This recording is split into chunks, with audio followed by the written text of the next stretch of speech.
chill.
In the future, I'll just move all of this up.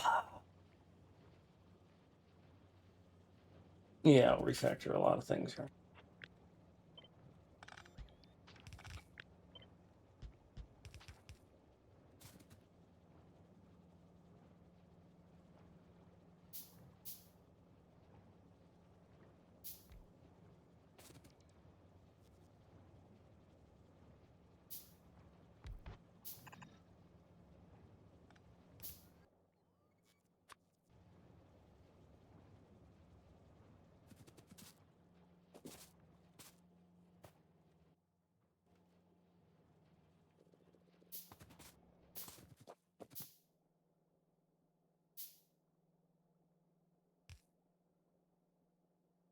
I need my goddamn belt immunity. This is annoying me.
That's why it goes that way.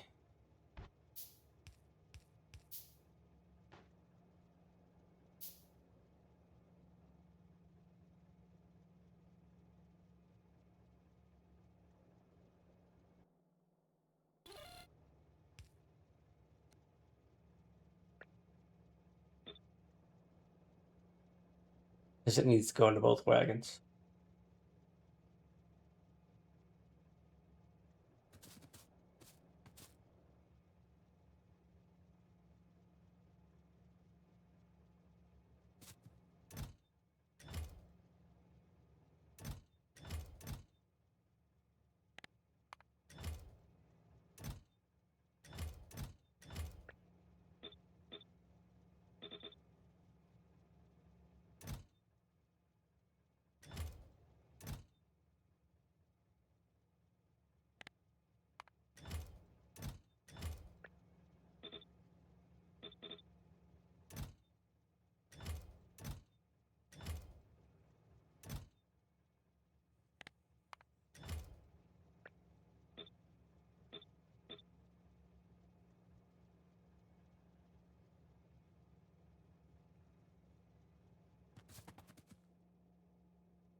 In the other version,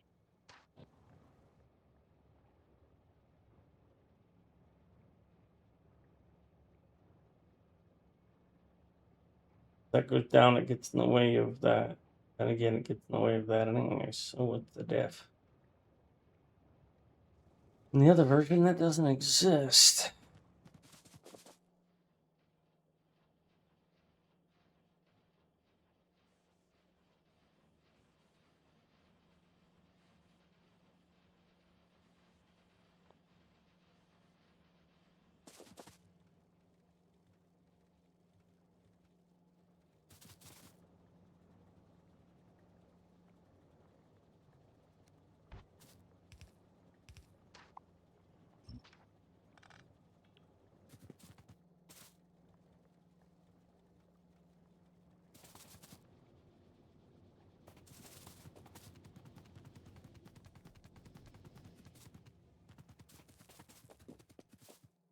All right, so that's one big change.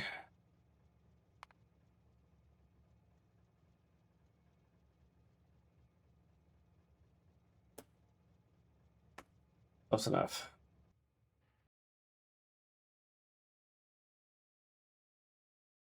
After loading, we're going to go to a stacker.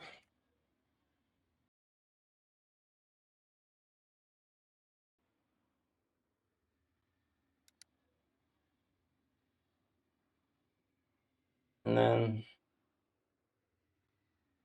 this goes away.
What the heck?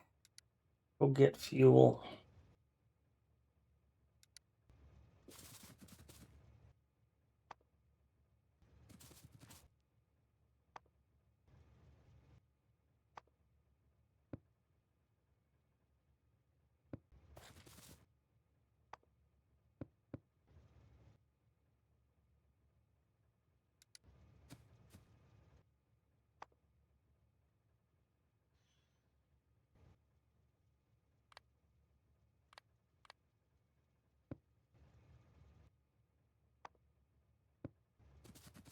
When I update the blueprints, I want them to have full fuel.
You bastard. You Ravager. Well, that's cool.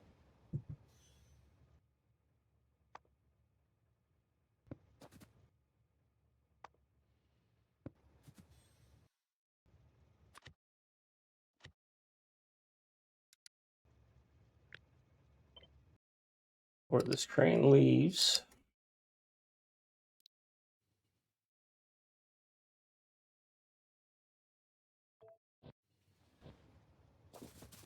That way I don't have to play games with the fuel. It needs to have the 150 fuel before it leaves first place.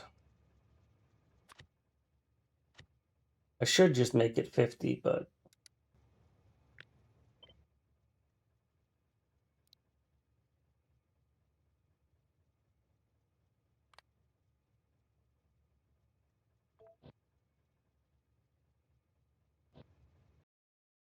where's that stone train?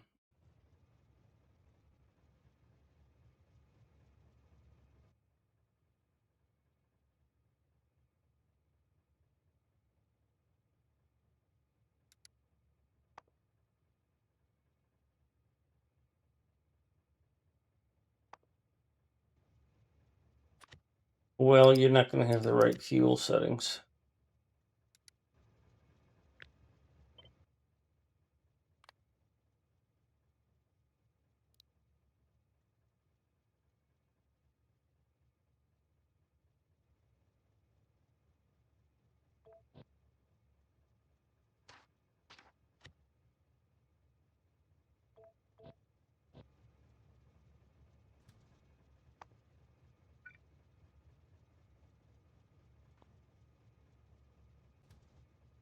Really? Somebody fucking ran out of fuel already?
Oh, that solves that, huh?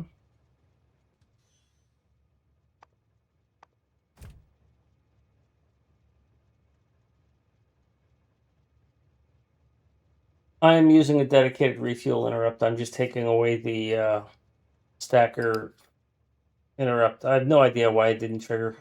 I mean, it's when any fuel is less than 10, it should go to the refueling station until all locomotives are refueled. Why the fuck it didn't trigger, I don't know.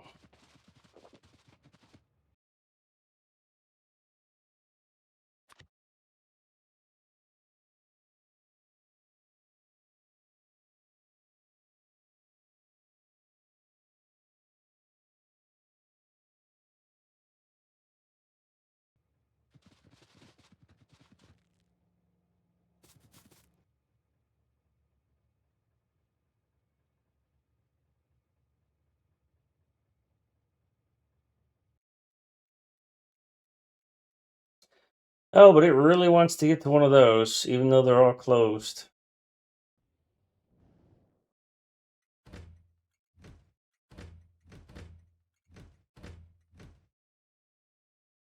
Fucking idiots.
They don't allow links, so if you want me to see something, you'll have to whisper it to me.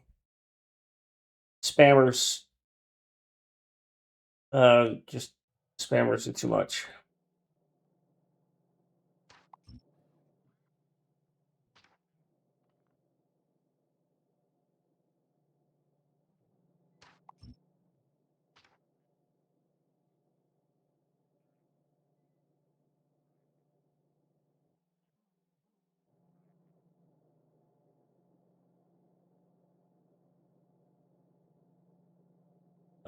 Well, I'm in Stream Manager.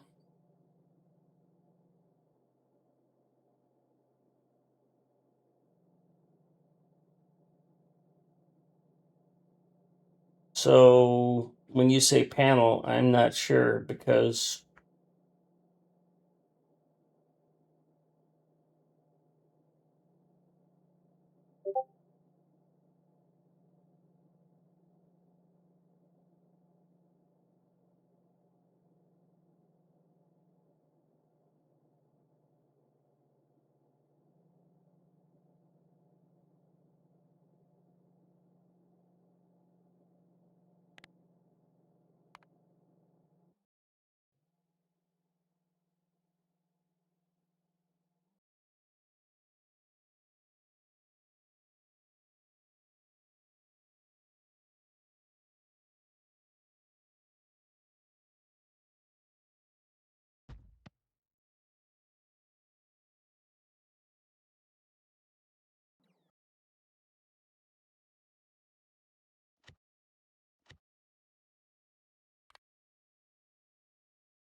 these are going to have the signals too close together. I don't use them that close. This is the one I would use. I don't use absolute because I'm running on, so I would use C. Answer your question. I don't use absolute because I'm running on Earth and I don't just landfill things. So how can there be a fucking train that can't get to somewhere? What can't you get to? Of course you can't get to that, even though it's turned off.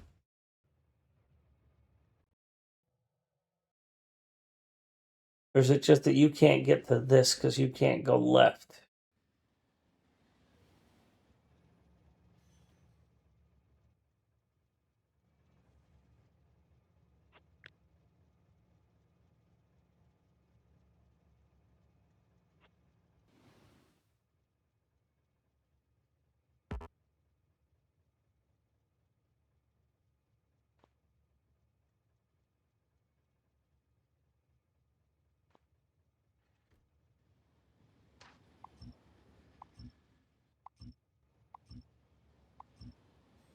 Hi, Jake. So this doesn't work.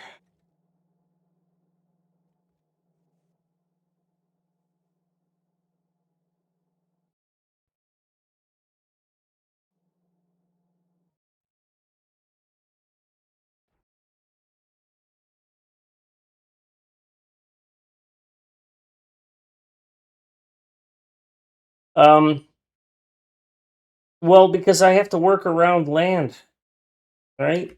If I'm working, if I take this one, which I haven't messed with, which is still absolute, and I say that I want to put my rail right underneath this, or if I need to put my rail someplace that is close to a landmass but not over it, I want the flexibility to say it goes where I want it. Um,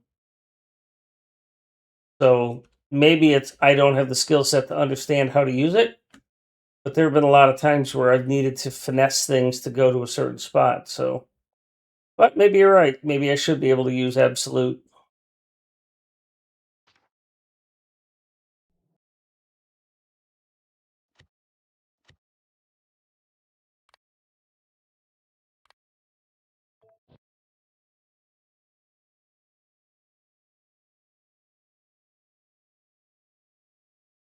Yeah, I don't mess with grid snaps. I haven't gotten to.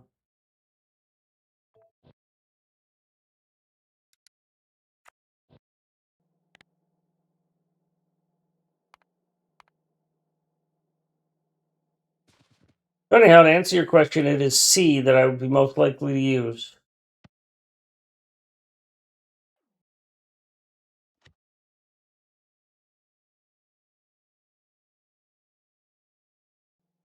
Not that I can get to it from the menu I want to get to it from. But it doesn't look like I'm going to be using it on this map because I placed things a little bit off. Really close to it.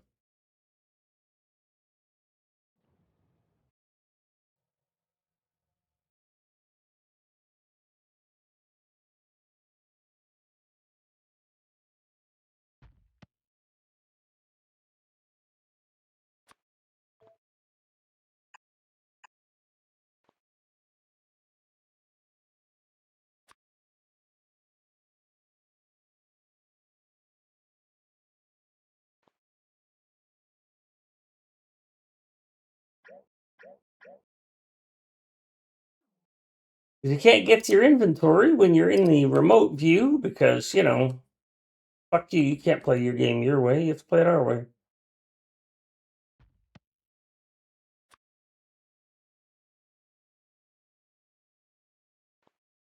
I usually put the signals on the other side of the power pole, but I don't know that that matters too much. It's just that I've become used to having it there, but maybe you have a larger design scheme in mind. I'm not too married to that. So I've got to fix this because a train coming out of here can't get to there. So I guess I just need to shove this down in one.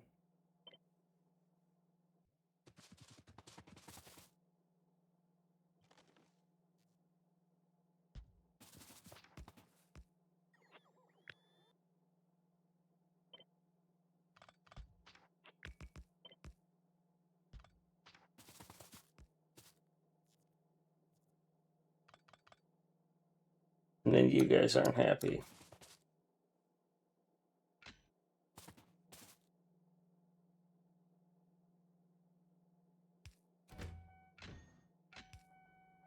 Good enough for now.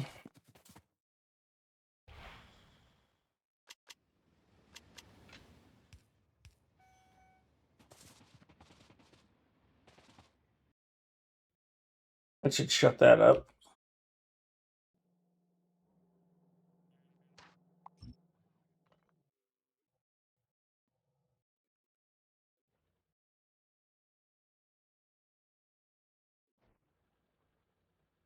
Okay, I'll leave them alone then.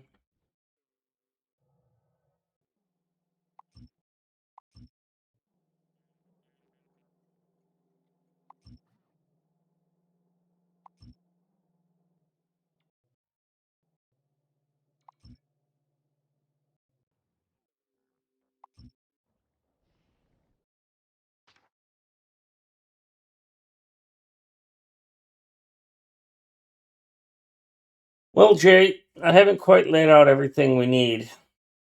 Um, but what I'm thinking is that I don't know if you can see my stream, but we're going to put the arty ammo somewhere up here. Right? So if the arty ammo goes here, and it's massive,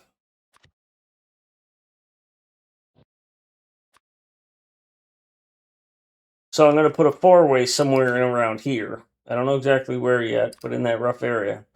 So we have a shit ton of landfill to fill in that lake, and then we'll be able to use this coal and this oil to make arty, maybe even some of this iron and copper. But those are all going to be 242s, but they're going to be 242 plate, and 242 plate is made in these 242 smelters. So it's likely that what I'm going to do is put 242 smelters somewhere. I'm probably going to want to push this as far north as I can.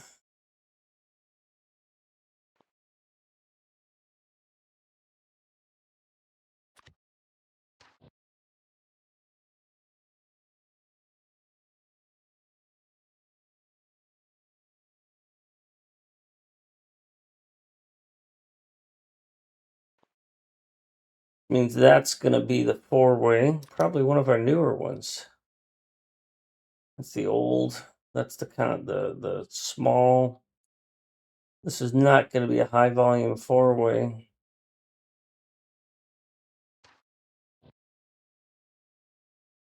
So we're probably going to put a four-way here.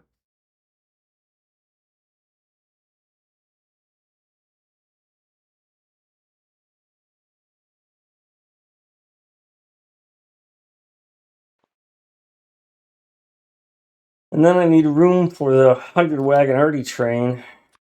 I don't have a staging thing for it yet.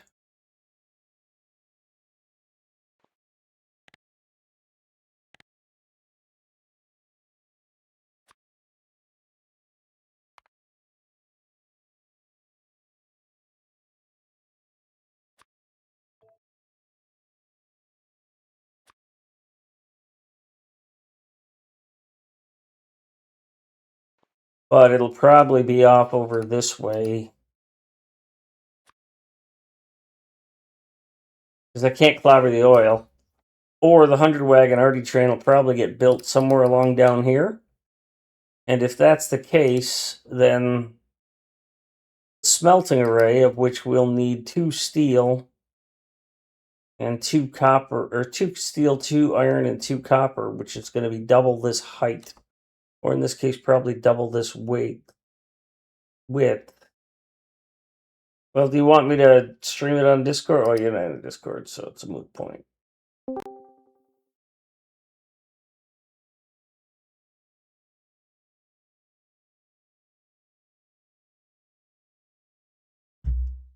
right. Well,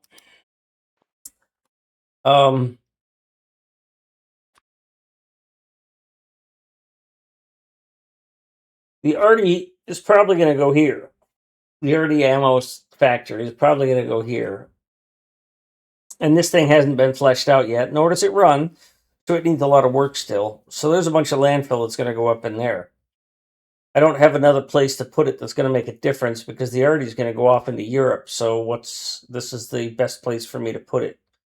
So the Artie train is going to go, probably going to be built here, and then it's going to go off to the left and then go over to Russia and Europe that way. So there will be a four-way intersection here, and that's where all the iron plate will go in, right? But iron plate is made in these things.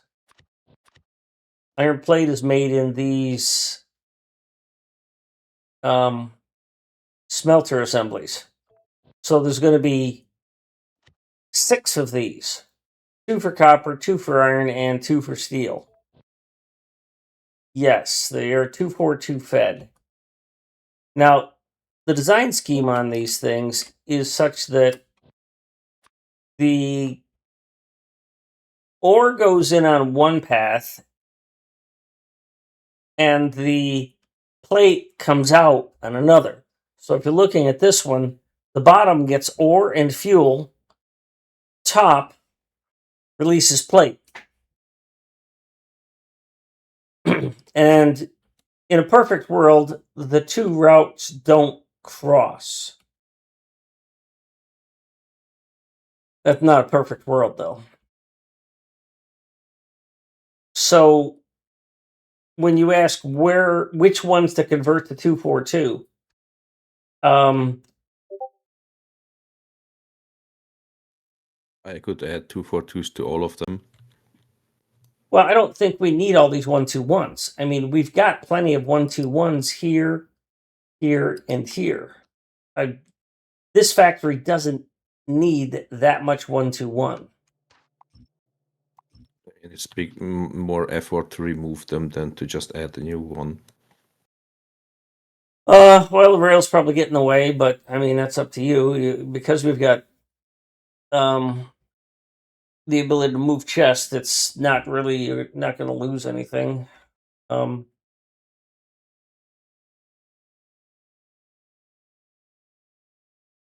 on, this music is garbo for me. Just not working.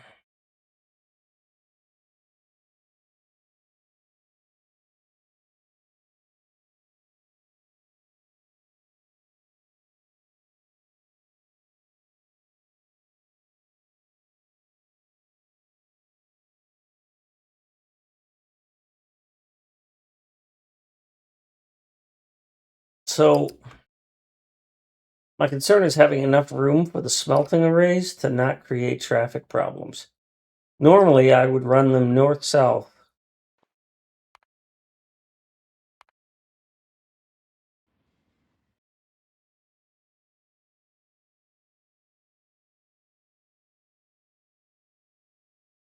I forgot the landfill. No, I was concerned why that fucking train was complaining that it didn't have a route. I'm still having problems with the copper trains. Because I messed up the signals.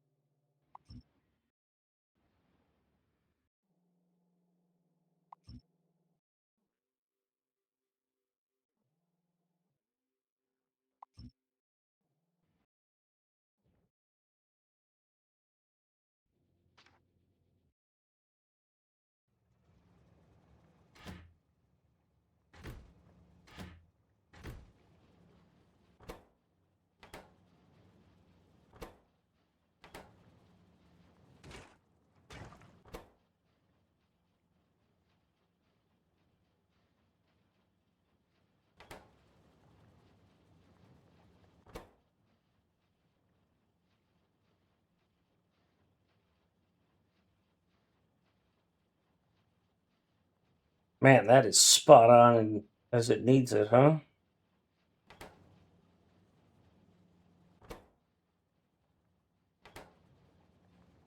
All right, I'm going to ignore that for now.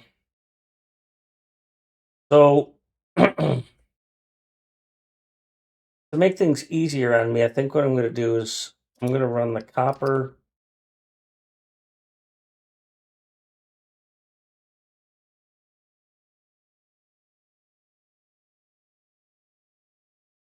I don't want to fill all that shit in again. By the way, if we need a bunch of landfill, Bob, I know, he built the landfill machine. yeah, we should just put that on a train. We should just hook that up to the rail network. And then request that train because we're going to need a fuck ton of it. He was really looking forward and nicely done, Bob.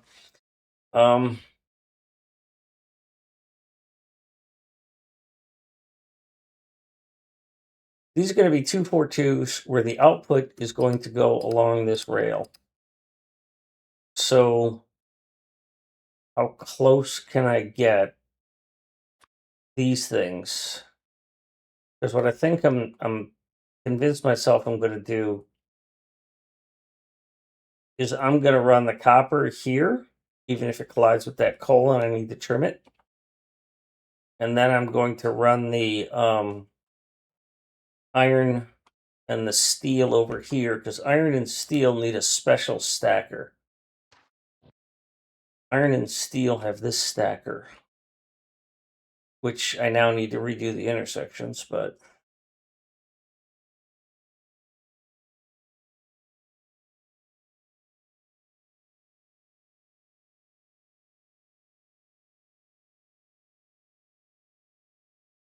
those are not going to be lined up.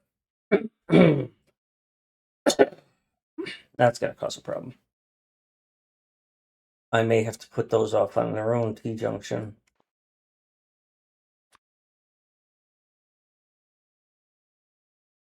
I think for 242s, I'm going to have to leave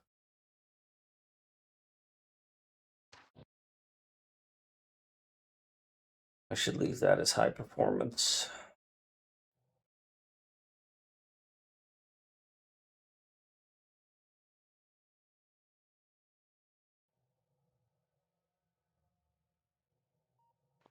If I put a three-way here,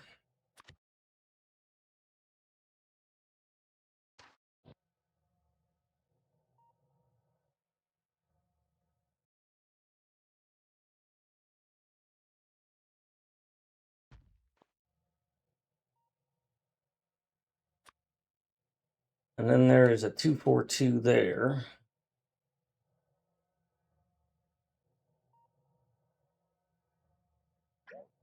I don't think I can put it any closer than that.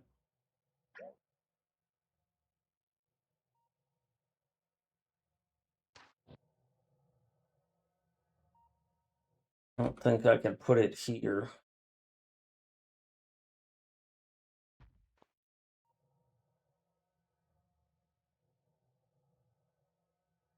Looks like they're south by 2, Ravager. I mean, I'd rather,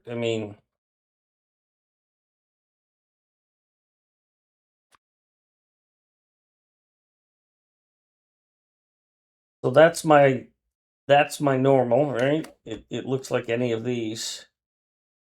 And then what you sent me, type C.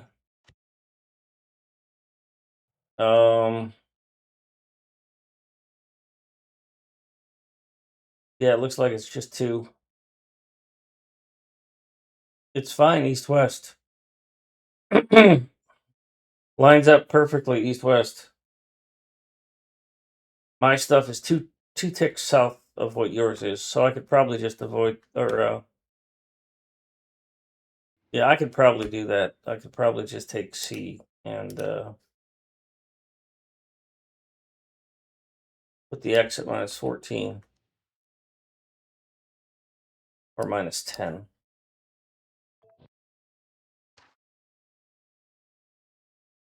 Yeah, if I just change the X to -10, it works great.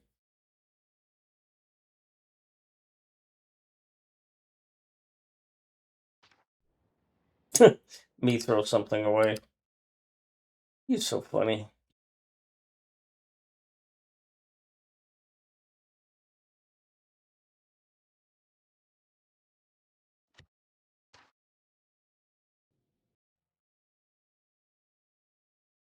Yeah, it's off if I rotate it, but I won't. I mean, I don't. I'm fine if you're creating this book. I'm fine with using it for our next playthrough. I don't know that I'm going to move all these rails on this one. And I'd rather have your stuff done right than be adjusted for some random number I chose.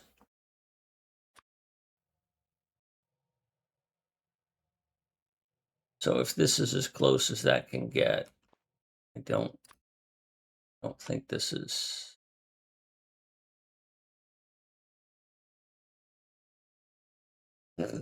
Well, technically, yeah, I think I can get away with that with this intersection set because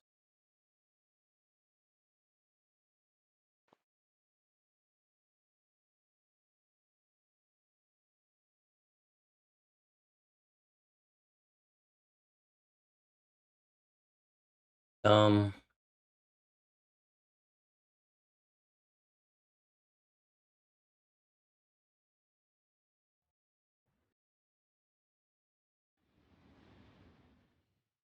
first if I upgrade that one to this one.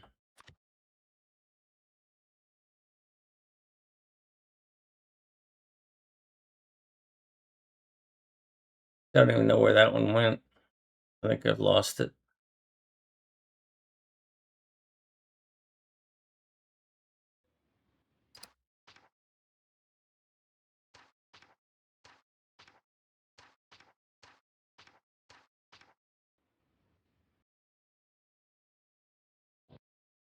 Or maybe I never blueprinted it.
check the DMs in a moment.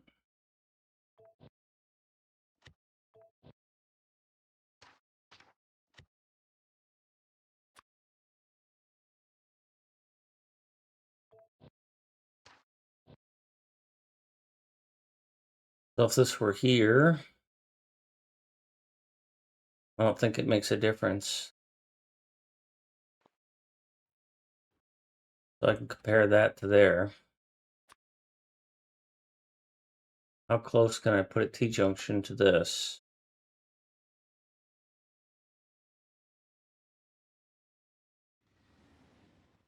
Because that's essentially closed there.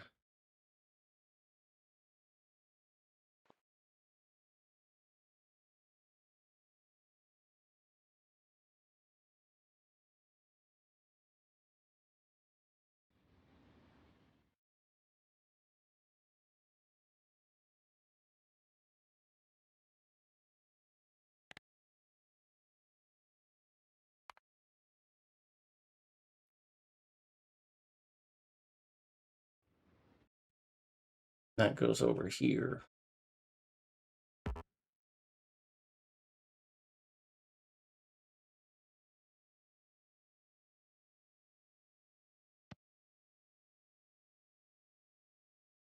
Yeah, I'm not a fan of city blocks.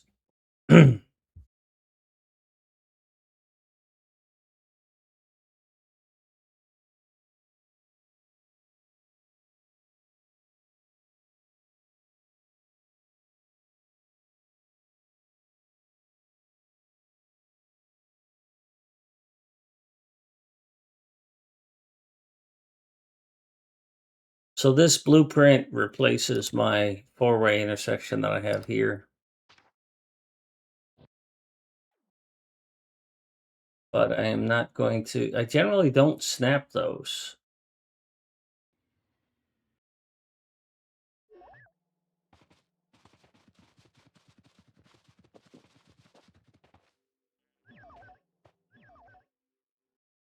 Because they go into the rails, but I should probably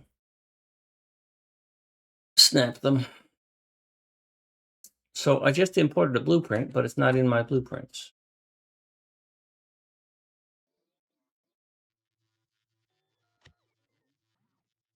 Unless it's that. Okay. Oh, I see. Yeah, it's that.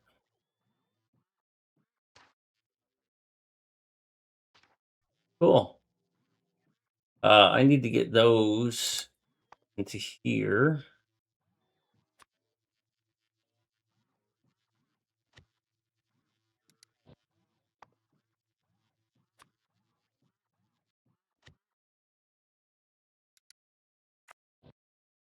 But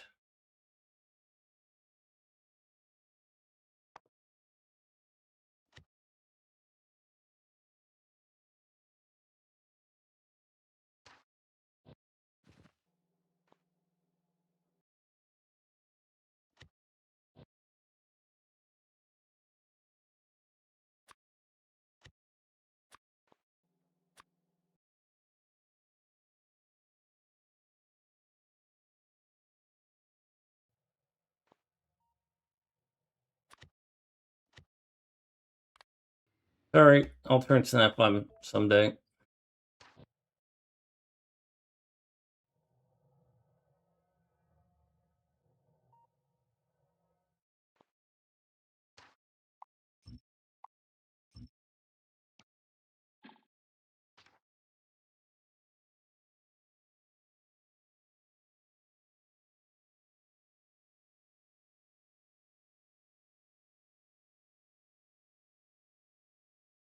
No, it doesn't. It didn't. When I rotated it, it didn't.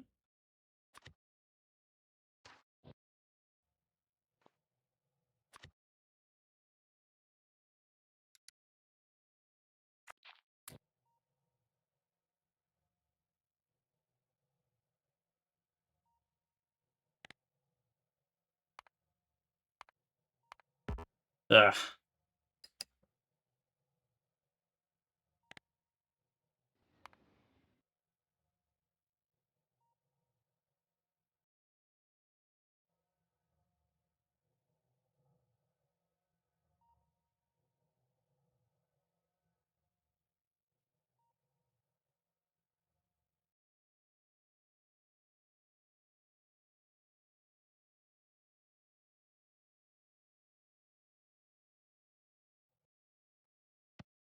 my plan.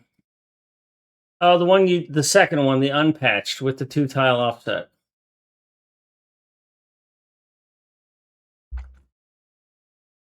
Oh, the patched for this one. Okay, yeah, that's not the one I was using. Okay, I guess I should read better.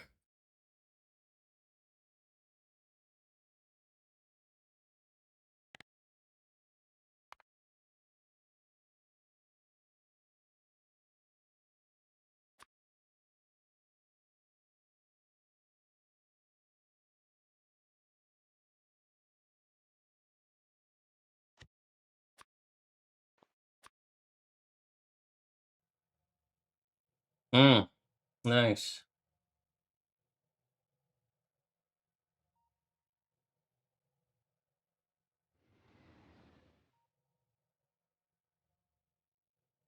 Steve Latier, welcome. Unfortunately, I broke audio a while ago. I heard the TTS. Thank you very much. Um,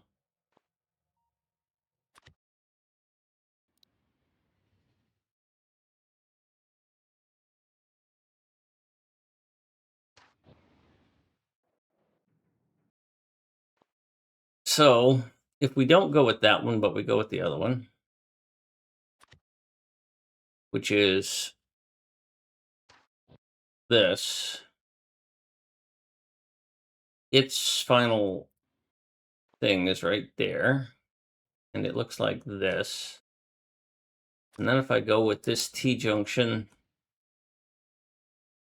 then the closest I can put a train. By the way, Vlad, that's where we are in our Deathworld. We started down here in El Paso. And we have gradually grown it, cleared out a bunch of biters. We have explosive biters, which are oh so much fun. And we're messing around with rails. I've got Ravager here. No, Ravager, I'm trying to figure out how much space I need to leave between this intersection and this smelting array, which is going to use a T-junction. Right? So I think I've got my answer because I'm going to put a T-junction here to feed the top of that.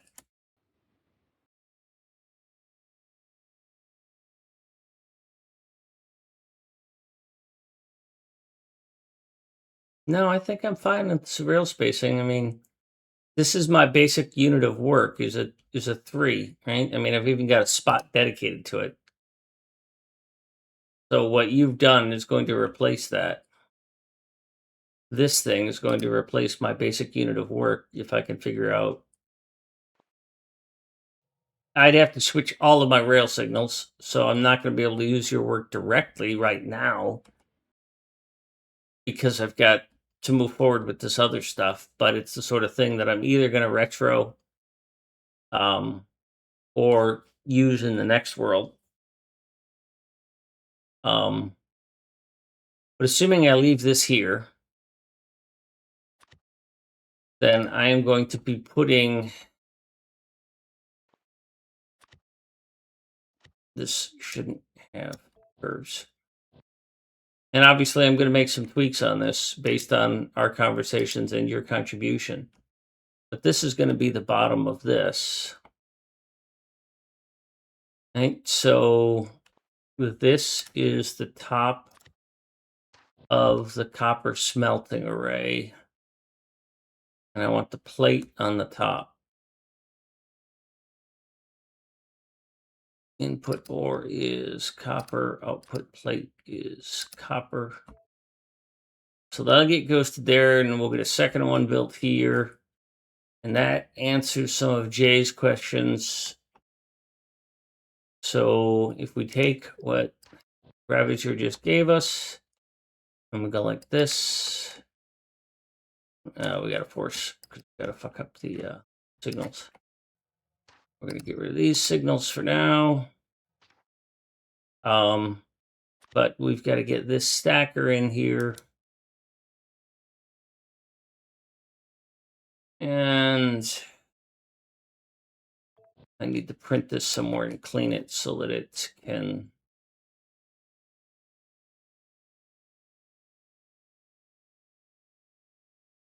This is temporary.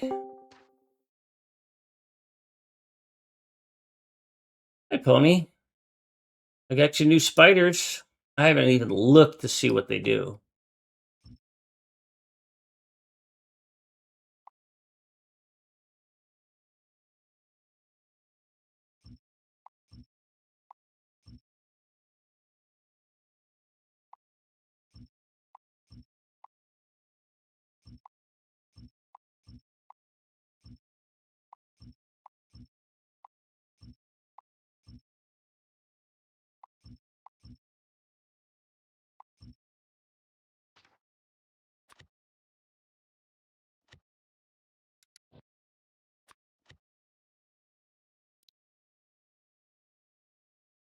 Or if they even work.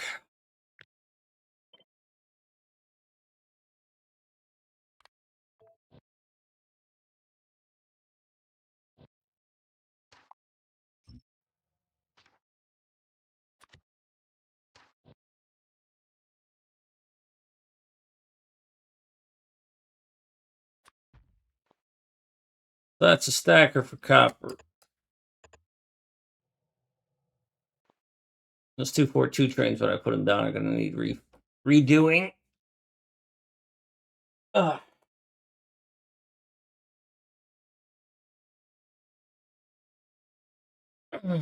Yep, I've got burgers and fries open.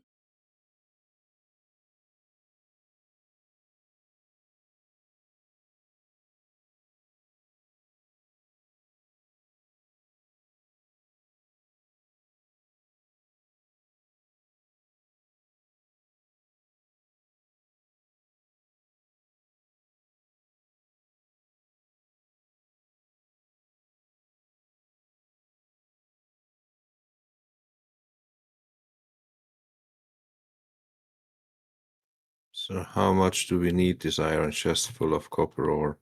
We don't.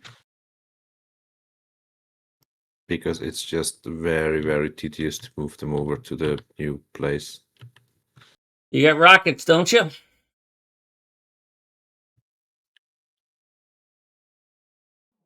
Go for it, Pony. That's what they're there for, right? Give you a little extra space. Might need a machine gun assembler.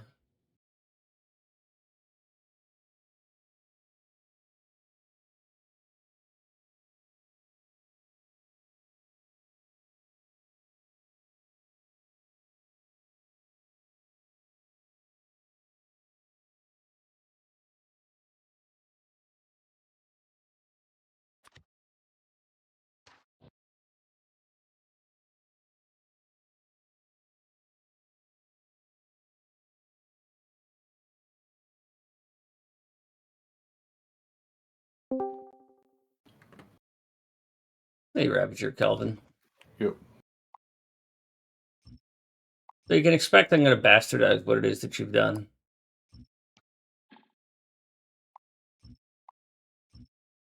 But I just want to clarify what the issue that you perceived was with the straights, with the rail spacing.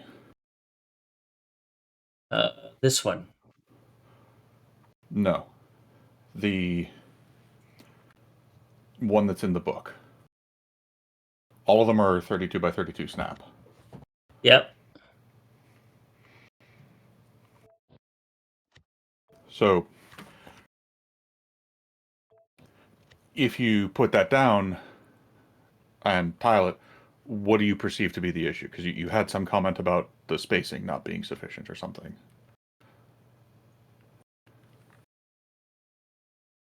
I'm trying to remember the context of which I said that. Well, you said that like the spacing was too short for the trains.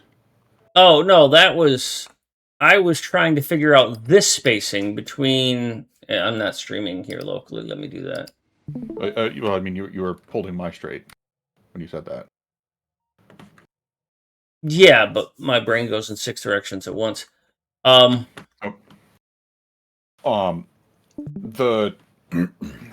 What I was trying to figure out was in general, when I was talking about spacing of intersections, what I was talking about was that the distance between the exit of a T junction, or of a four-way, this one, and the entrance of a T junction. And you've made the T junction so much smaller that I don't have a problem with the spacing because I can fit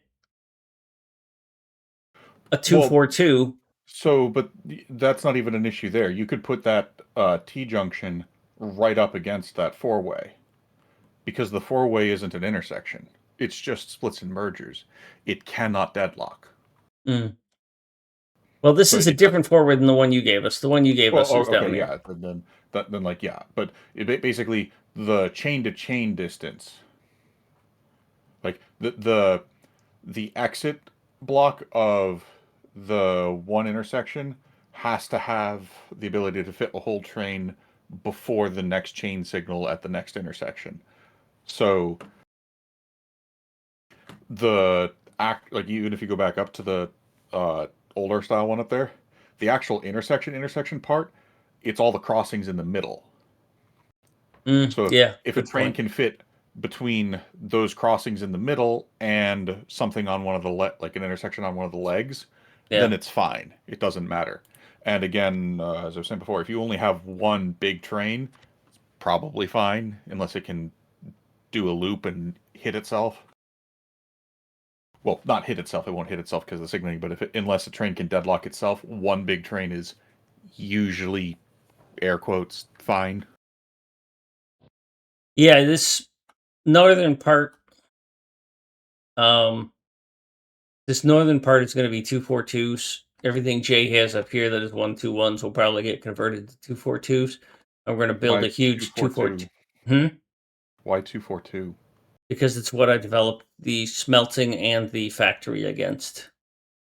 I run 121s, then 242s, then 484s for base levels 2, 3, and 4. I mean, then you would have to go through and adjust a lot of your intersections and stuff. Well, in general, I don't have trains going across regions, would be the word I'm looking for. The 121s tend to stay in the 121 area, and the 242s tend to stay in the 242 area. At one point in this area here, we're going to build a 100 wagon Arty train with 32 locomotives. So it's going to be a 132 length train, but it's going to be going into Europe. It's not going to be rolling around in this set of intersections unless it happens to go all the way down into South America. But I expect somebody's going to take spider trains and go down into South America. So I'm not going to design any of this stuff to support, like you said, if it's so long that it eats itself, which I've done with a 100 wagon Arty train. It's one of the clips on my channel. It's extremely painful because I walked away, came back as it was eating itself, and I was like, what is going on? And my chat was having a field day. I mean, if you have like a stacker that's misconfigured, like a station for it that's misconfigured, something like that, one of the serpentine loop back and forth things, then yeah, it can hit itself. But Yep. normally, like just going around, even on like a city block or something like that, it'll never be able to hit itself because you'll have signals stop it from doing that. But I don't want to use that four-way. I'm considering what is this one? I don't anticipate needing more than this. I don't even think we're going to need. I'm going to replace these other four-ways with your four-way, so I have consistency. But I don't think I need a high-performance four-way here, because what's going to be coming in here is 242 ore trains, and that's not that big of a deal. Actually, no, I look at this and the length of that. That's going to have 4. That's 1, 2, 3, 4. It's going to have room for 4. It's going to have stacked for 4. We're going to have 8 trains. That shouldn't be a problem. I could push it over one more to make this longer, but I think I'm just going to go with this. And that means that if we put iron on top, that this monstrosity, which I now need to redo to remove. Now all this shit's got to go away. Go to Boise, clear things up. Where am I? El Paso.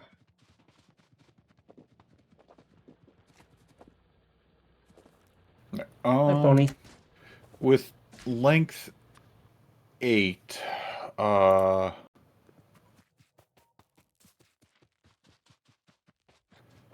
that should still be deadlock proof if you have at least 2 straights between intersections. Excellent, thank you. There That might is be an edge case that I'm not thinking about, but yeah, and that is the question that brought you into chat, into voice chat, was that while I was holding your blueprint, I was thinking of that other thing, of how much space do I have to give in between 2 intersections. So on a straightaway, you could just have solid rail signals. Like you can put the minimum spacing 2 tiles apart, and it doesn't make any difference for deadlocking because there's no way to deadlock a straight piece of track. Right. Deadlock, like the only way that you would air quotes deadlock that is if you have some kind of other systemic issue where, like, oh, you have a train stuck at some place and other trains are piling up behind it because they can't go. And that historically has been the challenge I've had with my trains, is that intersection. But that's not a deadlock condition. That's just a traffic condition. Yeah, and well, people get those confused a lot. I get traffic conditions that cause backstream deadlocks. Is how I would put it. Well, traffic is a top level problem. It's not a deadlock condition. Yeah. Because if you fix the wire 700 trains trying to go to a single outpost type problems, then your traffic goes away and then all the deadlock. But basically, for a deadlock to occur, it has to be non-recoverable without user intervention, and traffic is recoverable without having to go in and like manually drive stuff. For traffic, you may have to tell a train to go someplace, like get out of the way, because you're stuck trying to go to an outpost that got deleted, and then you can't figure out how to navigate elsewhere. But you don't have to go in and manually hop in and ride and move the train. In a deadlock case, you have to get in and either like deconstruct a train, or you have to physically drive it. Yeah, that's my definition of a deadlock. So yeah, because I mean, again, like for to use the example of like the outpost that you did the other day, where like you deleted some stuff and then it couldn't turn around, so it just got stuck. You could manually tell the train, hey, go off to the siding, and then it would go there, wait the 5 seconds, and go, wait a minute, I now have a clear path. And that's what I did. There was a siding, if you will, as a dead end on Boise, that I manually routed the train to Boise, and then sent it on its way back to and those are rare conditions, but they're frustrating in that they don't auto-resolve. Mm-hmm. But yeah, well, I mean, they auto-resolve with out using double headers, but so I needed a bunch of besides the degraded performance, that's just another reason not to use the double heads, particularly as you get to longer and longer trains. Like they just cause way too many headaches. Well, I think loops cause more headaches. So I've seen single-headed trains get stuck behind other single-headed trains, and so my solution was double-headed trains. How does a double-headed train solve that? Because a double-headed train doesn't my rails don't have loops. My rail networks doesn't have loops, so there's no chance for a train to get stuck behind another one thinking it can get through. I've had this where a train is loading at a station, and another train comes up behind it, expecting that train to get out of the way. And then that first train never gets out of the way. The second train is stuck. It was building a green circuit factory that was dropping off copper and iron. And the iron train was waiting to fully unload, and the copper train came in to unload. And for reasons I don't understand, it decided to Right. loop through the iron train station. Now, there are Well, ways to there's mitigate probably that. like really heavy traffic someplace or another, and that Yeah, was the yeah. only valid path. Right, But right. And there are um, ways to mitigate that. But for me and my mindset, it's a lot easier just to do bi-directional trains.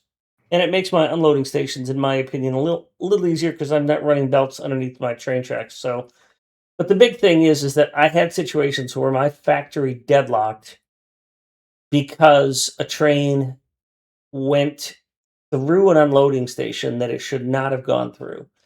And I'm the kind of person that, like, if it fails me, okay, we're done. I'm going to find another way because I'm not I going to play mean, with that. like the only reason that they go through there is because there's no other path for them to take. Yeah. So if a unloading station is not on, like if a station is not on the train schedule, that adds an enormous pathfinding penalty. Like Yep. talking thousands of tiles. So like you either need to be like transcontinental in a vanilla world, or Well, I um mean, Catherine of Sky demonstrated how it would happen, and that's why I was trying to figure out what was going on. And I found one of her videos where she explained that you can put in an extra station that does nothing except increases the cost of trains to decide to route through there. And I was like, that's what's happening here. So I did a little testing and found out that, yep, that's it. So, but and again, um once I the point decided is on something, I'm like, all right, I'm just going to stick with this because this is good for me. well, I mean, you ran into another deadlock condition with it though. Like, well, lockup condition with it though. Like, because you had stuff get jammed. I mean, that you were complaining about that with your interrupts. Like, you're Yeah, kind of yeah, playing and whack that's and a ball. problem because I was trying to do something with the interrupts that you don't do. Sure, you can. You can do that. Like, there's no reason why you couldn't. The stacker setup I have is not compatible with interrupts, at least at my knowledge level and my skill set. Yeah, it is. So, It is. It's just the issue was because your trains don't have the ability to turn around without arriving at their destination. If the destination becomes inaccessible, then you have a problem. Like in general, you don't want trains to be able to just like do U-turns in every single intersection. That's part of why roundabouts are bad, because you end up increasing traffic, and there's some pathological edge cases where it's like, oh, a train can repath one way, then repath another, then back and forth, and theoretically, I've never seen it happen, but theoretically you could have a train like do that until it runs out of fuel or something. But um if you have one-way trains and all of your outposts necessarily involve turning around, what'll happen is, in an extreme case, a train will like suddenly have its destination no longer be accessible, and it'll just repath through another outpost.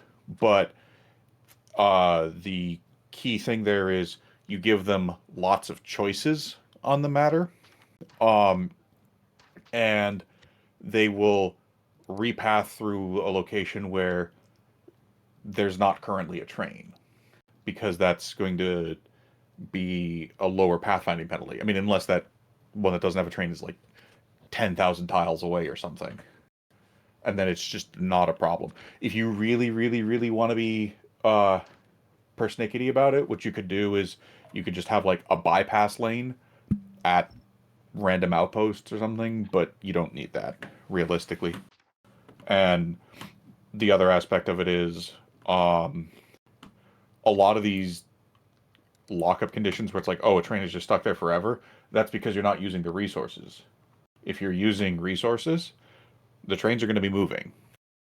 Um, it might take them a minute to get out of the way, but they will move.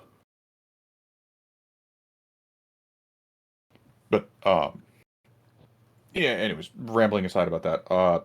For the book that I sent you, so the straight segments have rail signals. I move them around the power poles. The reason that they're specifically where they are is because those will get blown up when you put a four-way or a crossing, a four-way crossing or a T intersection on top of the existing straight.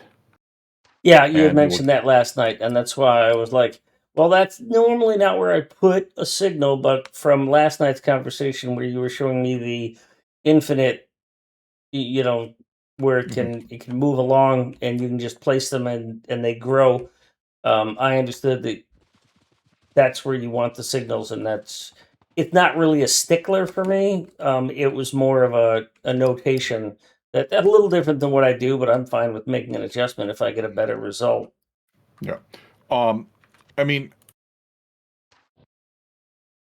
the alternative would be to put them where the actual rail signals would be on the four-way.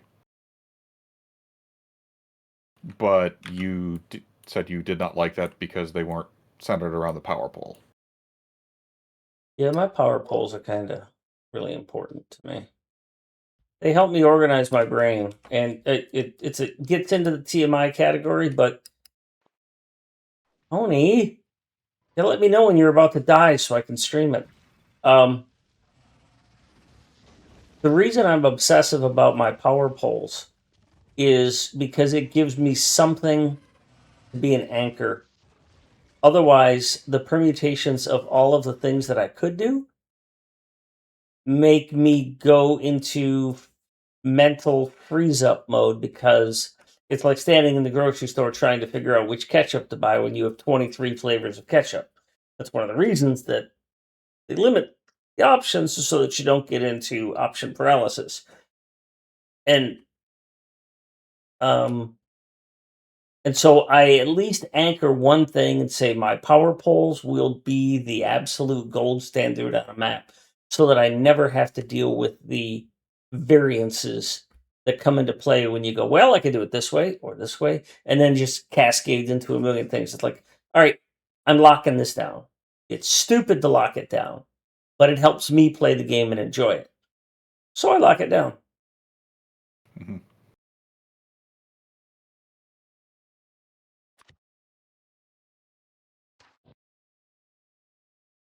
I think this is supposed to be. And then come I and I mess up his power poles. Yes, you do. So does Bob. But it's much more important to me to have people who are willing to play. And I'm one of the things speedrunning taught me was to be a hell of a lot more flexible on what I thought was a good solution. Take, for example, in speedrunning that green circuit assembly that you put north of red chips, right? The moment I saw that, I lost my shit. But when I took a moment to calm down, I realized it was a really good fucking design. Which one are you talking about? In speedrunning, we have a design screenshots. If you look in the speedrun You're talking channel, about the one-to-one stuff? um, no, it's not on this save at all. It's on a different set of. If in No, my no. disc, I mean, like you're talking about the early game hand building stuff where you just slam down two columns of assemblers and you just one-to-one the copper cable and green chips, no, as opposed to doing 3-2, or no, this is. And a specific example of a recurring theme is that one of the people I play, several of these guys do this. Um, they will do something that I didn't plan on, and it turns out to be better than what I was anticipating. But there is about a 3-second window where I have internally a mini temper tantrum because it's different than what I had envisioned. And so playing speedrunning has given me a lot more um I don't know what the word is for it, but tolerance, acceptability of things being different than what I anticipated. Um Fuck, this isn't gonna fit here, you son of a.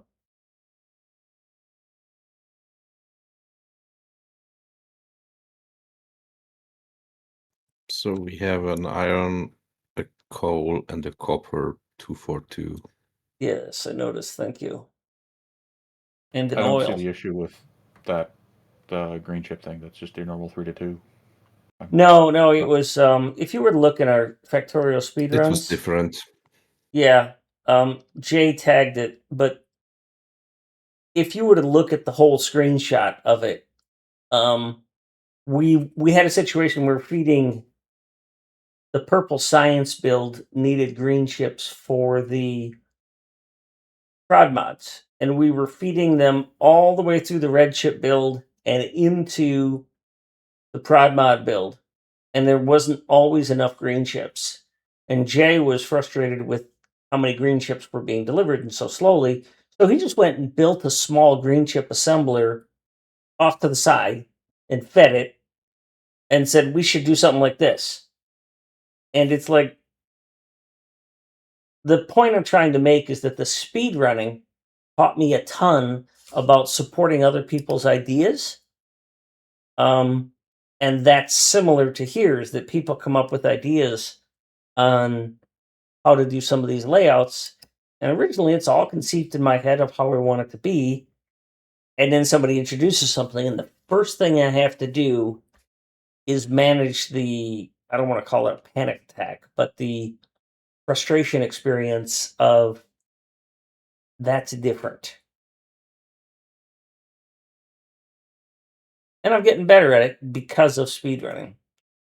Now, what the fuck am I going to do about steel here? Because it doesn't fit. Because if I put this here, I have room to put another iron, but then I'm never going to have enough steel. If I put the iron down here, I only get one iron. How much iron does this fucking thing need? Does it have multiple iron unloaders or just one? Actually, kind of light on iron, isn't it? I think I can get away with one iron unloader right there, and maybe I'll build another one later.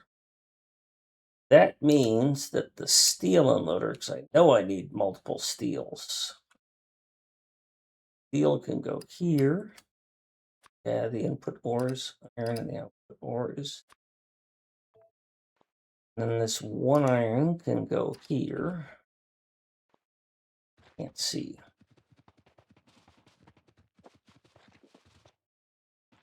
Oh, that's disappointing, Pony. Sorry.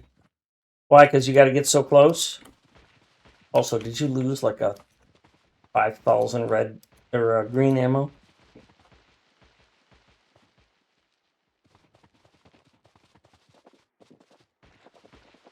And have you tried daisy chaining a few spiders? And how quickly they die?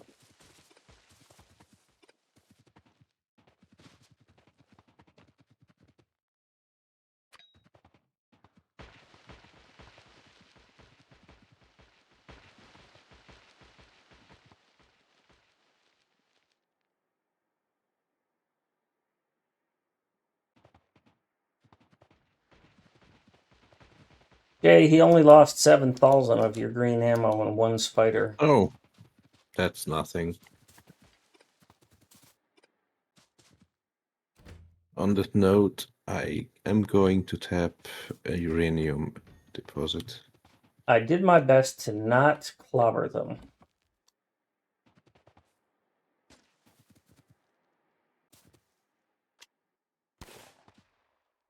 I miss the minigun from K2 when it comes to taking out trees. Fucking love that thing.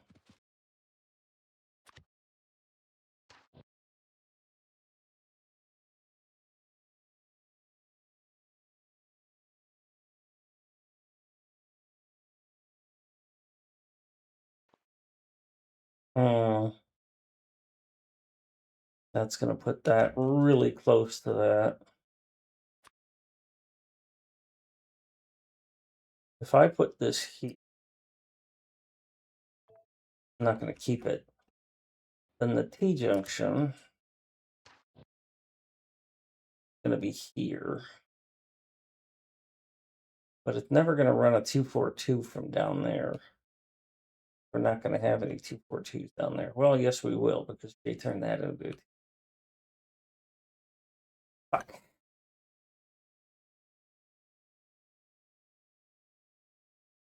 I should probably then run this one down here. So I can just turn that and that. It'll have to go through that intersection, but that's okay. All right, we'll do it. Okay. Not my base.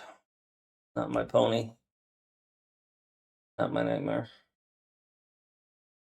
Input ore is iron. Output ore is plate. By the way, Build. how come you don't do Roboport networks for stuff?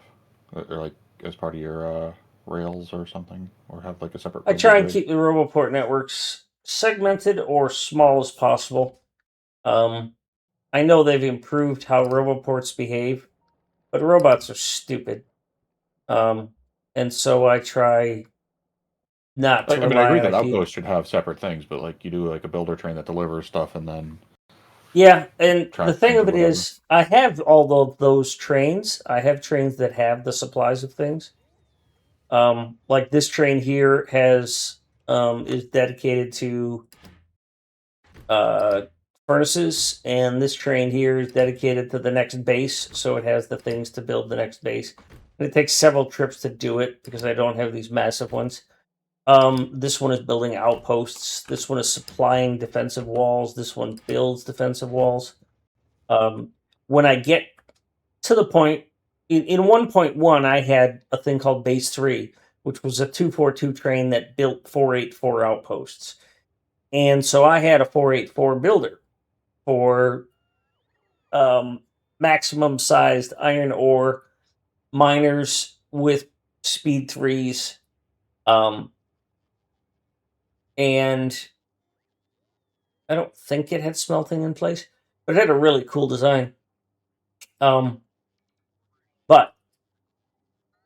since 2.0 came along, I have not had a chance to refactor all of my stuff to be cool and be self-building and all that other stuff. So it's still, I get into the habit of just having my bots build it, and then I'll work with somebody like Bob, and he'll just throw robo ports around and have the bots build a mining outpost. And I'm like, oh yeah, I could do that. And so now what we have is stuff like this whole rocket component facility. It's got these bots in it. They're really only to build it. And similarly, this smelting array that we have here, it's got a Roboport network. The only purpose of the Roboport network is to build it. As a matter of fact, I think I put that in the blueprint. Roboports are for building only, remove when complete. So yeah, I kind of do that. I haven't fully automated it yet. My worlds don't get that big and that complex that I need to do that. So it's on the list of things to do, but I spent 6 months speed running. And so all of the automated stuff and fun and cool stuff I wanted to do has suffered.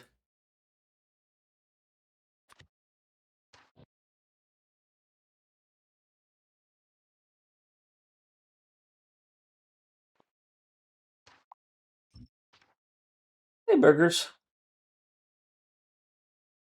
Train log does not like your network. Well, I don't like your network either. It goes in the wrong direction. Fucking criminal act. How's that sound, huh? Huh? You like that? Like them onions on your burger?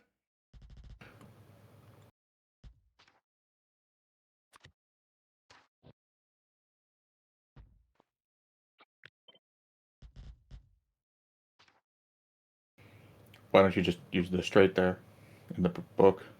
I don't know what straight you're using. Like, Oh, that wasn't a straight. That was just power poles and copied rails. I just copied a pair of rails and ran them down because I'm not putting a signal here. I should put a signal there. yeah, But why not? Like, there's no uh, penalty for having a signal there. yeah. Again, like they're set up to be deadlock proof because they use chains within the intersection as appropriate. Actually, I can't use signals there because I don't have an input stacker for that. This is one of those. I can leave that one there. This is one of those. My base hasn't caught up with what I want to do. I guess I can. Because sitting in here that you can't see is a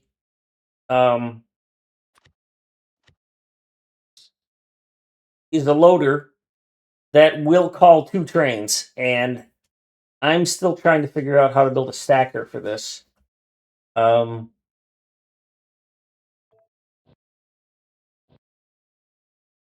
Normally I would have some form of stacker here, but I haven't gotten that far yet. And so I'm going to end up having to neuter this design to only allow 1 train because I'm just kind of trying to piece it together and then see what isn't working and then improve it. But what's likely to happen is that I'm going to end up cobbling in some sort of plate stacker here and there, kind of like I have for copper.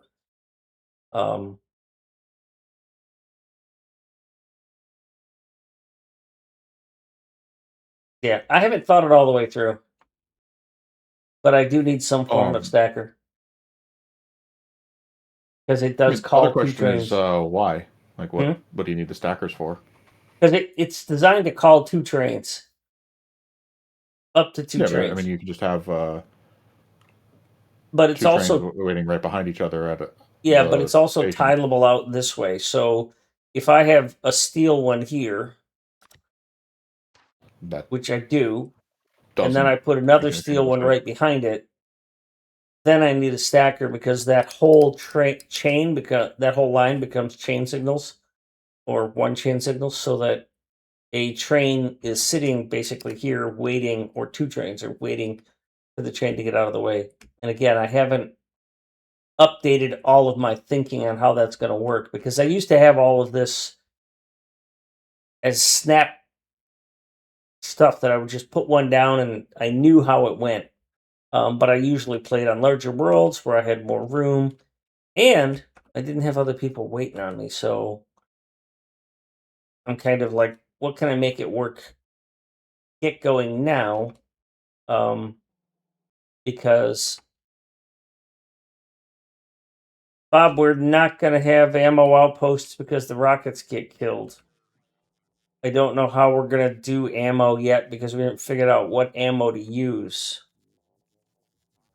We don't even have Michelle's distractor or destroyer capsule module made that he laid out earlier today. You can go away. The high-end are okay, but we don't have enough range. they're just too expensive to be useful. Like, I feel. We feel the same way. I agree, except we're using explosive biters, and this is the first time that these things have had any value. Because normally we would just stop at the very first level of capsules. The explosive biters are 100% resistant against explosions, so rockets do not do any harm. Yeah. Are they immune to fire? Explosions and fire, yeah. So we went from defenders to destroyers because Oh, got to I do had something. like uranium bullet outposting. Well, yeah, if it has to do with uranium, I haven't thought about it. You can ask Jay. Are they immune to fire damage? Something I don't know exactly. I haven't been fighting them very much. So Jay, you're building that on the exact opposite end of the planet from where they're going to need it, because they're invading Europe from Russia, and you're building that in northeast Canada. Yeah, they're on spiders. Well, you have random blueprints pasted everywhere except there, so I don't know where to Oh, yeah, build you can just, well, sorry, that was a test. Let me go up to Fort Liard and clean that out for you. Or you can build that in Fort Liard if you don't mind. Hey, Cobalt. Because if they're not immune to fire, water funnels deal with them. If they are immune to fire, you can do water funnels backed up with what's a water funnel? Uranium. It's a switchback maze design that you build on a lake or ocean, I guess in this case. And for vanilla stuff, you can hold off against infinite waves of behemoth with refined flammables 2. 3 is better, but technically you can do it without chemical science except for the artillery. It just completely breaks the game. But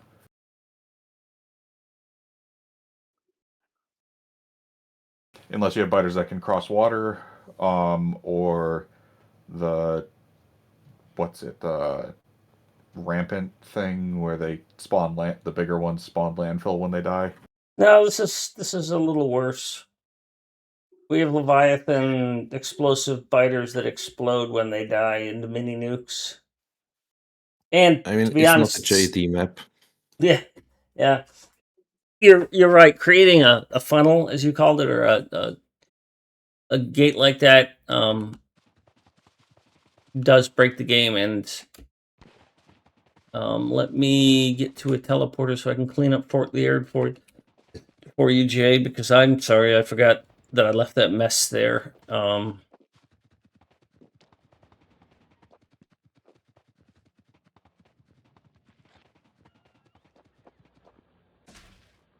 By the way, I was going to ask last night before I had to duck out. What's with the Matsuri stuff on the train unloaders?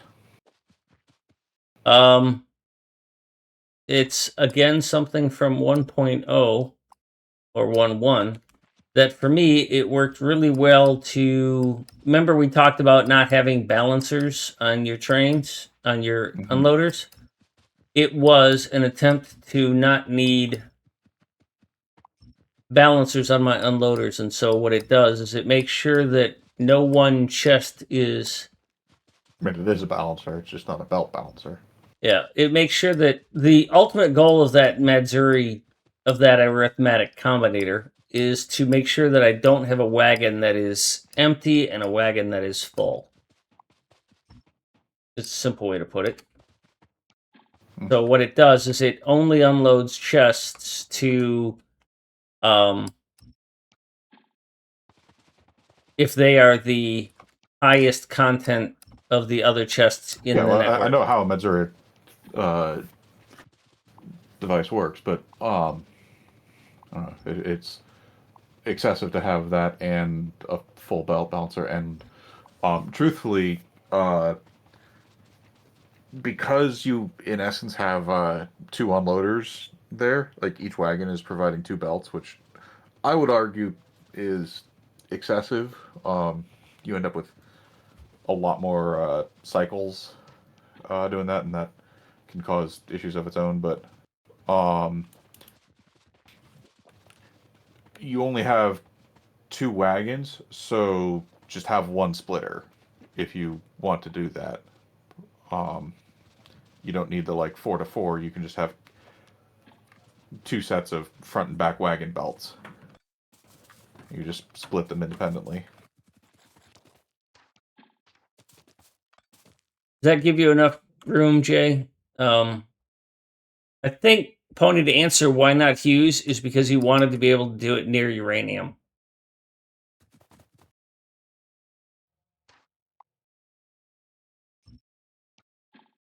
I would have to think about why I have my unloaders the way I do. But you make a good point that they're not as optimum as I want them to be. It's a function of I've got a certain amount of time to get a certain amount of things done, and I can do one thing really well and get nothing else done, or I can get a bunch of stuff done that works, not optimally, but it works and it gets me on with the next part of the fun I want to have.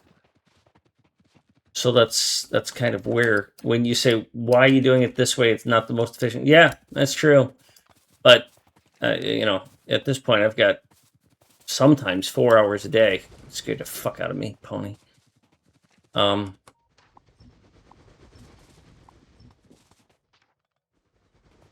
It's not even to me about like, oh, this is the most efficient way of doing something. It's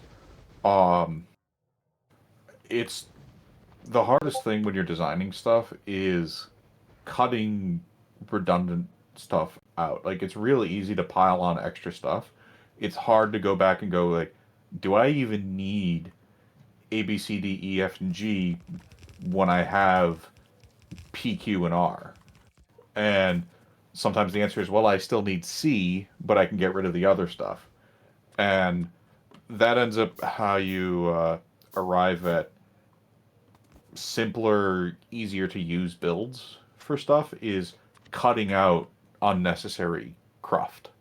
Because when you start adding lots and lots and lots of extra redundant copies of things, if one of them fails in like a weird way or isn't applicable to some situation and you're not aware of it, it can create other types of failure cases. And the fix for that is not, let's add extra stuff to account for that. It's get rid of the stuff that's causing these problems in the first place. And that's the hard part of design.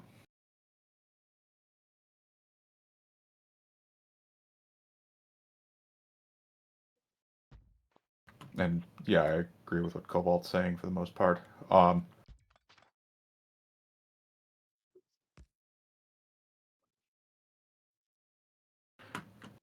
I mean, for me personally, I don't do balanced unloading, which is like absolute heresy for according to most people. I have a simple one combinator detection circuit per wagon. I just kick the train out when I detect that one of the wagons is empty, and that means that I don't have to worry about even having a fully built station before it can turn on. Like, if I am running 6 length trains, which is my normal on novice, and I need half a belt out, I can just put down an unloader for one wagon, and that'll detect, hey, the wagon's empty, kick the train out, bring the next one in. I don't have to build a full train station. I just build one wagon's worth of a train station.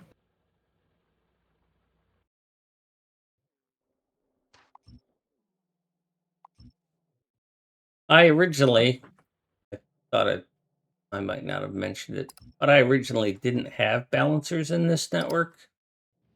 And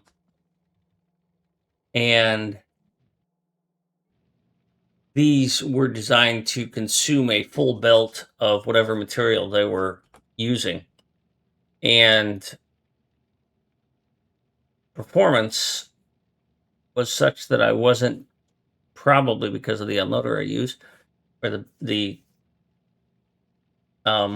it was a compromise of, I didn't want to have to put a combinator per wagon, or I needed to, well, I wanted to use the same design across my 121s, 242s, and 484s, which was to say an arithmetic combinator that looked at that side.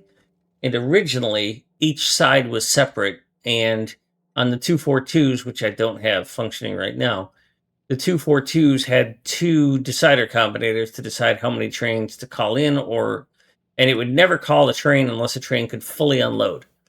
So I looked at it that way, and originally I did not balance these things. They just went straight from the train unloading directly to the consumer. And what I ended up with was some components not running because I didn't have a resource to feed it. So to mitigate that, I put in these small balancers. In theory, shouldn't need a balancer, but I'm doing a hybrid solution where I could feed from local resources, I could be bringing it in from a train, and I wanted to have a consistent, as much as I could, a consistent design across my 121s, 242s, and 484s. So it's a mixed bag, and it's not optimal. Well, the part of the problem there is, bluntly, you're over constraining things. You're trying to enforce like equality on the chest. You're also trying to say like, oh, the train has to be able to fully unload. Like, so what if the train can fully unload or not? what's wrong with the train parking there? Because matter. until I put in the balancer, if the back wagon unloaded fully and the front wagon was not fully unloaded, whatever the back wagon was feeding would starve. Yeah, but like that ties into what I was saying. If you have a simple detector that says, "Hey, the wagon's empty," kick the train out, tell it to go get more stuff. Who cares? Like, Yeah, I didn't think about that. I always thought about yeah, whether yeah, the no, train was fully like empty. I'm not trying to like flame you or criticize or anything like that. I'm not. I come across as kind of flippant here, but like that's not really my intent. It's just the simplest solution is one that requires you to understand what the problem is you're trying to solve there. I mean, You're looking at it from it's a good enough. It's good enough to be useful, but still simple enough to understand and not deadlock. So yeah. Well, like you're looking at it from one of the wagons is emptying, so I need to ensure that I have cross flow of the resources. It's simpler to just say I need to maintain the flow of the resources. So how do I do that? And by far the easiest way, assuming you don't have some other constraint that says the train has to fully unload. Like if you're doing things where you have just generic wildcard train schedules with interrupts where it'll just chaotically pathfind to a random loading outposts and fill up and then go, oh, I have green chips, now I need to go to a green chip unloader. Or I have copper ore, now I need to go to the copper smelter. Um,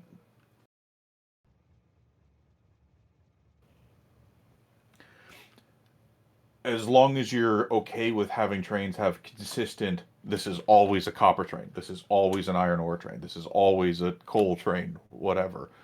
Um, the partial unloading just fixes so many problems because you don't have to worry about distribution on the loading side at an outpost. You just run the belts parallel along the train, and then each belt accesses all the wagons. Easy peasy. It's absolutely idiotic simple. And if you're missing one or two inserters or something because the bots are building it from the other side of Narnia or something, um, oh well, nothing bad happens. Um, sure, the loader isn't necessarily working at full throughput while it's under construction or being repaired from like having you drive through it with a tank or something, but it's still working. It's still doing what it's supposed to.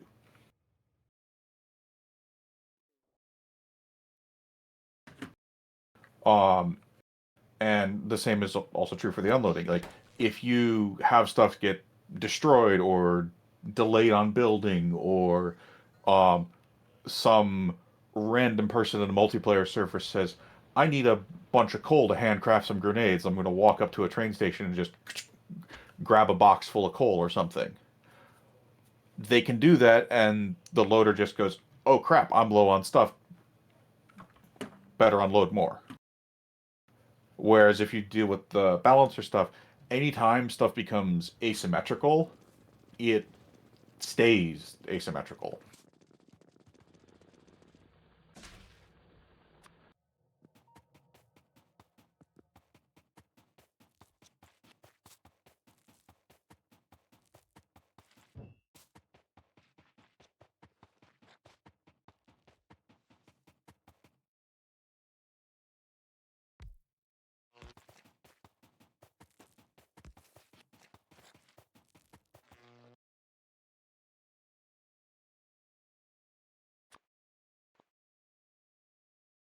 I really don't like the way they did that. Confusing as heck. Anyhow, Bob, I don't know if you were here. Oh, you've left already. Okay.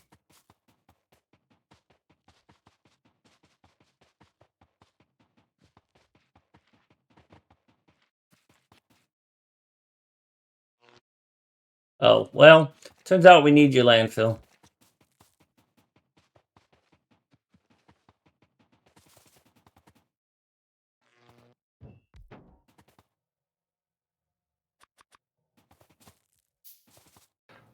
Feels like this moves the issue on another thing. Imagine Wagon 2 always empties first, they shall be in loading site that need to always fill the second. So you can actually work around that fairly easily. You can build loaders that can shove multiple belts into any wagon arbitrarily, and it's not that complicated to do so. Actually, let me just post a string in chat real fast.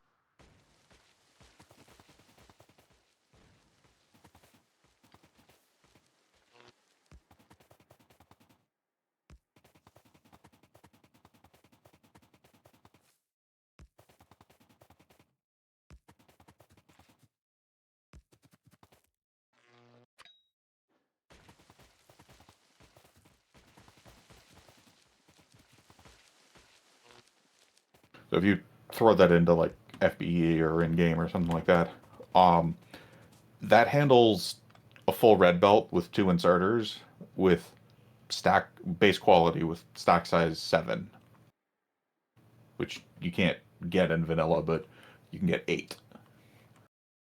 And it'll just strip a red belt completely bare with no issues.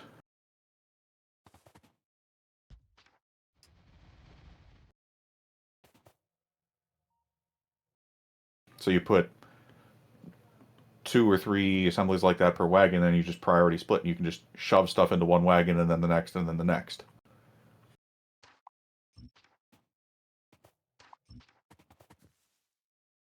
And at that point, it doesn't matter, oh, the train shows up with like wagon A or wagon B or E empty and all the other ones full, whatever. And the other thing also is, as your base grows, the degree of asymmetry that you're going to have diminishes. Because early on, like let's say you have a 6-wagon train, which is kind of long for early game, but if you have a what was it? Oh, all right. Sorry, he's making excuses. I thought that was addressing what I was saying. So if you have a larger train early on, you might have a wagon going to smelting for like part of your mall that's making belts, and then science, and then some other stuff that goes to like steel, but that's not running because you're not using power poles or whatever, right? Like you'll have a bunch of different wagons going to a bunch of different stuff. As you scale up, it's, hey, these 7 trains are all unloading copper to make red chips, and the red chip build is kind of either running or it's not. So just automatically, passively, as you scale up, your stuff will trend towards being more balanced if you're actually building it to scale.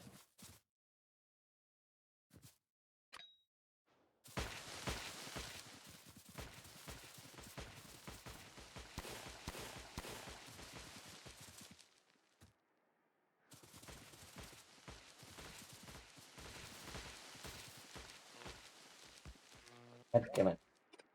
God damn it. Wish there was a mod that would prohibit you from putting things that were outside of a blueprint if there was a blueprint down. I mean, isn't that mouse over? Oh, is The that one? other Yeah, I ability? think I saw it. Yeah, could that also seems just use kind of blueprint weird how shotgun. it's like you just hold your mouse over it and it builds it. That's just. You could also just use blueprint shotgun. Yeah.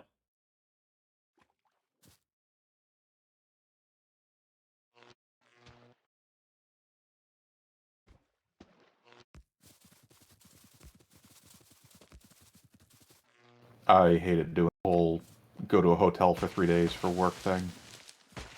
But it No, was he better doesn't than get doing the it. option of going to a hotel. He just has to drive. My most recent long-term gig, I was doing network installs mostly in manufacturing facilities, but it was next state over, so it was either like 3-hour commute each way, or I'd stay in hotels, Airbnbs.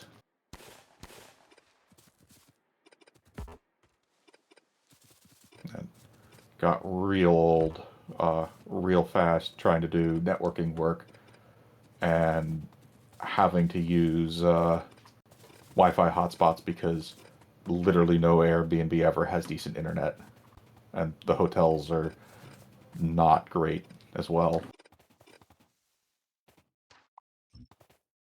And there's the hotels that will cripple your internet if you're not paying for the premium, because they can until the FedGov comes and shuts that down and gives you a nice $50,000 fine. Not that they would do that. I mean, the big chains are actually a lot worse about that. But so, pro tip for anybody who's looking to travel for like work-related stuff or vacation stuff, you want the cheap, independently owned hotels. Like they're the $80-$100 a night hotels or whatever. I mean, they're more than that these days, but the cheapy hotels versus the chains that are $300-$400 a night, because the chains, they're pricing stuff for business customers who are like, okay, we're putting it on the company credit card and it's not my problem. But if you go to like a random podunk middle of nowhere rural Pennsylvania hotel or something and they have Wi-Fi, yeah, it's probably just a whole bunch of crappy consumer routers set up to bridge to create like a ghetto mesh network or whatever, so the latency is awful, but they're not going to charge you extra for it. And usually the speeds are good enough for light usage. I mean, I wouldn't try running 4K video streams over them or anything, but you shouldn't have many problems.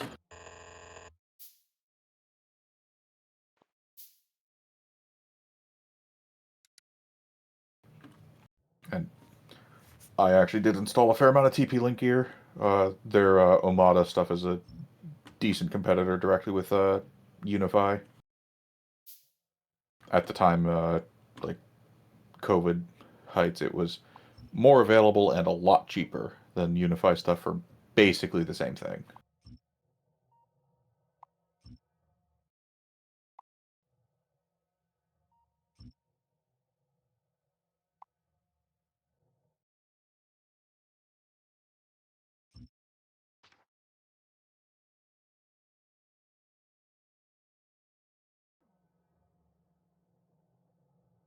This, set that.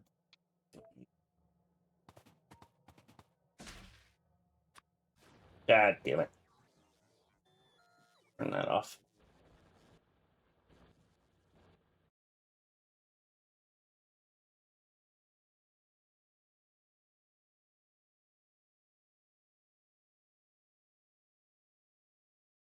What the hell is going on?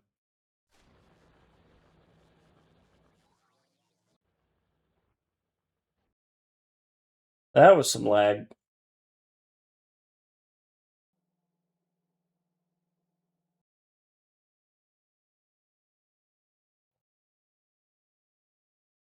Yeah, I'm still having bunches of lag. Does that need to be a 1-2-1? I mean, are you building a thing up there that's gonna need one? Oh my god, the lag. Am I falling off the internet? Hmm.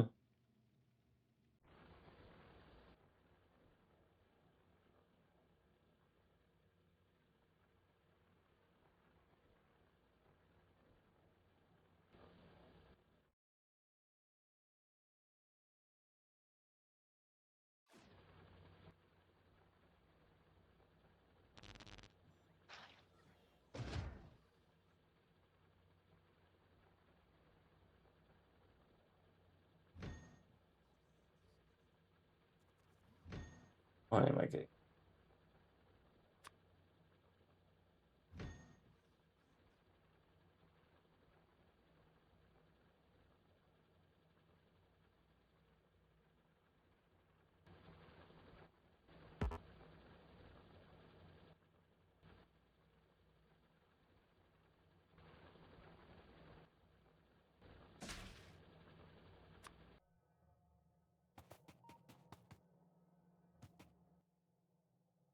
What do you do, if you don't mind my asking, Bob?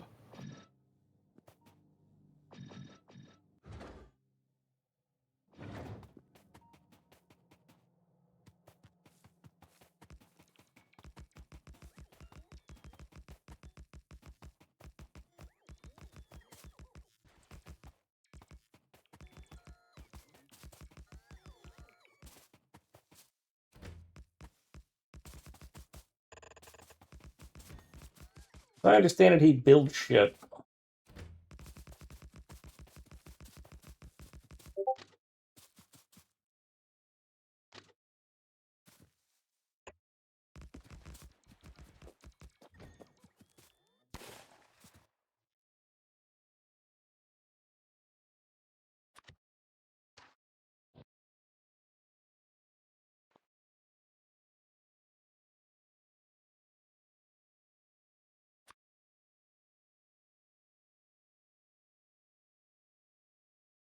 Ten geo, you mean 10 gigabit?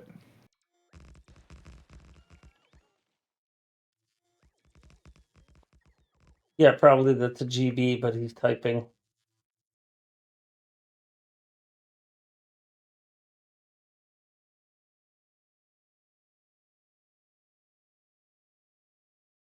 One of the things about having a multinational viewership is there's a lot of latitude you have to go on the Yeah.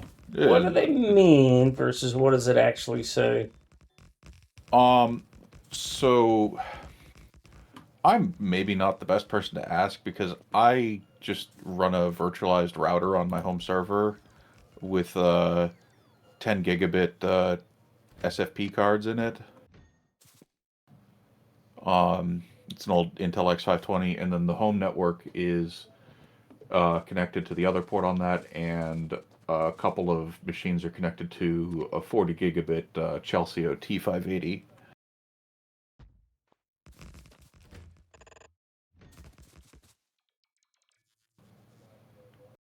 Giga Octet. Oh, today I learned. Interesting. I don't think the French Canadians use that. That's interesting. I'll have to do some digging on that when I think about it. At 3 in the morning or something. But, I mean, I'm not going to disagree with that. French math is absurd. Like, the whole 60 to 80 thing in French is just completely insane. But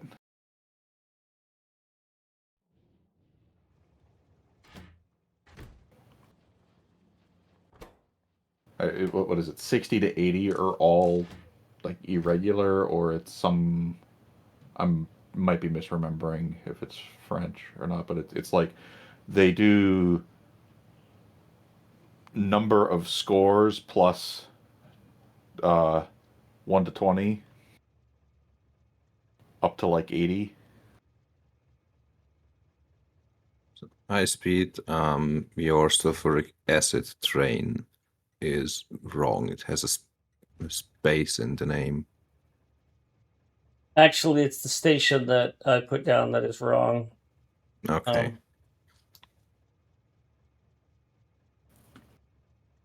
Now it's just too tight. But anyways, so I mean, if you've got 8 gigabit ISP, you can get routers that can do that these days. But the problem is, um, the off-the-shelf consumer things, like you're going to be able to walk into like a micro center and buy or whatever. Well, you don't have micro centers in France, but some kind of IT serious physical box store. They don't have very powerful CPUs.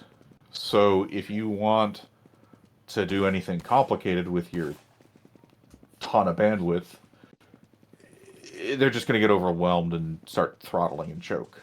And at that point, the only answer is you use actual real hardware with dedicated cards. If your ISP equipment provides SFP, you can just use any old 10 gigabit used enterprise NIC. Don't buy the ones that are new from China. Buy the refurbs. I don't know about the prices in Europe. I know they're a lot higher. In the States, you can get a used, like actual old server pull of Intel X520, Intel X710, or Chelseo 520, whatever. Various chipsets for like $30. Um, depending on how your ISP is set up, you may be able to bypass stuff. I'm assuming at 8 gigabit you're using XGS-PON. That would potentially open you up to bypassing the ONT that you're provided directly. There's a SFP module called the WAS-110 or WAS-110. That's a essentially router on a stick. It spoofs your ISP's ONT equipment and lets you just plug that directly into your router if you have a capable SFP card.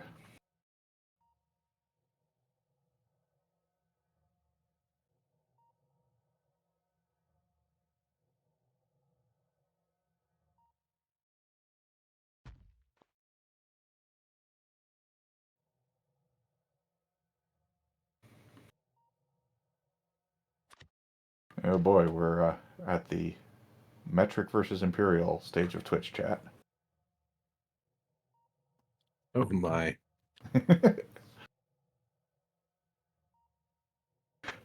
So, fun fact: a major part of the reason why the U.S. never adopted metric is because of piracy. The hold on, I have to double check what this guy's name was.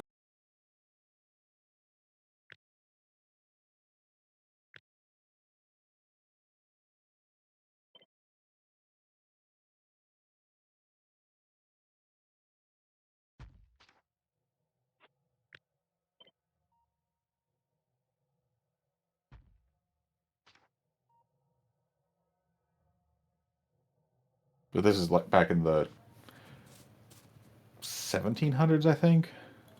Um,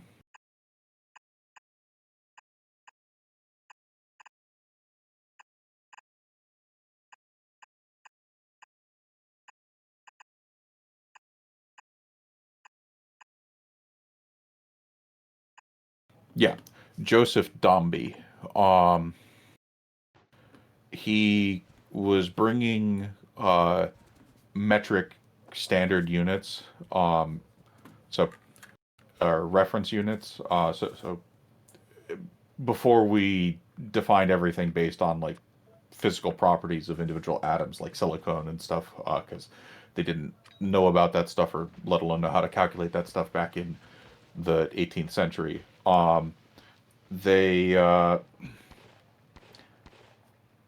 sent over reference weights that you'd calibrate other weights off of, and you essentially had like hierarchies for which ones were more authoritative.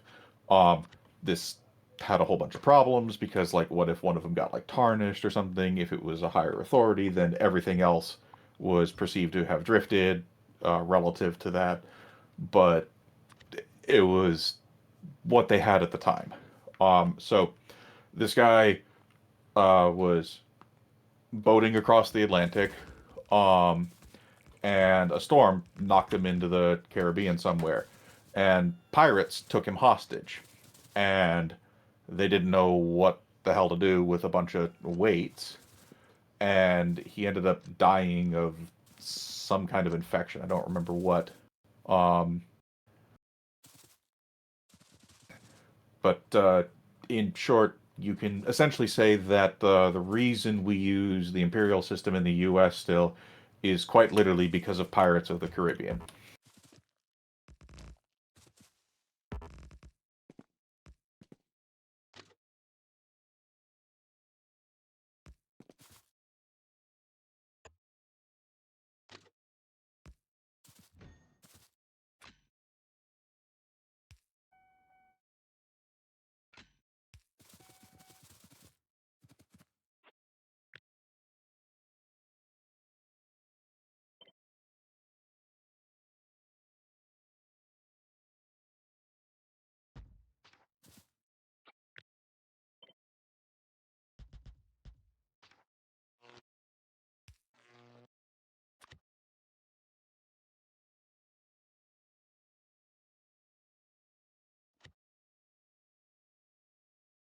These are all going to fail.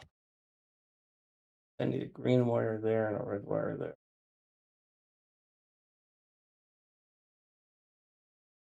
Fuck.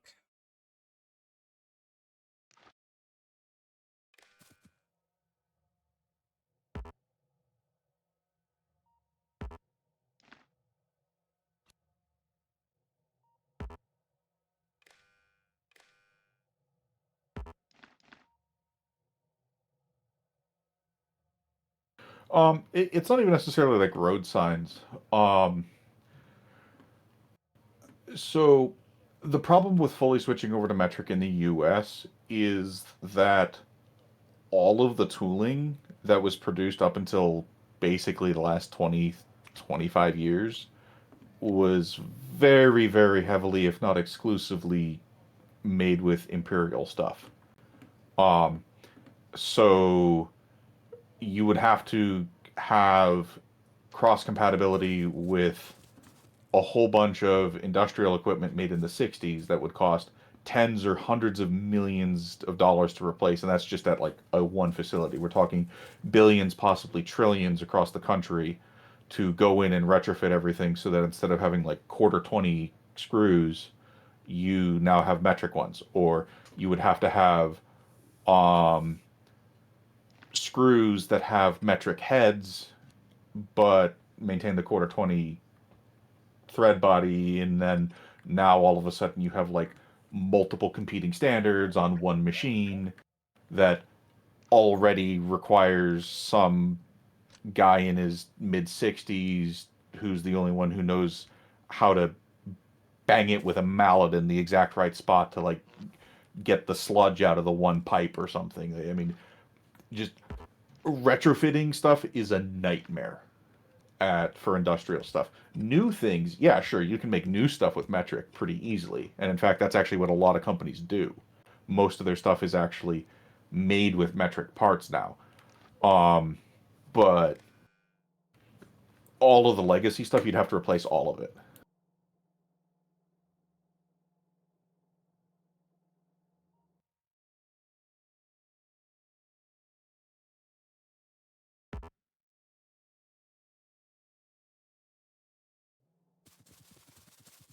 Um, I will also say that there are some things, particularly in the machining world, that just make more sense in Imperial.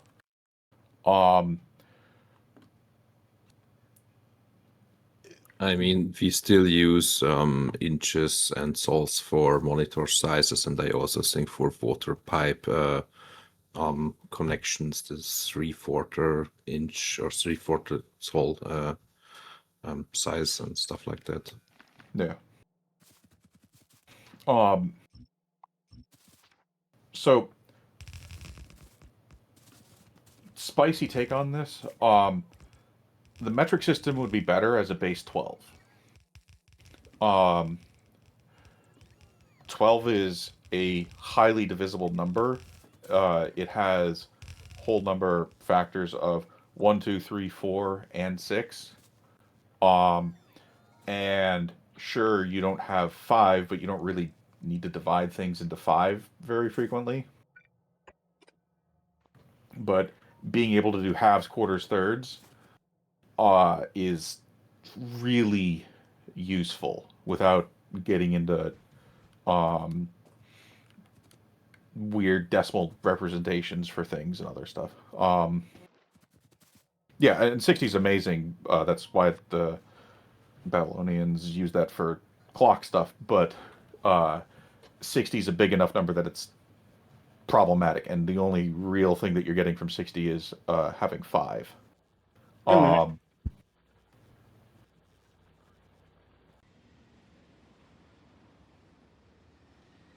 Base 30 uh, accomplishes most of that. Like, you lose the quarter, but 30 is close enough to being divisible by 4.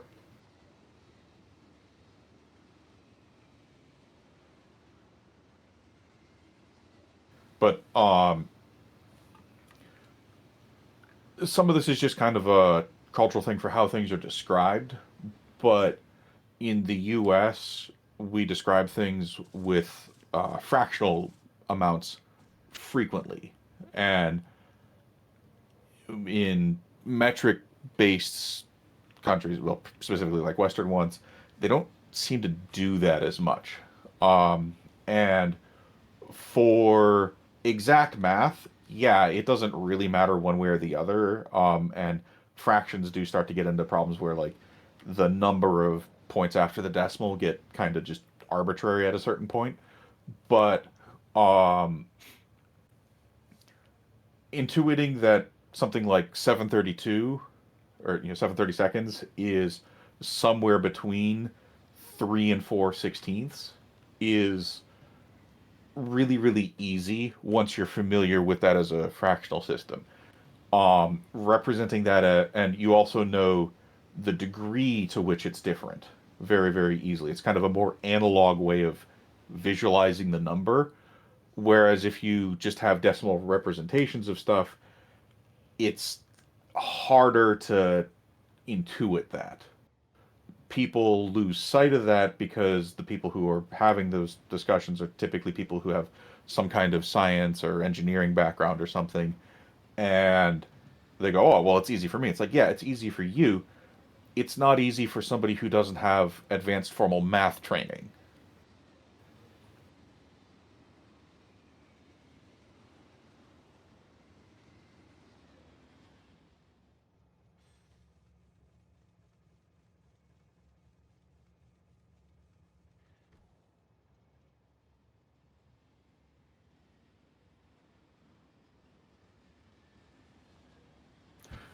But like this kind of stuff crops up a lot when you're talking about things like cooking. Um, I have never once in my life needed to know how many grams of sugar to put into something. You do most of that stuff by volume, and then while you're preparing a recipe, you do a little bit of taste testing or whatever as you go, and you just get kind of a feel for it because the amount of sugar, the amount of flour, the amount of other stuff, it all depends on like how is your vanilla getting old and losing some of its punch? Are your lemons nice and sour, punchy sour? How much humidity is there? What's the temperature? Like all of that's going to influence that stuff a lot. So going, oh, the recipe calls for 374 grams of flour and I'm making a double batch, so I double that. No, in reality, you put 2 scoops in and instead of one, and what you actually do is you do like 1 3/4 of a scoop, and then you just add enough until the consistency's right. And that's how most functional everyday stuff works for most people on a day-to-day basis. Yeah, that's not good for balancing your checkbook, but that's not something people had to deal with until very recently in civilization.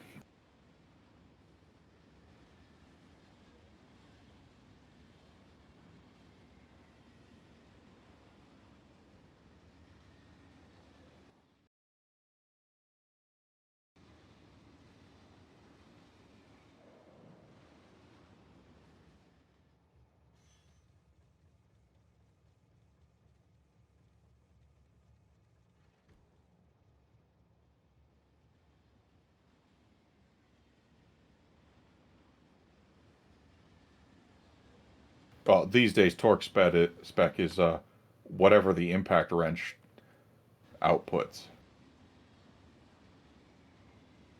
which with modern impact wrenches is starting to actually cause a lot of problems because they're getting a little spicy.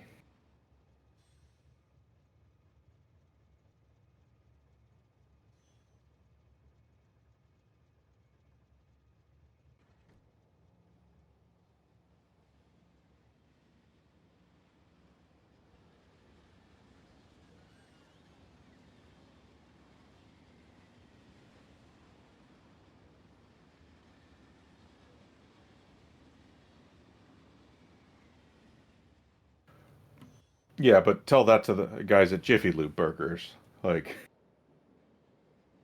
I've I don't think I've ever seen a mechanic put tires on a car with a torque wrench. They always just pull out the rattle gun. Most places it's going to be cordless, but they all have an air gun somewhere, and they'll just bzz, bzz, bzz, buzz it a couple of times and call it good enough.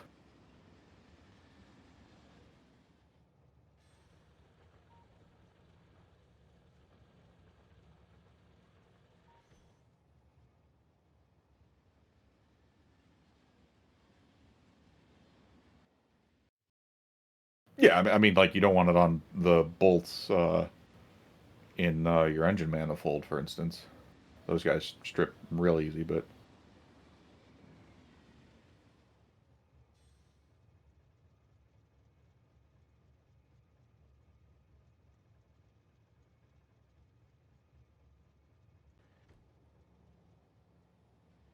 the other thing with torque specs are kind of bullshit for anything that's outside and exposed to the elements. Like if it's going to rust and stretch and flex and get water in it, who cares what the torque spec is? Like it's completely made up.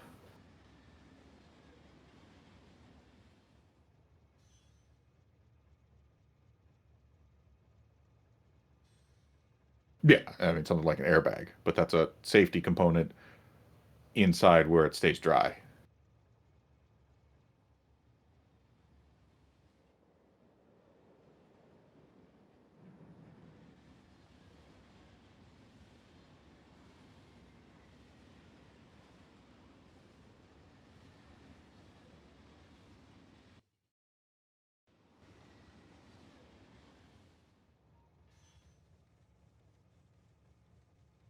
Burgers, don't get into injection molding um, because they'll have torque specs in multiple different units on the same device.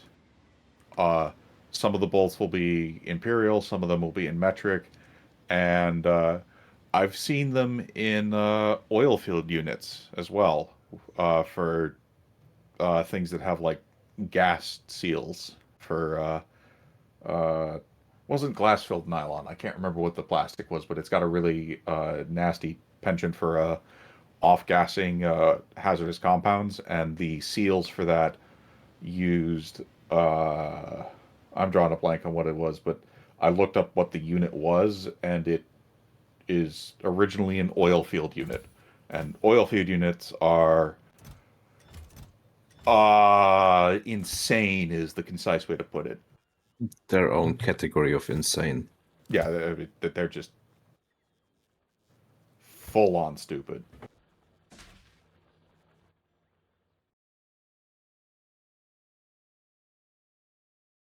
Hey, Nizam.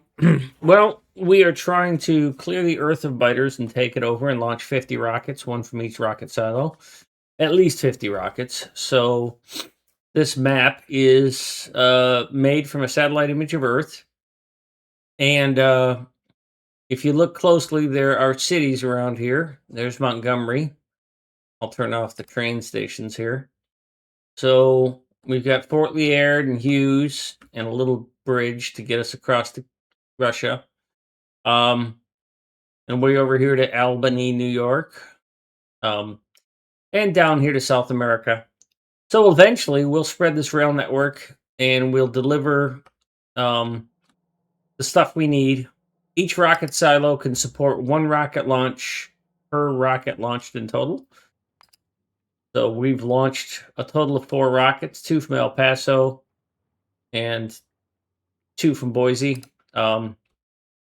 We've got our starter base where we started here at El Paso, where we just built things by hand and then gradually built up the automation. And then we went to trains. Hey, Red Rafe. And we've been struggling with growth in so much as having 4 or 5 people onto a system that's designed for 1 or maybe 2 means that you rapidly outstrip your ability to build shit as fast as you think you should. But everybody's been pretty patient.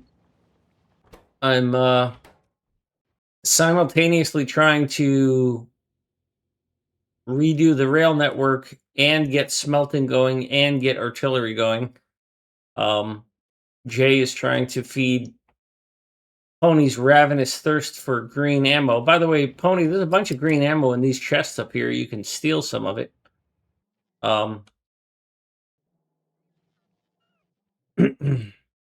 And I've got to get some smelting going on. I don't know. I don't know if this piece of territory is Mexico or not. I broke a hole in it in order to extend the rail network.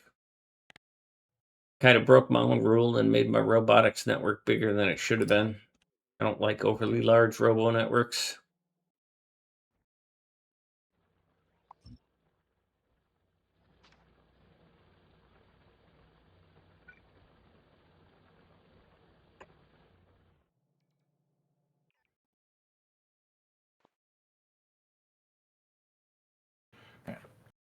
It's irritating me that I can't remember what that stupid unit was. It had to do with like the amount of permissivity through like permeability through the gasket. So it was like some kind of like pressure-based flow descriptor, and I'm trying to remember what it was called. But it was one of those things where it's depending on what region you're from, it has different acronyms because, of course, that's just how the oil field industry is. But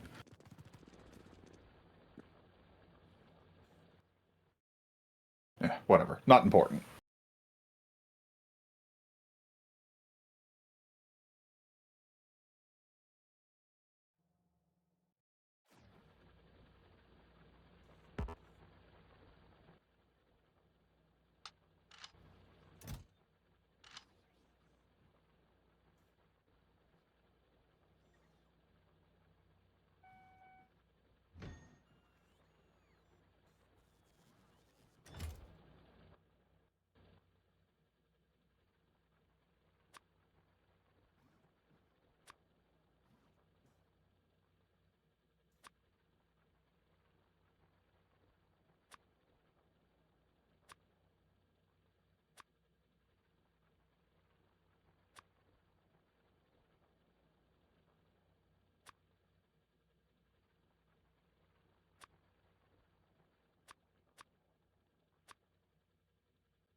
I'm going to do that. I should just turn that option off because it's a waste of time.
Why did you do that?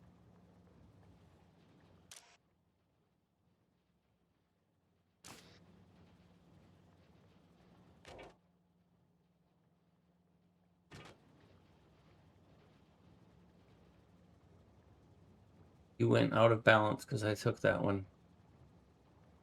Fucker.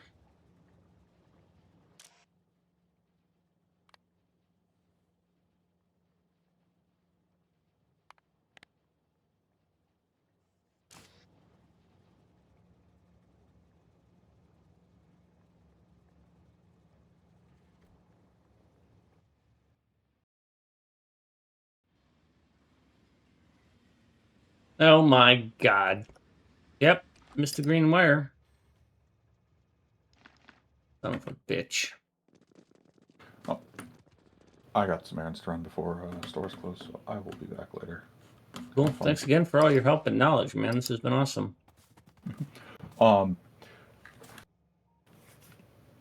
I'd be curious to see what you think going into like a test world or whatever, and just clicking down the rail prints or whatever. No rush or anything, obviously, but maybe there's some slight tweaks, improvements that can be made to them, but for the basic stuff, I think that's pretty decent. Well, I could add 45s to those if you want, but I don't usually do 45 intersections. Thank you for the raid, sir. all right, take care. All right, thanks. I need to get this printed so I can see. How are you? We're oh look, Pony's trying to get dead. Pony, have you considered using the sniper rifle while you're near your spiders?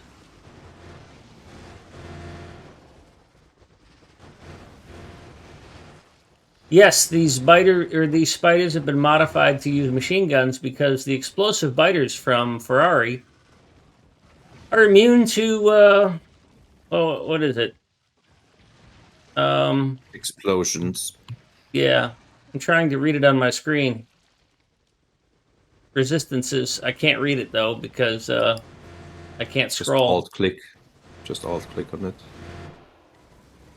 Yeah, resistances, explosion 100%, fire 100%, acid 100%. So yeah, we had to figure out a different way to kill them. So we've been using these level 3 combat bots because they're actually kind of useful. They last a while and they're expensive as all get out. We need to build a factory for that. We're also using a mod called I don't remember its exact name, but it gives you a carbine and it gives you a sniper rifle, and that was very handy before we had spiders.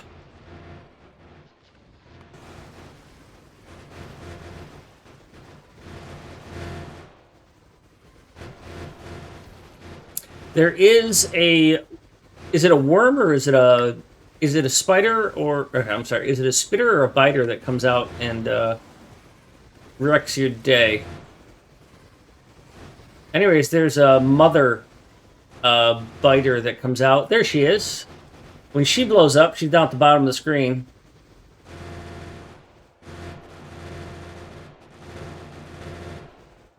Yeah. So if you're not paying attention, I've died to her a few times. You just get wrecked.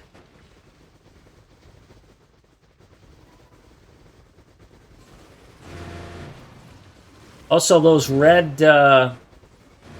spit you see, that's fire spit. It lands on the ground, and if you have turrets there, it daisy chains. It splits when it hits. It goes in 2 directions, and it lasts long enough so that if your bots replace your turret, it'll destroy the next 2 or 3 turrets that get put down. Because, you know, shit's on fire, yo. The Pony's getting better at this. He's only died a few dozen times.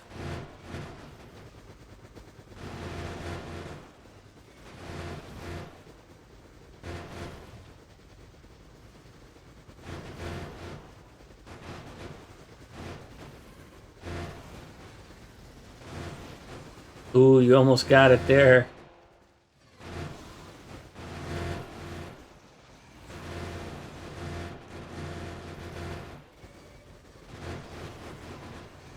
So we're working on building Artie. Jay is trying to ramp up production of green ammo. We're gonna be invading Russia from Alaska, and then Europe from Russia, and then Africa, because the map ends right here. I, on the other hand, am trying to figure out why I missed this wire and what I can do to fix it.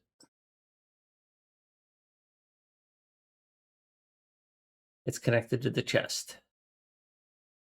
And this is connected directly to that. I shouldn't have this many. And you shouldn't be asking. You're not reading anything because I didn't connect you? You're still here reading. Yep. You're not connected to this.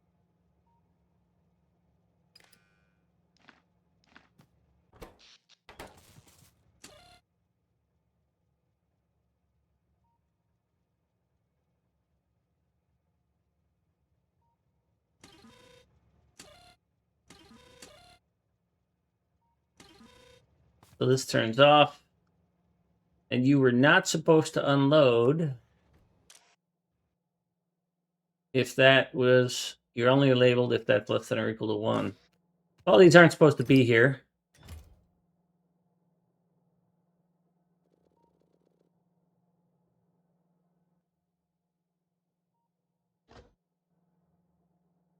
That would explain why I'm not getting any rocket silos launching.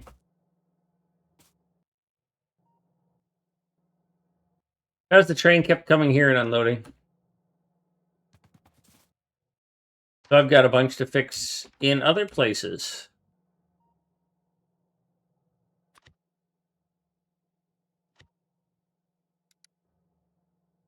And I've just sort of hacked this together.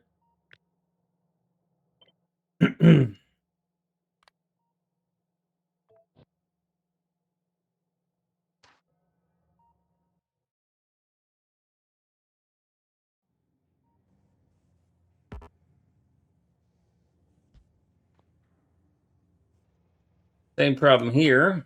Fortunately, I've caught it in time.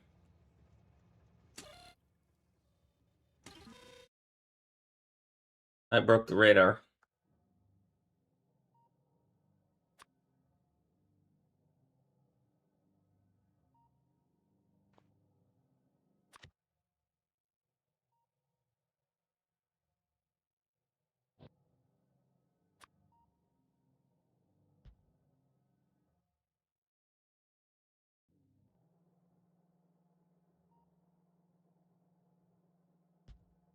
Pony bit it? How many spiders did we lose, Pony? All of them? 3 of them. Hey, we launched from Minneapolis. That might be a new one.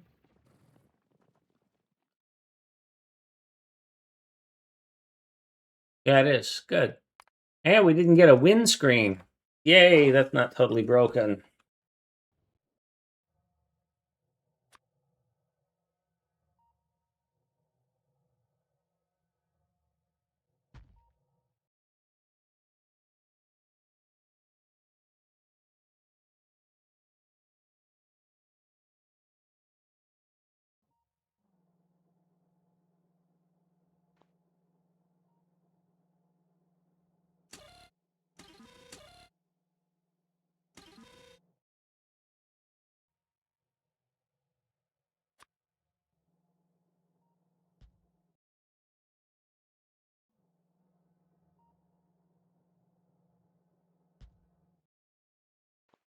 Where was the one I broke? Minneapolis, huh? Okay.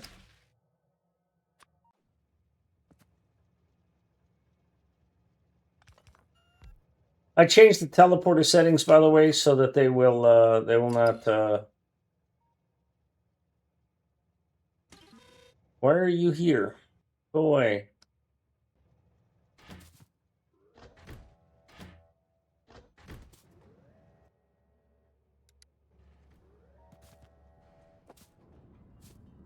Oh, we get to we get to watch a rocket launch.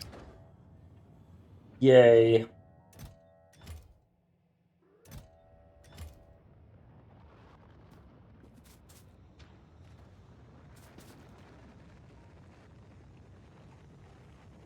Yeah, Jay created a tileable nuclear power plant. I'll show it to you in a moment. Or you can probably just look on Jay's stream.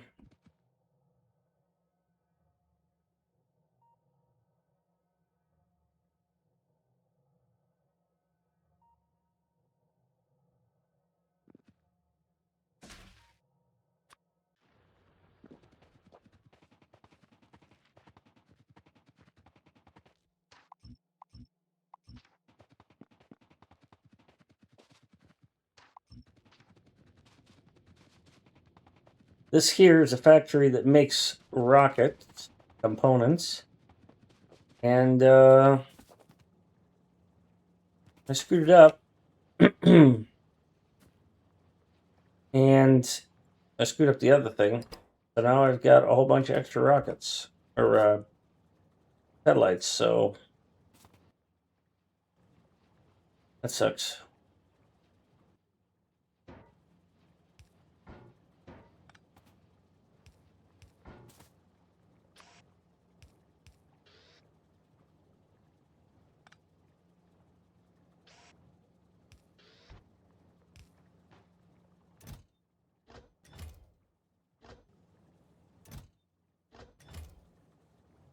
I'll explain why this thing was always short on satellites. Is because this place, Boise, was just collecting them all.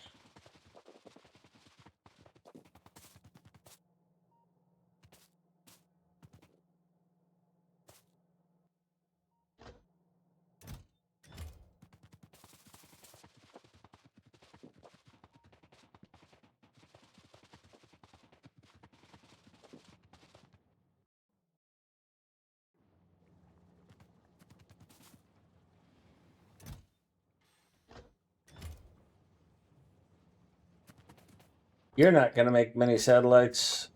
Well, you may make satellites now, but you're not going to release them because that's triggered. So.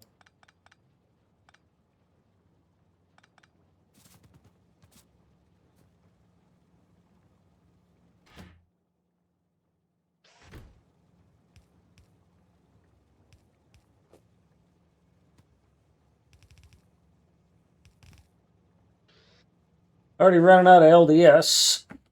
The space can't keep up with that level of performance, but that's all right. Here.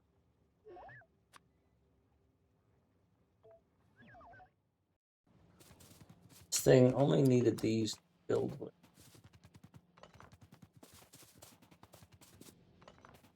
But I am going to need a radar. Did a lot of work to make that work there. And it turns out I didn't need it.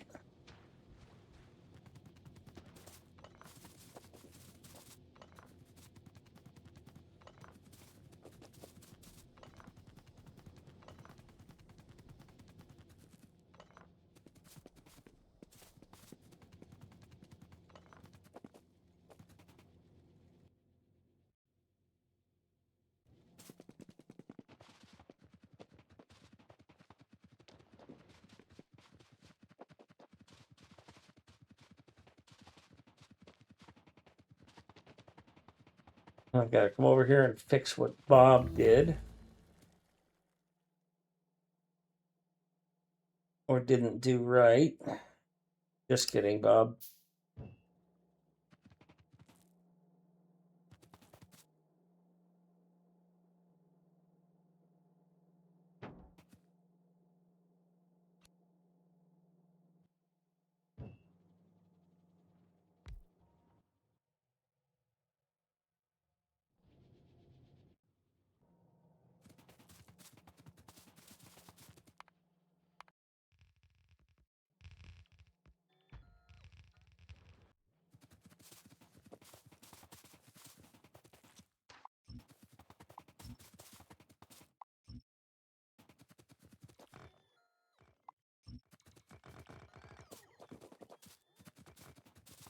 I love that you can pick up landfill.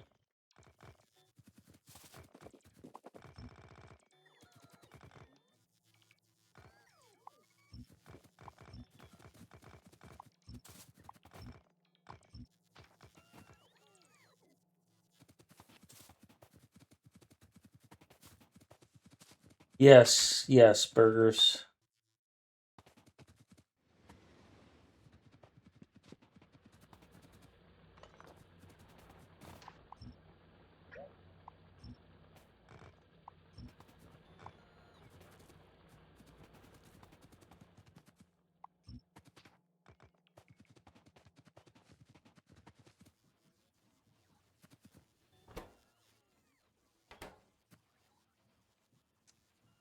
So Michelle posted a video or a small, most of a build for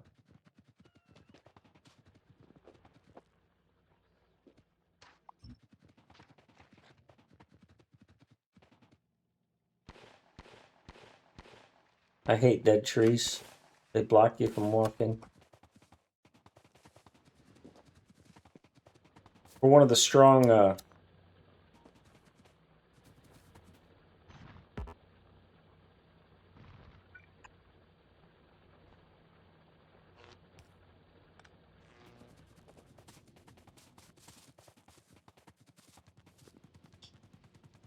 capsule builds. Oh, somebody took all of that shit. Now I gotta go get all those things. Let me out.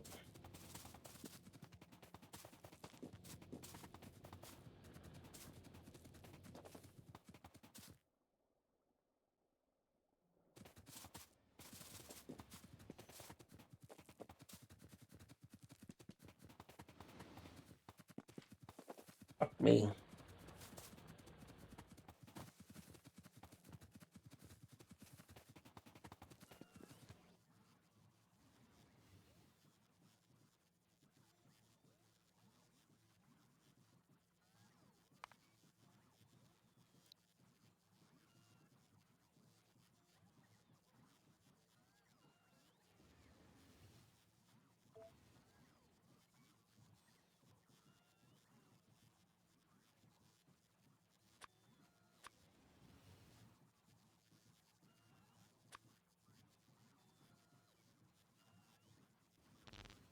Hi, kitty cat.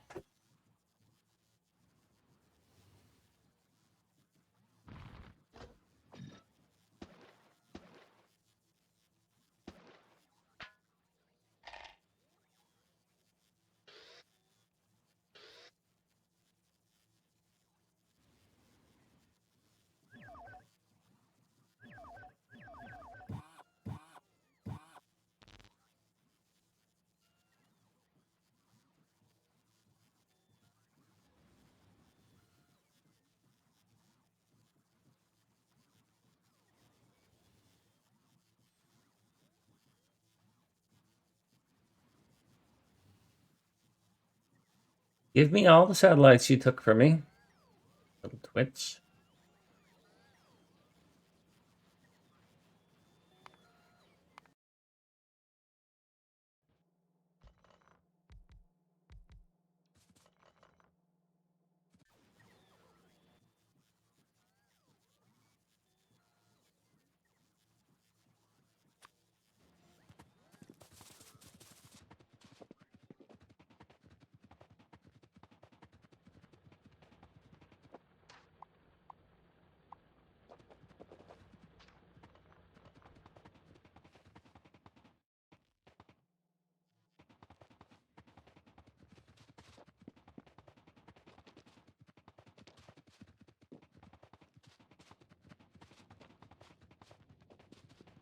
All right, so that should clean up all of that, and then these trains should get to rolling correctly again.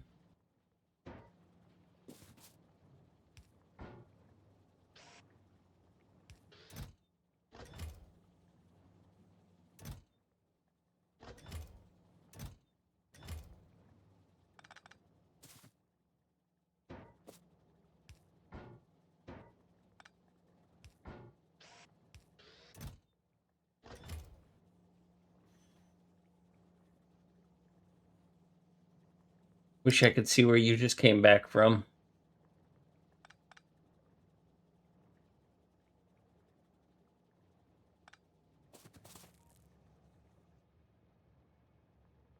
Saskatoon. All right, let me make sure that Saskatoon is configured right.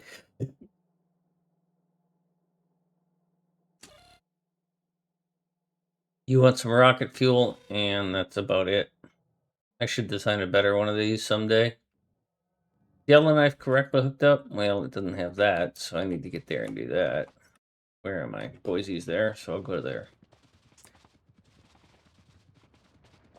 I didn't want to build that. Yeah, I did. I don't care. Hey, look at that. Another rocket launch.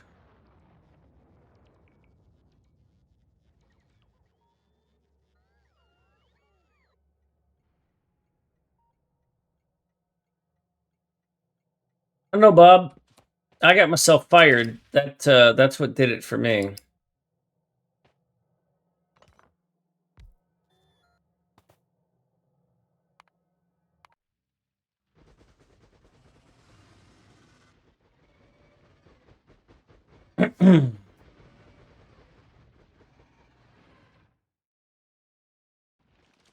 And then I eventually got rehired.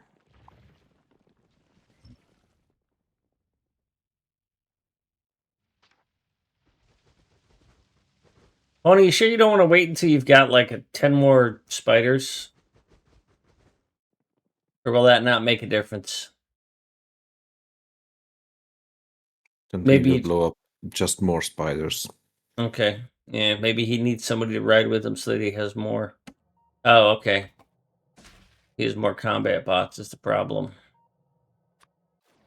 But I gotta get this smelting online so we can get Artie going.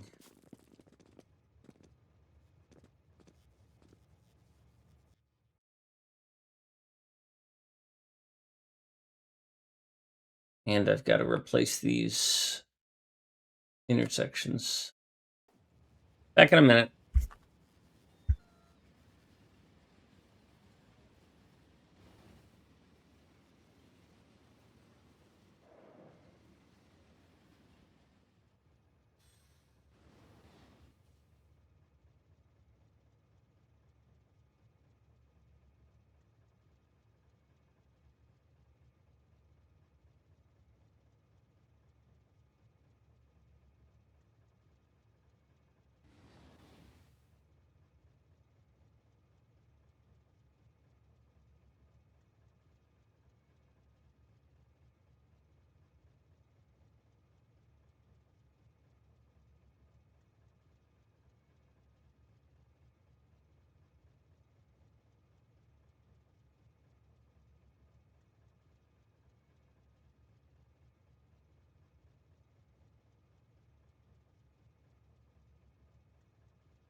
No burgers. I mean the.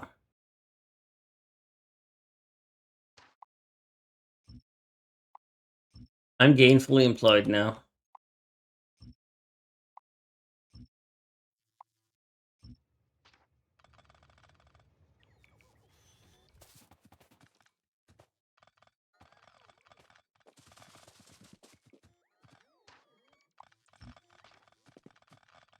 Yeah, well. I'm hopeful for you, bro. I'd say I'm saying a prayer for you, but I know that would just really offend you, so I won't say that, even though I do it.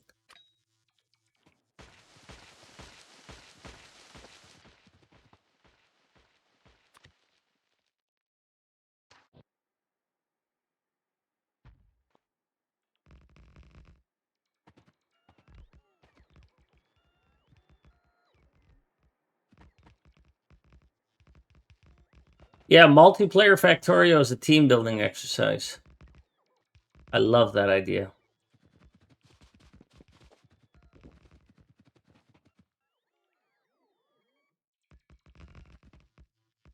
Well, what I learned about it is that it focuses the mind in a positive direction. And while it I know. I'm busy over here. That was intentional. You hijacked my train. This is the one that builds. This is the one that has steel furnaces on it. I need this train. I don't know what the fuck you're doing with it. Do you need it? Because I can give it to you. I'm going to be building. I just need the red inserters. I Oh, don't well, want those to other back. trains with red inserters, fuck off. I'm only kidding. You can have it if you need it.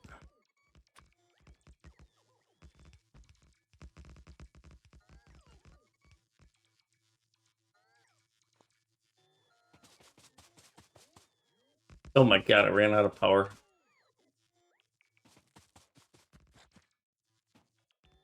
How could I run out? Okay, well, I'm going to have to request another one of those then, huh?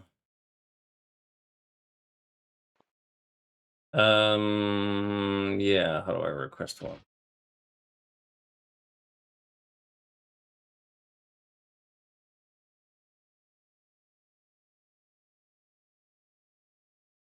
Yeah, Mustache, the problem is middle and upper management think that AI can replace people, and all it can do Oh, is help yes. people. It can augment their skills, but it can't replace their skills. And so it's a And real problem in that regard. you I'll need to know about the stuff so you can filter the crap that comes out of AI. Right. Yeah, we're on the same page there.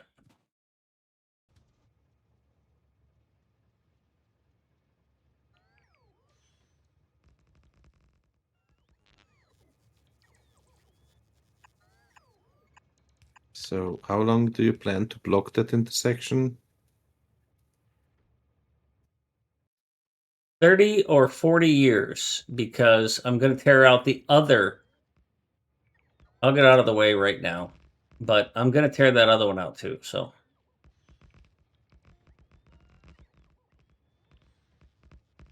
Oh, fuck.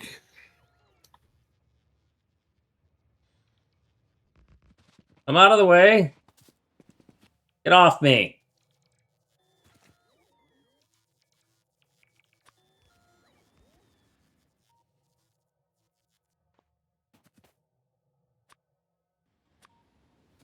I can tell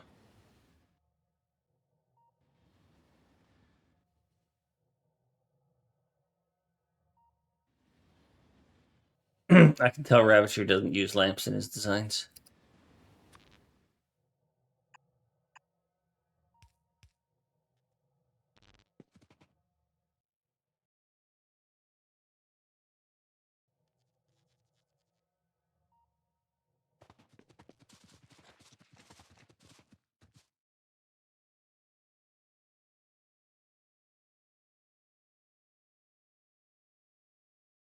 Why in the hell are they coming all the way up here to get copper? Are we that hurting? That's surprising. So I really want that Roboport to die.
Bye, Pony.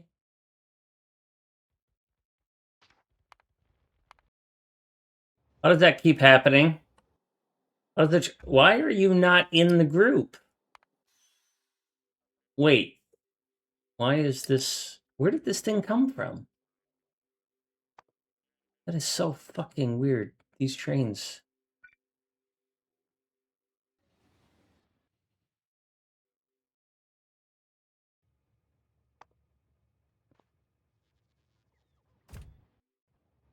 Now I don't trust any of them. What do? I hit trains. I hit trains groups. No group assigned. That's one J is fucking with. Groups. That's one J is fucking with. That's one J is fucking with. That's the PAX train. That's one J is fucking with. That one doesn't deserve one, and that one doesn't deserve one. Okay, we're fine. We should probably put those in their own. I'm going to tear out this northern intersection and replace it, and I still don't understand why trains come all the way up here to get copper when there's a train station here for copper. I mean, are these other intersections just that good that it's routing them that fast? Tell you what, though, that Best Ravager copper you guy's can get. fucking smart. All right, so anyhow, Jay, you're on your way back, so I'll wait till you get back for it. Are you on your way all the way back? I'm using my foot. I don't trust the train network when you are building. You got Fort Liard right there, dog. I like a good jog at the I end even of the turned day. off the teleporter or the power drain on. Oh wow. Well, maybe next time.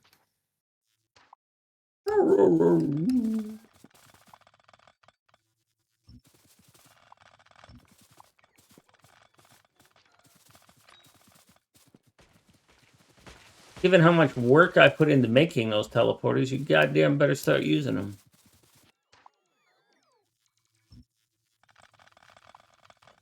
Or I'm going to tell your local political office that you're a member of the AFD.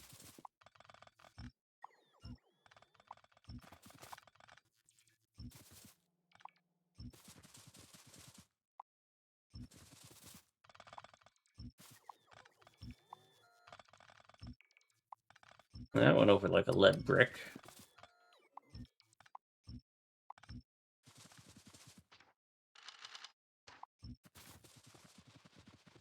All right, time for another one of these really nice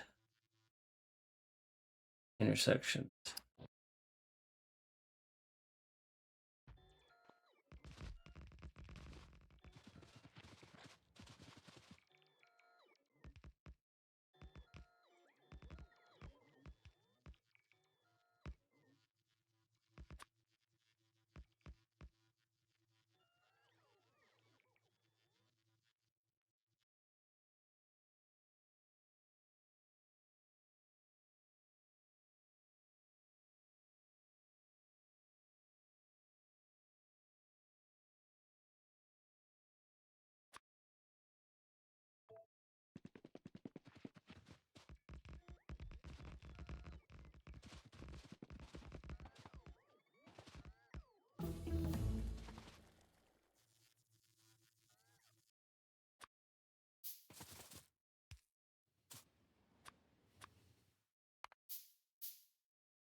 Hey, we finished a research. Damn it.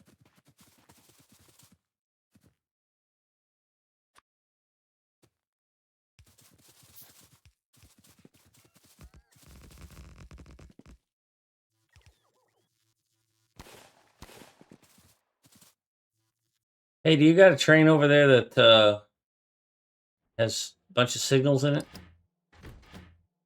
Nope. I'm right near a teleporter. I'll just go get some signals. Let's check in on Pony. By the way, Pony, you want to stay to the south side. Once you get that initial wave cleared out, in this area, you'll want to stay to the south because there's a peninsula down there that'll give you, once you get that cleared out, that'll give you a really nice setup. Have you considered slow caps? Maybe those will help you. I don't know what kind of problems you're having, though.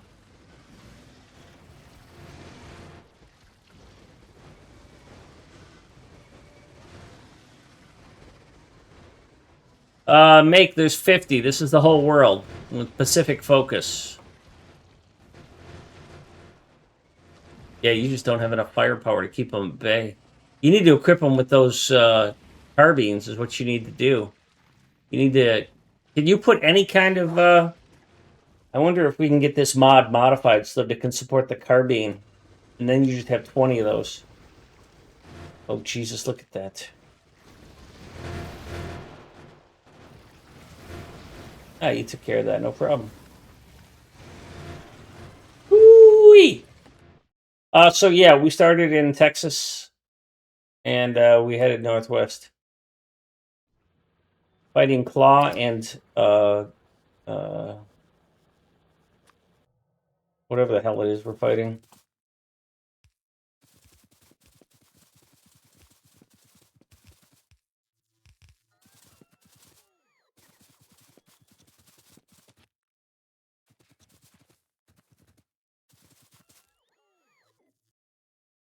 Depending make, tooth and nail, tooth and claw. Depending make. When I first made this, I wasn't sure how all of this stuff worked. I tried to put them far away, but some of them are online with each other. Like Albany, Minneapolis, and Boise are all in a straight line, and so you'll see that. But when we get to Europe, you'll see that they're in a straight line in a lot of places. But I've got another version of the map, like the United States, where it's all 50 state capitals are cities. And so if you make it big enough, they're not. In the Northeast, they're all smashed together. And then I've also got a map version of Europe, where it's 52 capitals, 52 cities, or 54.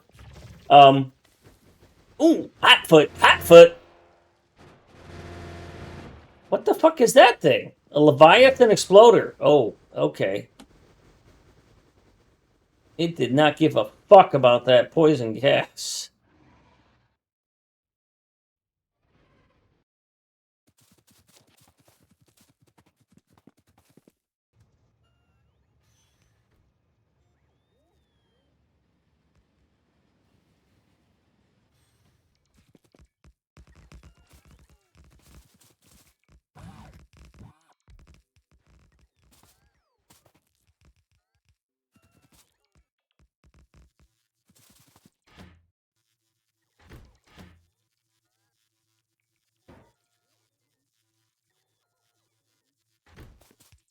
That's unfortunate. Took up an entire slot.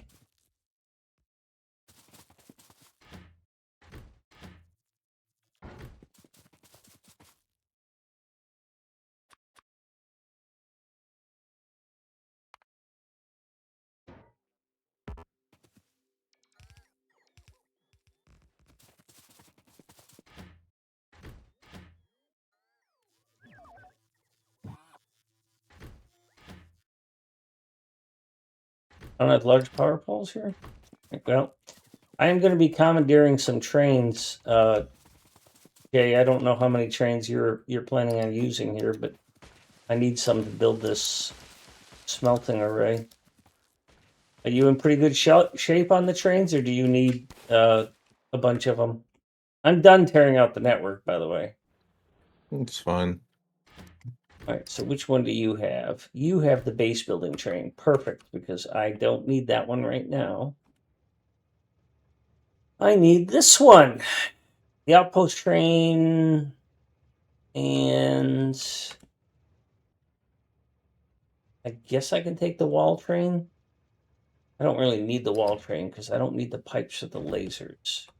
By the way, Pony, we have a wall train, so you could, in theory, do the laser laser pod walk.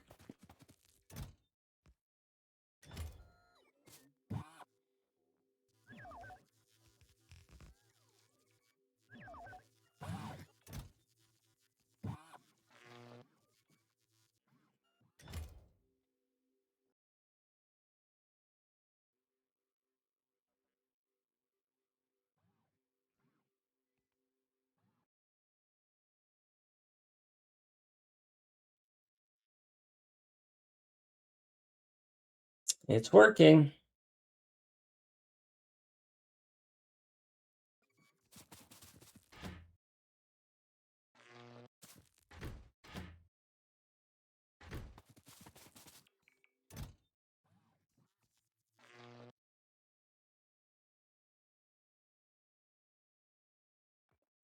I don't know that I'm doing this right.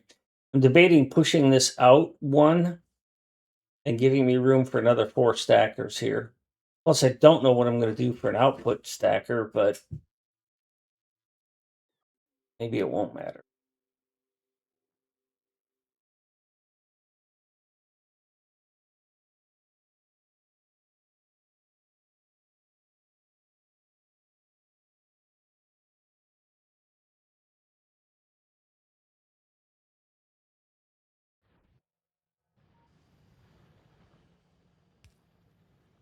Ah, Jay.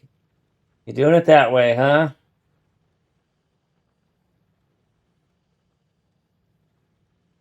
By the way, I'm not even looking at what you're doing, really. I'm just making fun of it. I know. That I don't know if you can keep that radar there or not, but should be able to just copy and paste this stuff, Tony. That's what I do.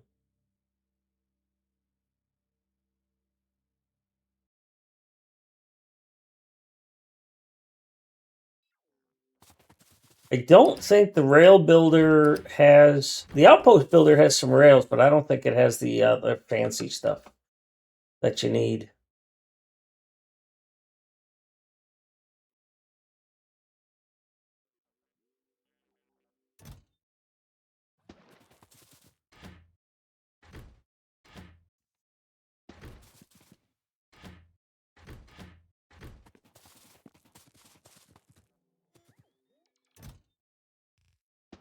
I'm gonna need a lot more landfill.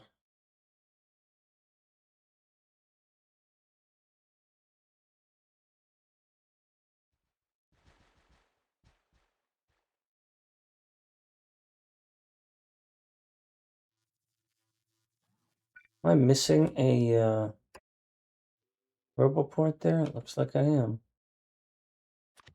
That design missing a roboport. Yeah, it is. It's missing a roboport right there. That sucks.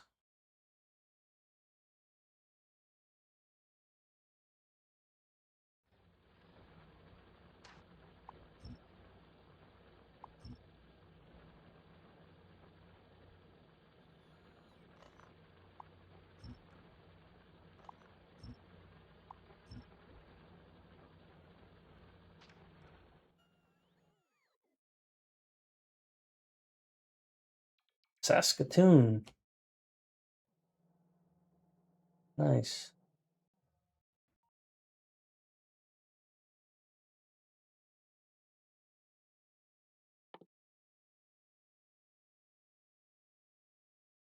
Oh shit, we should have been researching laser weapon damage. That affects the distractor capsule.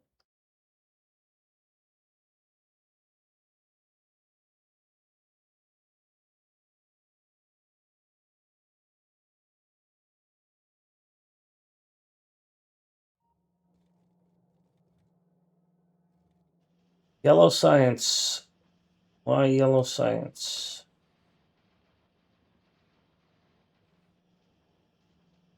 LDS? Well, let's start this cascade of shit.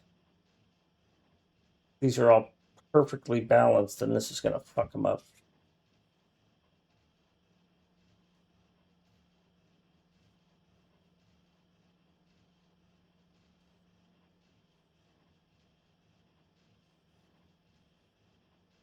Yeah, Bob, if only we had a way to get them here.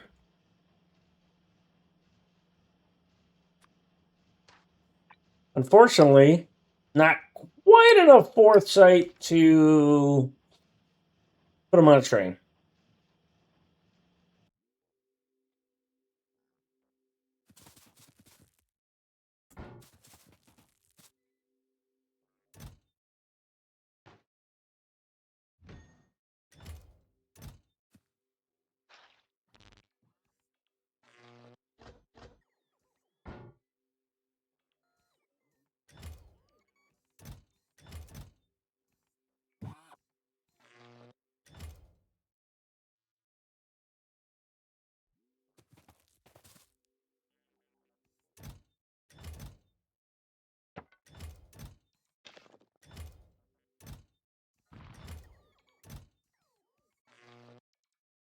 You know I'm just busting your balls on that, Bob, right?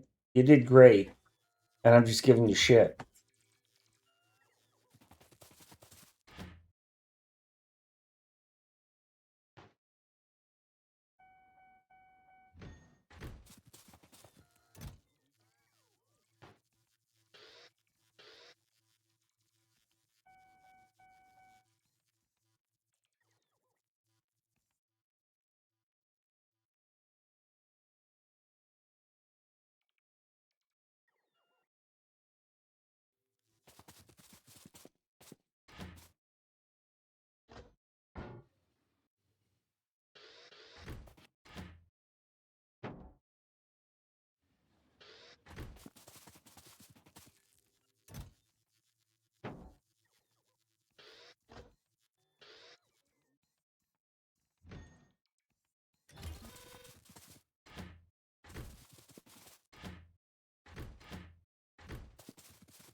Yeah, and I was fretting about it yesterday about the abuse, and then it came to realize that I can just pick up landfill. I don't care if somebody abuses it. I have the ability to ban things.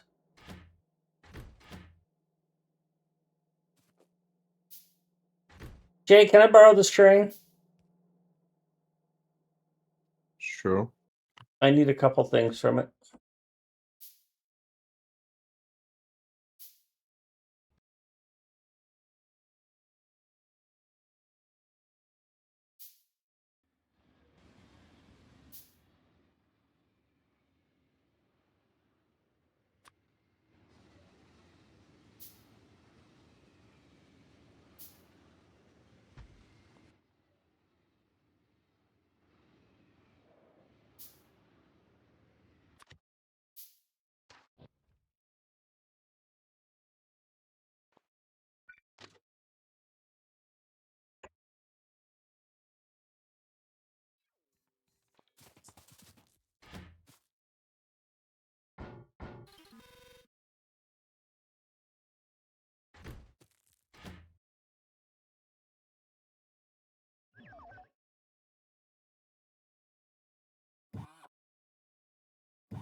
Put some more red inserters in it.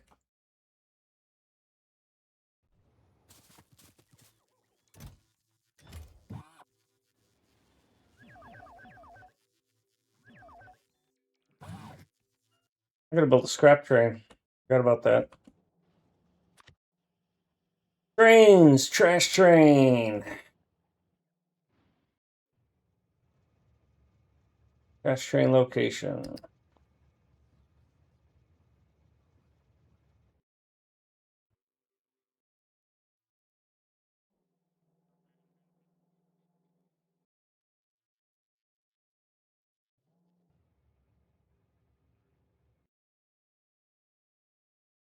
Here's mine fucking building this already.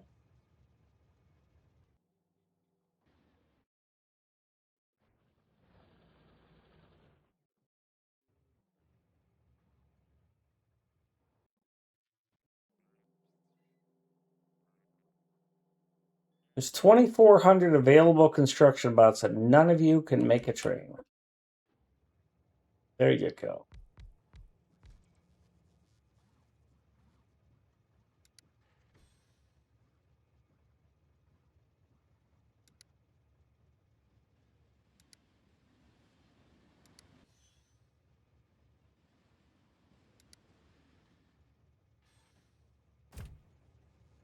Yeah, bot queue.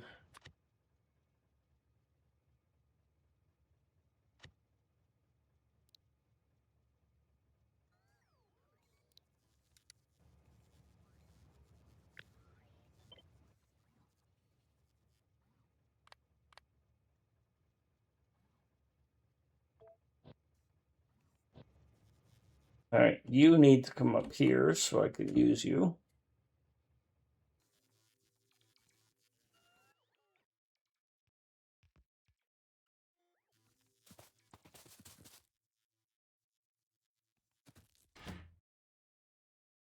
I need the landfill that you have, so go away and get me more landfill. Ugh.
You gonna try and build a defensive outpost out there, Pony? Use that to lure them towards you?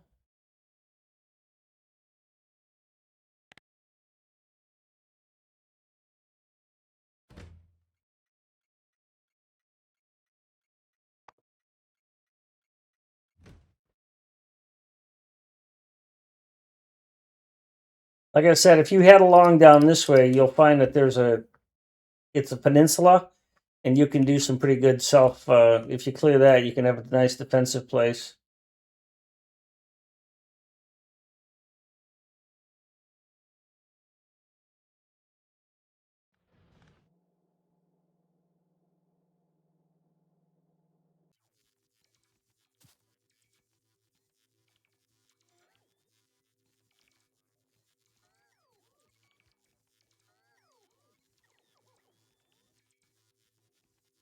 I think I have a mod that fixes that, Steely.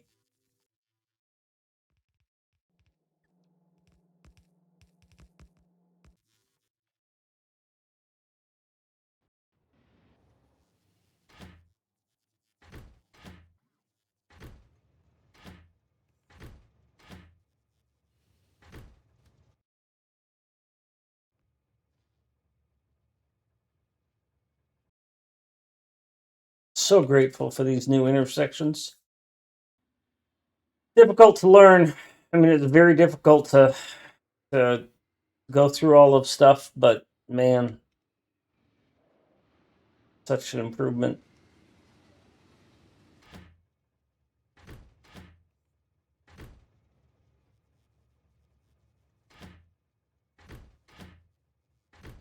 Yeah, so Pony, this train has like 50 or 100 lasers on it.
Man, I'm short on landfill.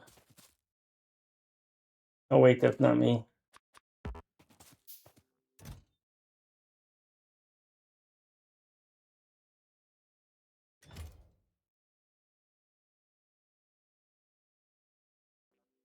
Just swore I made some landfill. All right, something's wrong. Well, first of all, I'm out of red belt. How's that possible?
Tony, are you bringing the spiders back because you're refetting them, or just because you didn't want to use the teleporter? I'm just curious about, I don't want you to have to spend a bunch of time walking when you can just teleport and carry shit. Oh, you got to refeed them? Isn't this thing online yet?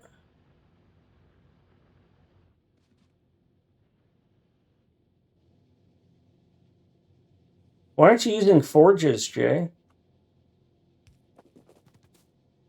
Or foundries, rather. What are foundries in your terminology?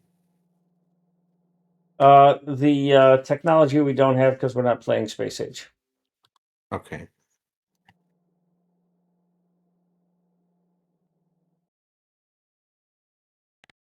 So what's wrong here? We're missing those.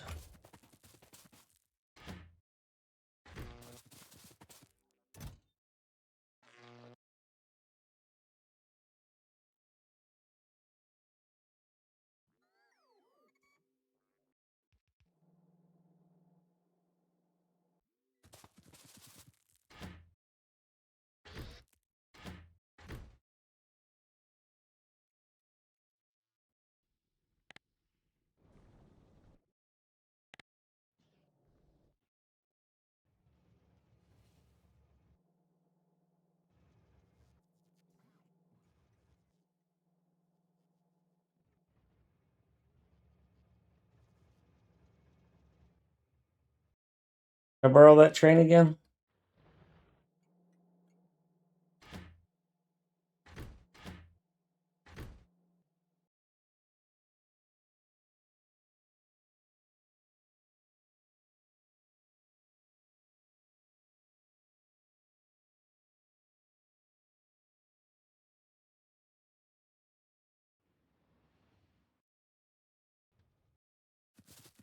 That was weird.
Red inserters.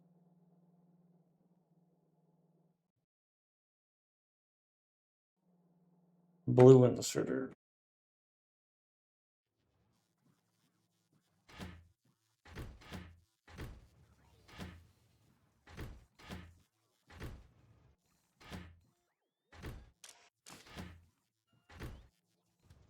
Borrow this real quick.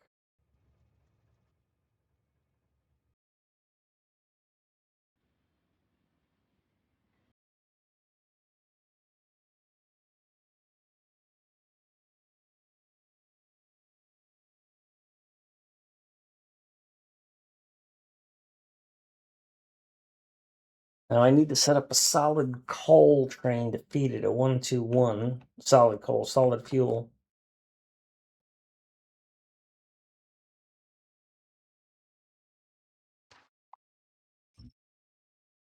The best place for that, this.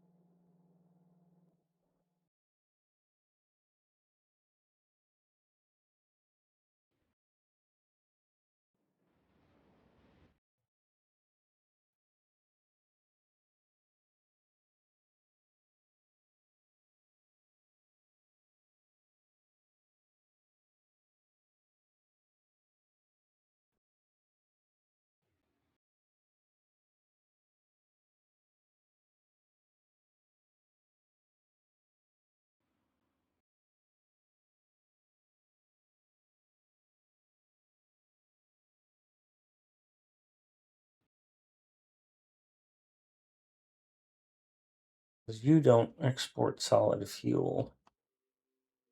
Although you could.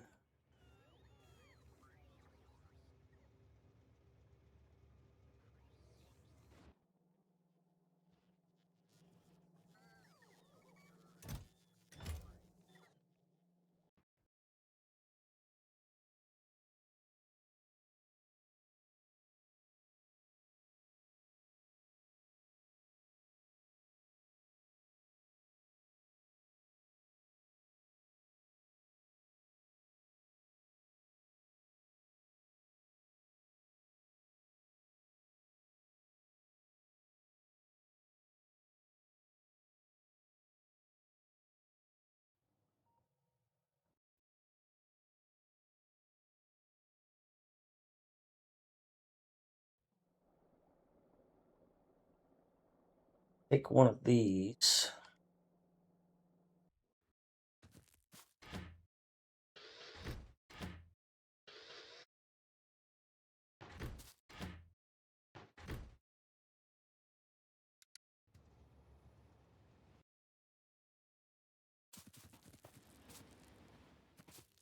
You need that train, go ahead.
I don't seem to have anything pre-made.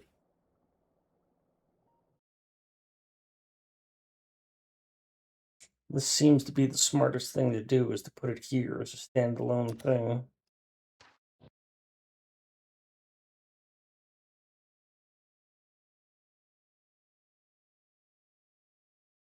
Let it just suck out of this teat.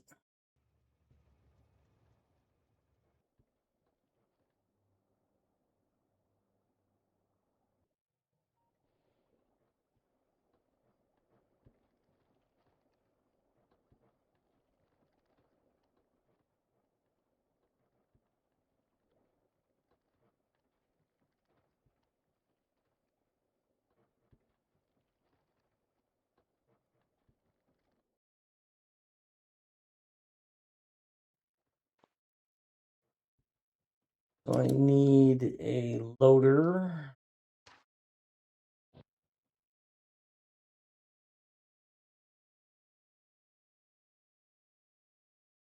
I like to put it in the middle here.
This is going to be a 1-to-4 splitter.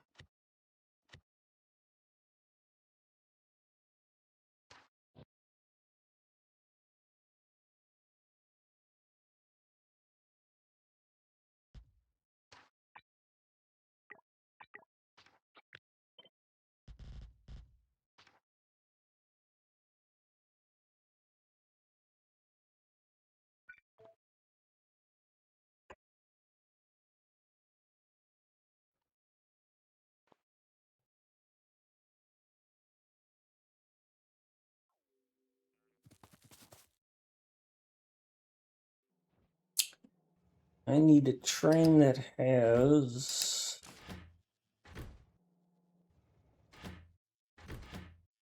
Yeah, I need this train to meet me right here.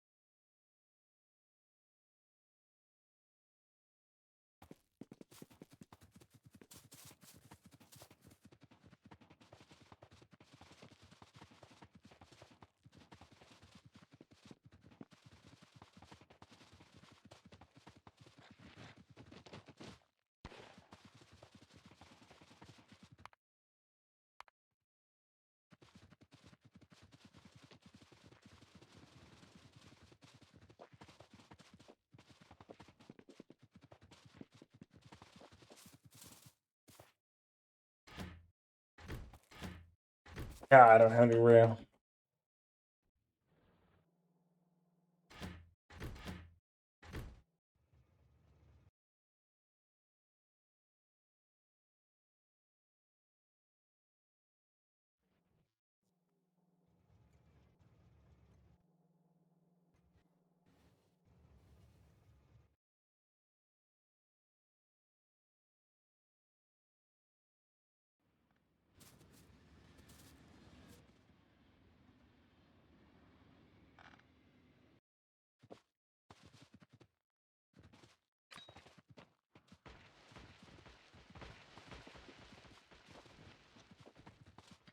All right, this music has failed me.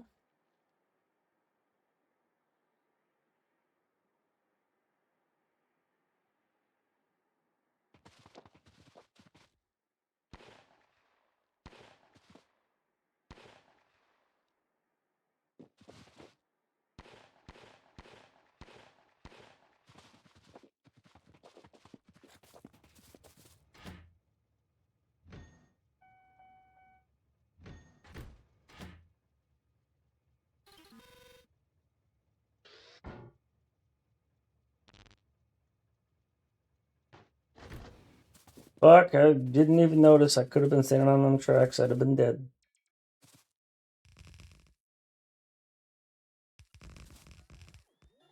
Did I pick up landfill?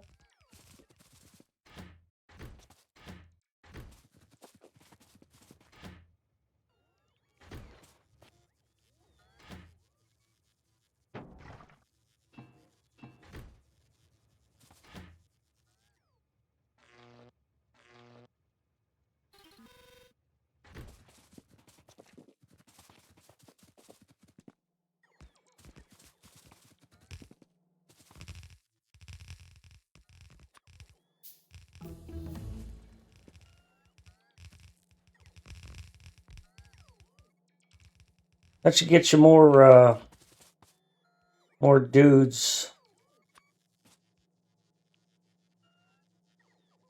Tony.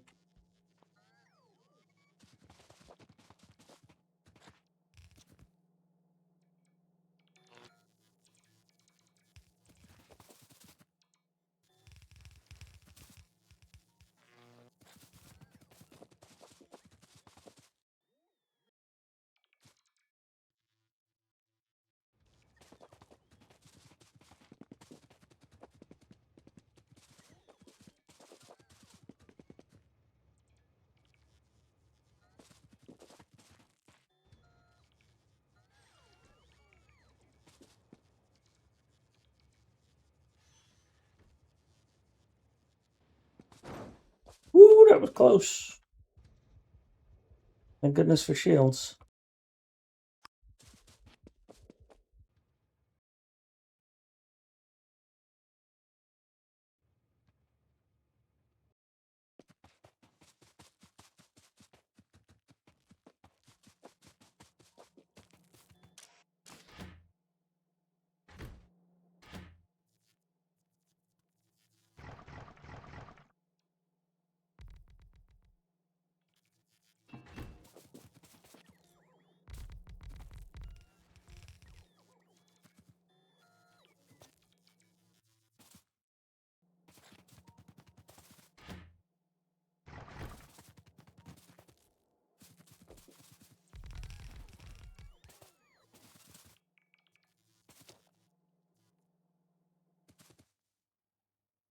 I'm like, why isn't it working? Oh, I need water.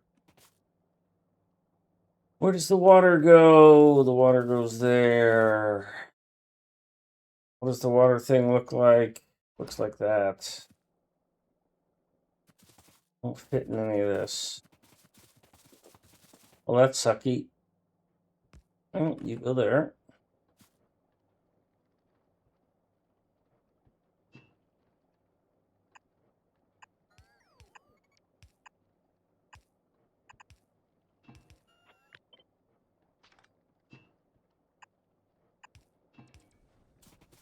All right, it's twerking. It's twerking.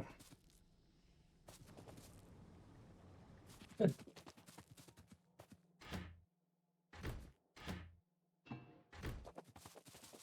Jay, do you need either one of these trains up there anymore?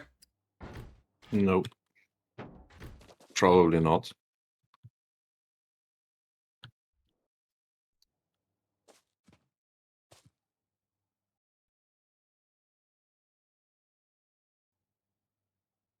See the message from Pony?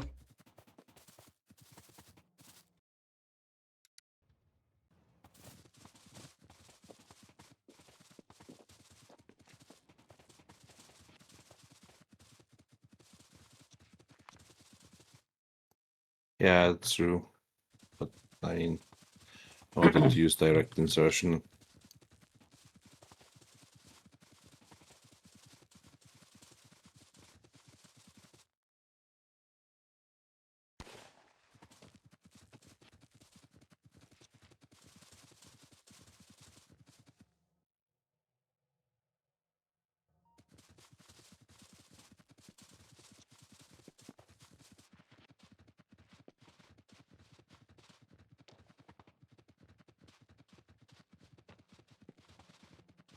I mean, it's not too much smaller.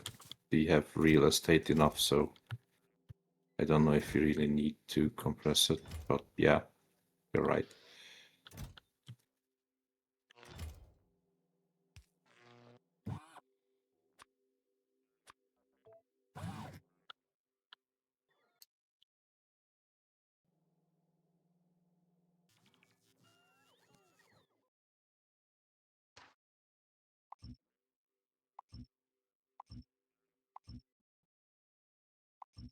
Visitors, burgers and fries.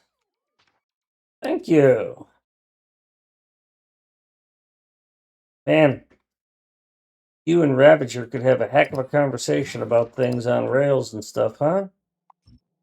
Guy is smart.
You know it.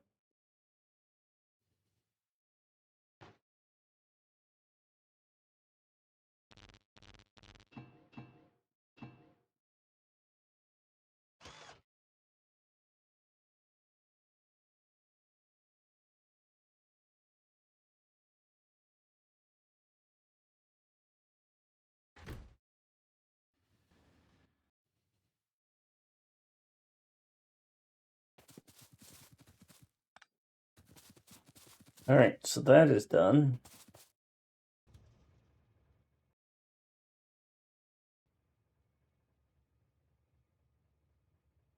Go here and get to work on that.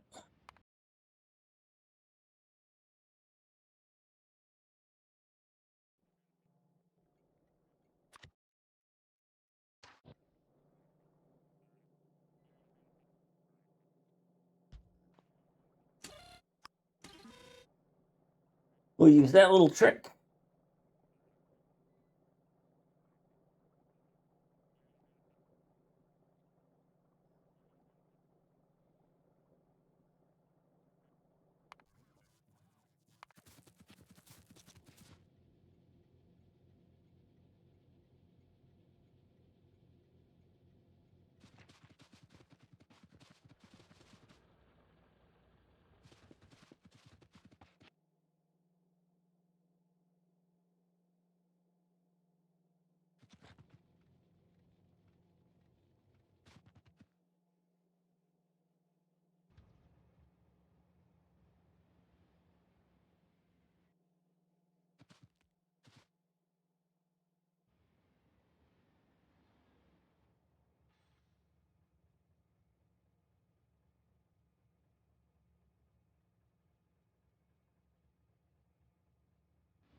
Server Okay. not responding. What the hell was that?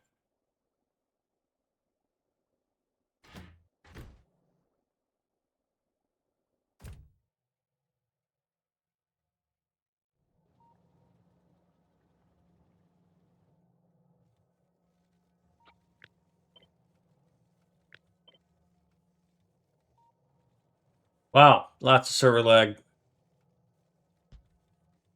Yes.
Welcome back.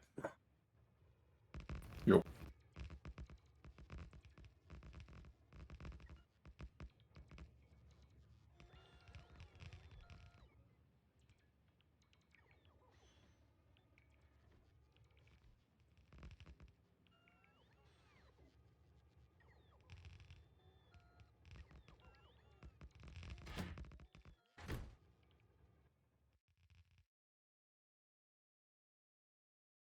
All right, so if I do the design this way, then I don't need this. Don't need that. And then I can turn that back on or off. And you're headed here.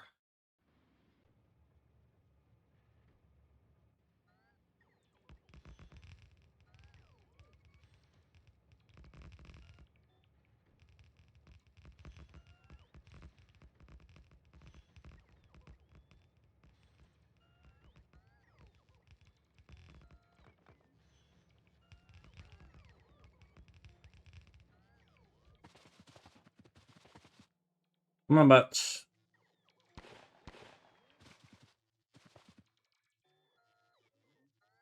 Need to go fix this fueler. Fueler? Fueler?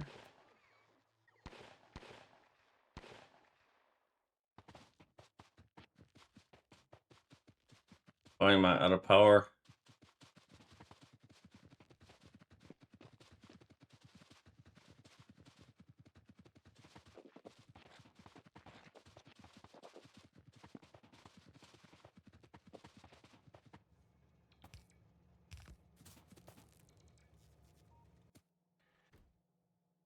That hurts. For that solid fuel loader, why not? Like you, are you Matsuri distributing the which one is it?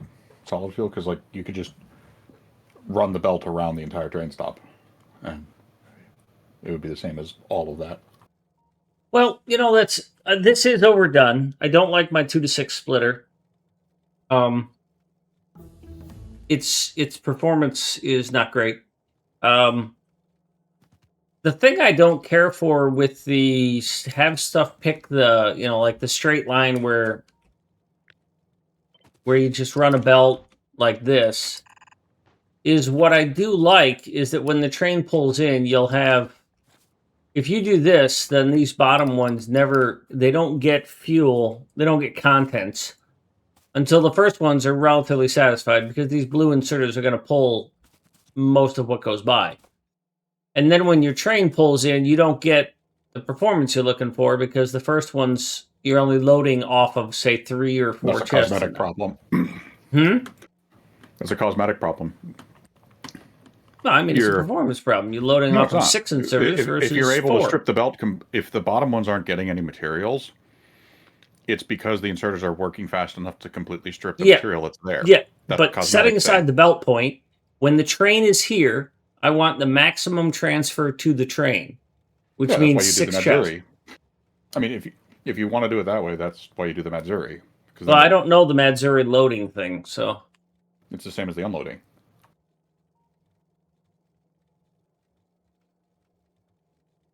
Hmm.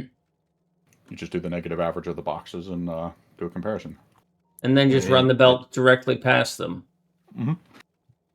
I Hmm. tried to suggest it already to him, but he is not really receptive for that. Well, I can't say I'm incredibly stubborn. I'm just mostly incredibly stubborn.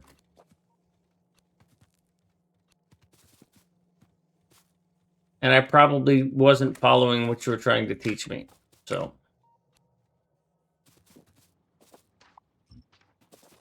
I will see about incorporating that into future designs. I like that. I probably just missed what you were trying to say. Okay. Now we're supposed to put a radar in there.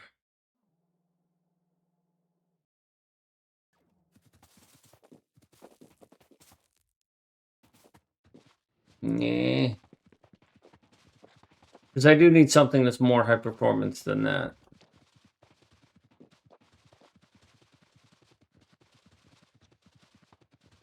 Hey, when did you try and get me to do that? Because I don't remember. A couple of years ago, Oh, yeah. I wasn't in the mindset of listening to anybody a couple of years ago. Speedrunning changed all that. and I'm not in the mindset trying to convince you otherwise. So if you're not receptive, then so be it. Yeah, I get you.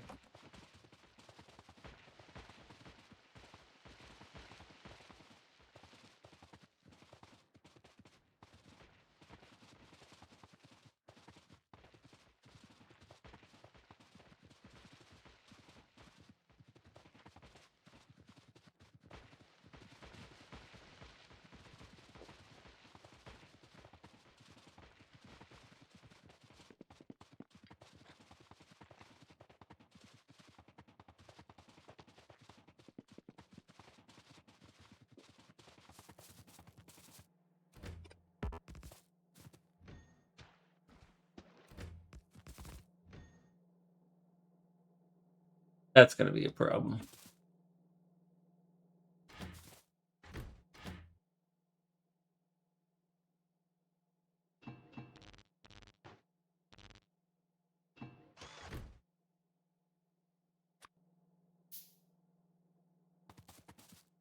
Back in a moment.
Why are you sitting here?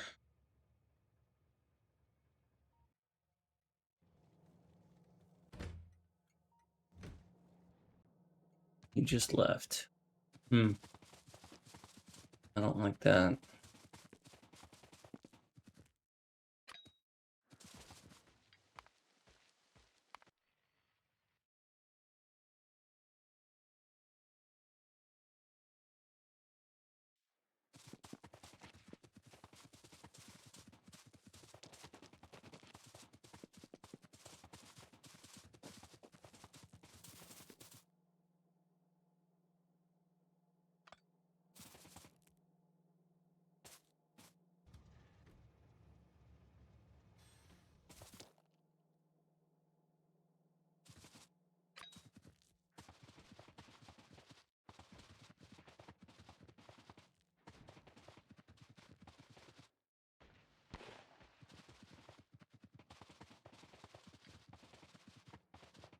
Oh, that's right. I'm missing this.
Anyways,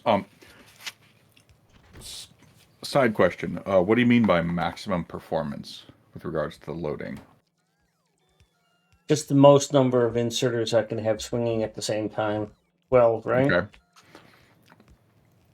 What is the benefit that has from your perspective? Trains in the station for a shorter period of time, Okay, and why does that matter? so they can get on to doing its next work, delivering to the next place, or going to a stacker. Well, if it's going to a stacker, does it really matter if it takes a little longer?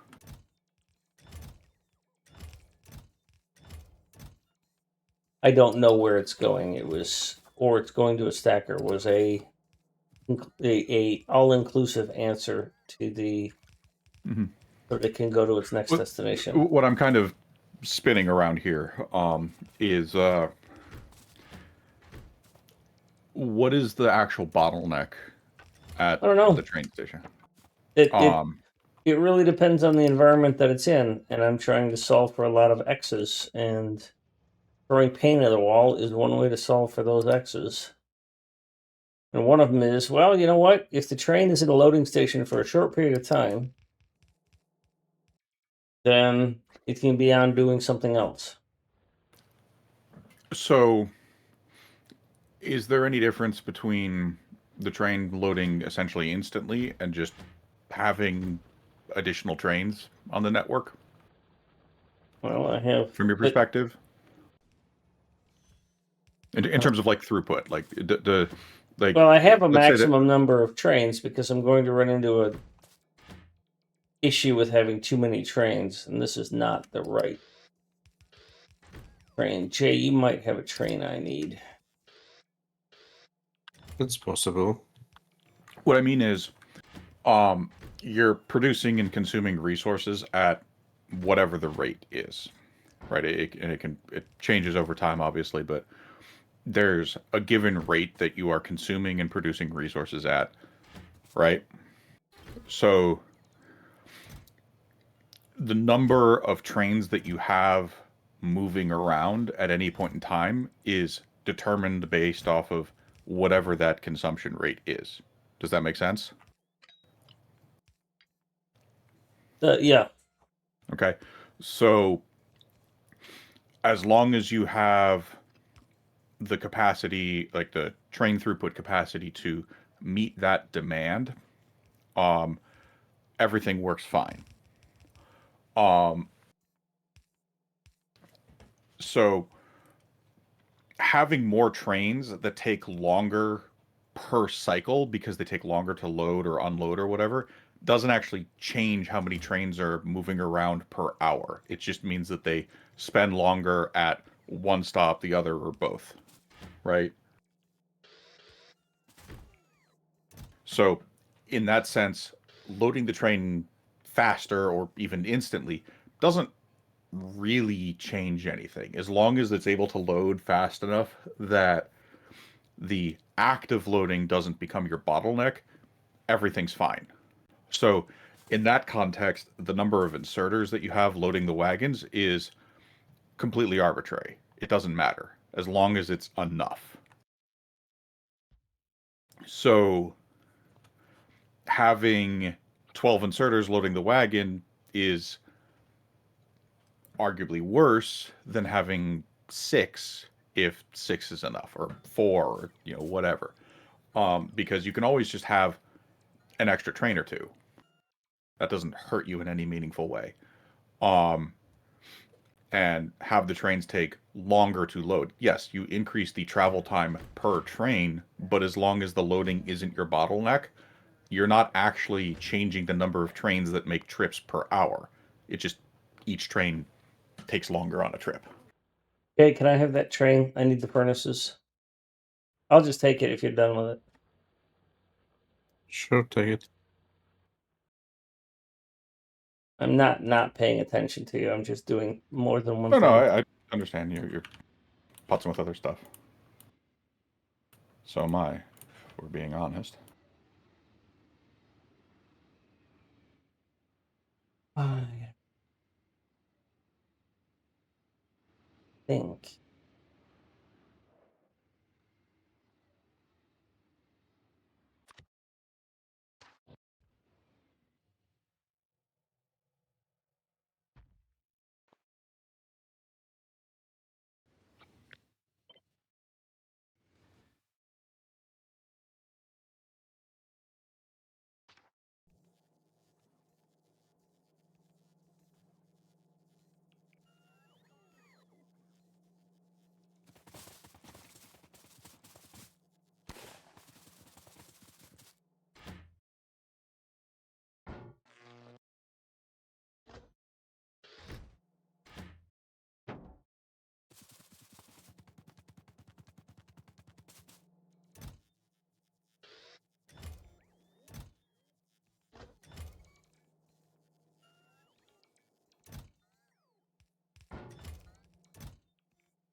And Pony puts it, yeah, throughput versus bandwidth. Like, it's maybe not perfect analogy, but yeah, no, that kind of accurate.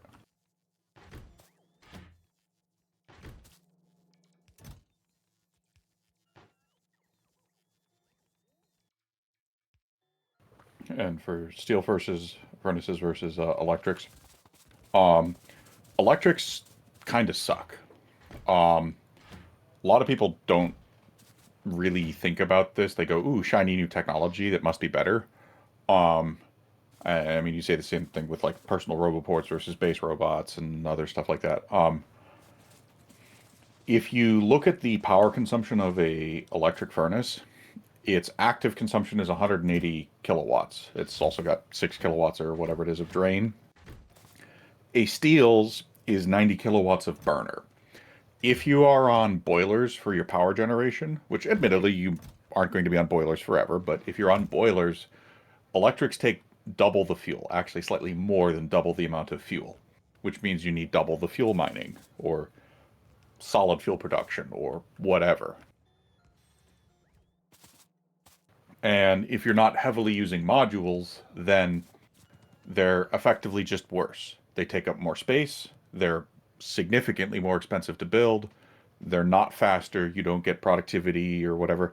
And while you're on boilers, they're actually dirtier. Um, yes, a steel furnace produces 4 a minute and an electric produces 1, but you have to factor in the power consumption. The steel furnace doesn't need the electricity. A boiler produces 1.8 megawatts, which is not quite enough to run 10 electric furnaces flat out. If we round down on the electric furnace power consumption, say that it is, just err on the side of favoring the electric furnaces, a boiler running flat out produces 30 pollution a minute. An electric furnace is 1. So 10 electrics and that, it's 40. 4 steel furnaces is 40. But remember, the electrics take double the mining. So not only did we round down on the actual power consumption of the electrics, so in actuality, just with the electricity, assuming you had infinite fuel, they're slightly dirtier. By the time you factor in the mining, they are in fact dirtier.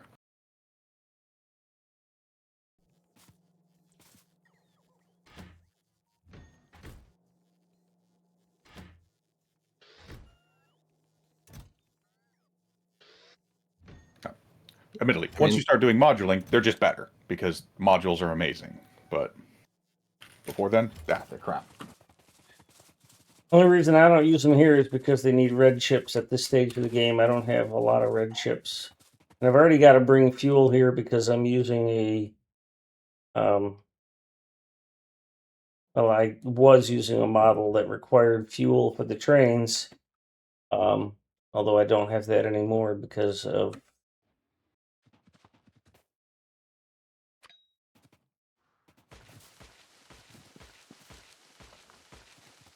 that other stuff interrupts.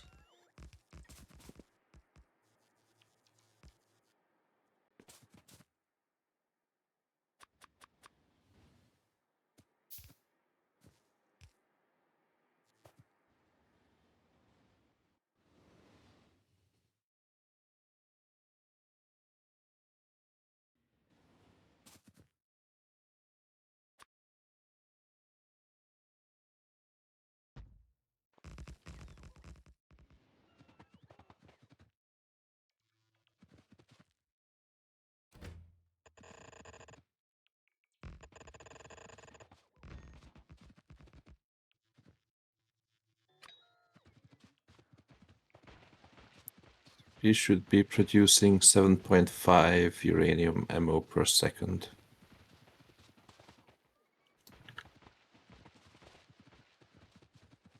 Do you want to put down a train for that, or?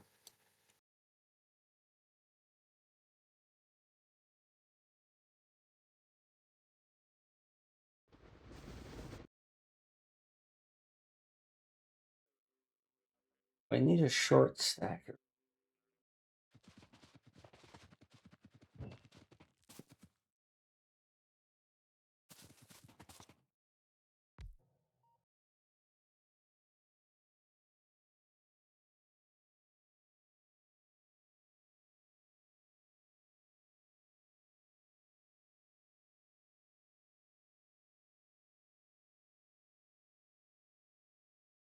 So they're going to come in,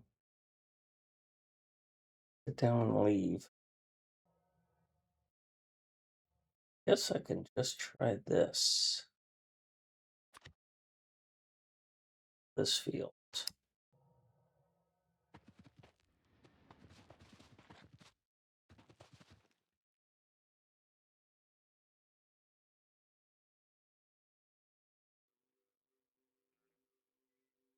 Gonna cause a collision there. I'll have to see what that does.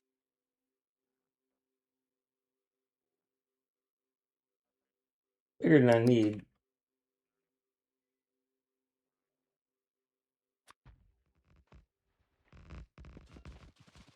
But it does solve the problem.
something else that I wanted in there.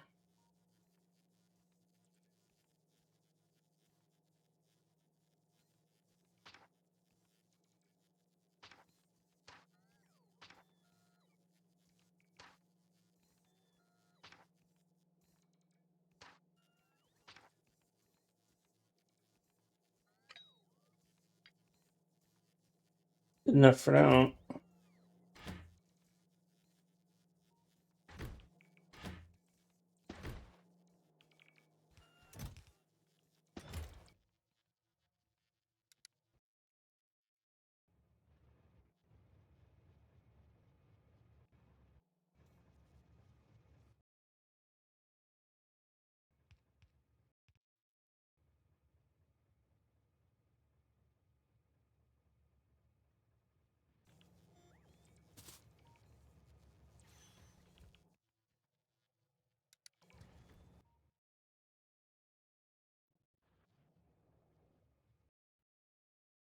This one up here too.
I have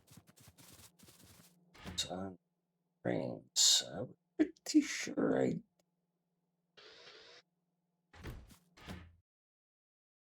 know one of them does.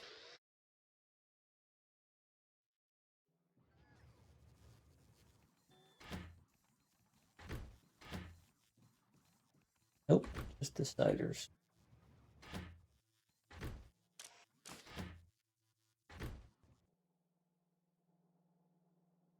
Yeah, somebody pointed that out to me last time. They used these trains. They were like, you got deciders and you got constants, but you don't have arithmetics. And I thought I'd fixed it, but it was probably on a save that I didn't persist.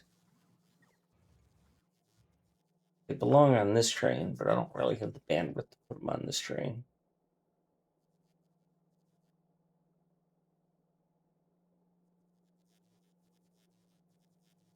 I'll figure that out some other day. Now,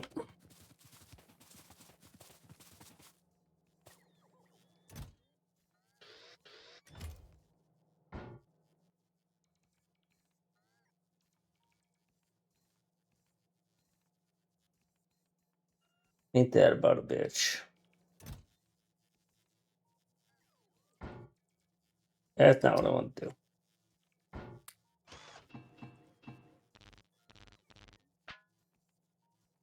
Might as well just take these with me and throw them away. Here's Teleporter Saskatoon. Let's go. Yeah, of course you're going to play.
Jay, would you mind a radar somewhere in here so that we can have a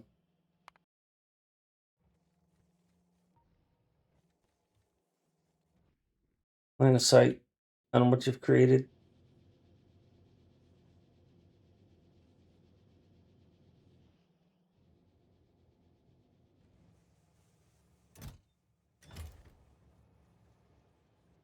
Sure, I will put down one soon. Sure.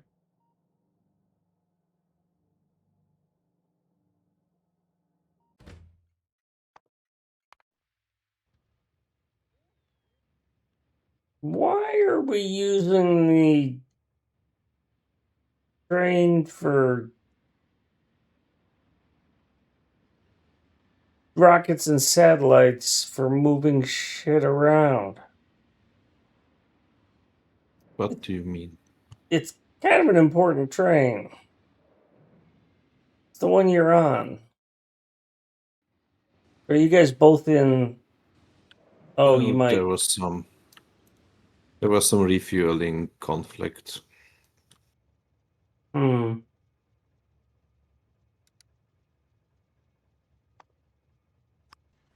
I might change that because it's supposed to have a schedule to cause it to go refuel.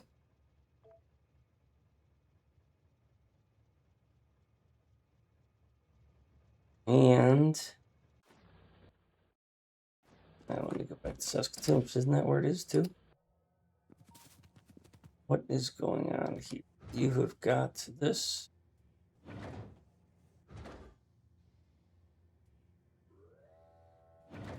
Fine, get the fuck out. I think you guys were both in satellite view. He was trying to refuel while oh, so it was blocking. Which station was it trying to refuel to? Was it trying to refuel to this one? Because there's 2 refueling stations and it shouldn't try and get there.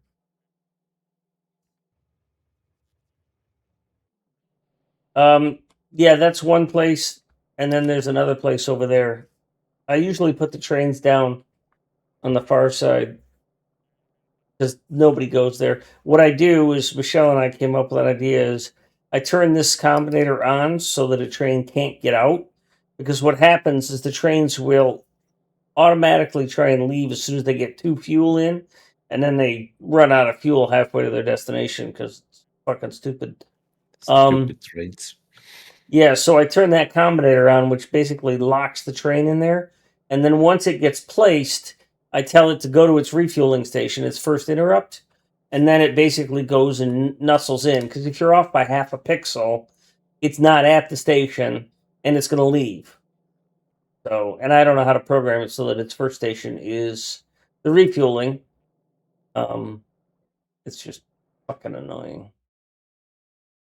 I've tried to set the ghost to require 150. I should set it to only 50 because it only really needs 50 to get going, but I haven't had a chance to go back and revisit those blueprints.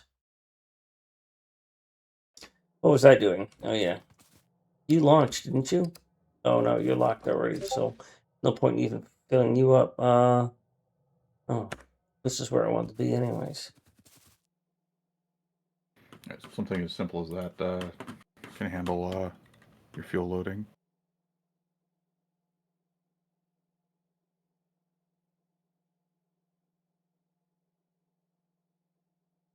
It doesn't, Pony. It doesn't.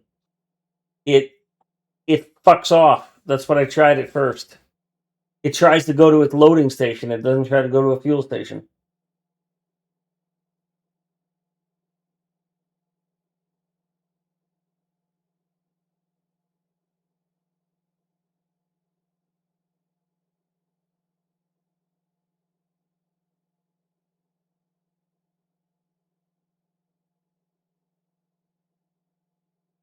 Yeah, that's what I was thinking you meant. Pardon? I was looking at your diagram, at your screenshot, and that's what I was thinking you meant.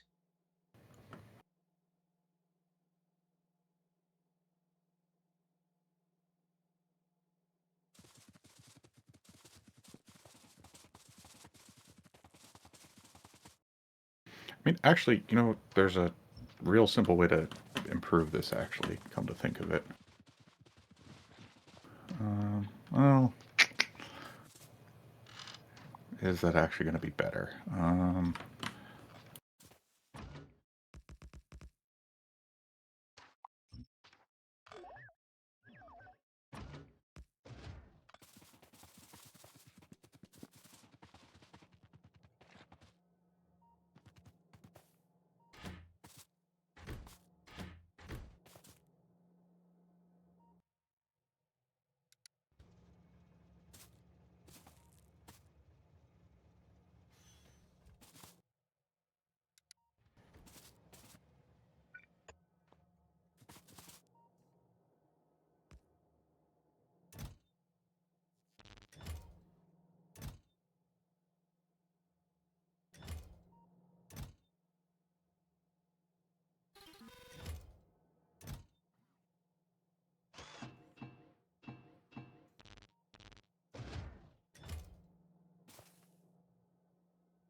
Yeah, nope, that doesn't work. Well.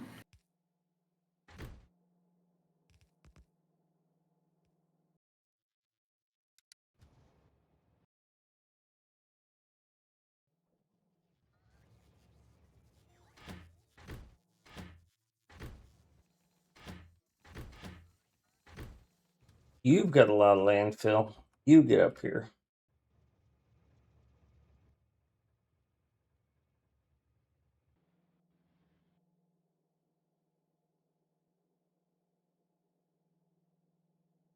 I think I'm supposed to do that different.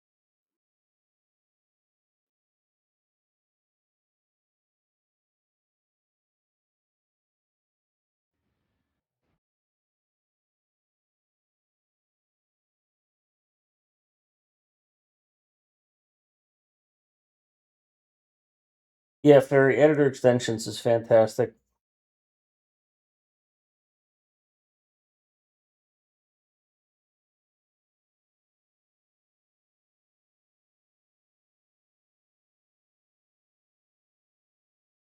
That's how I created these blueprints. If you look at these things, I've got layers of base 1.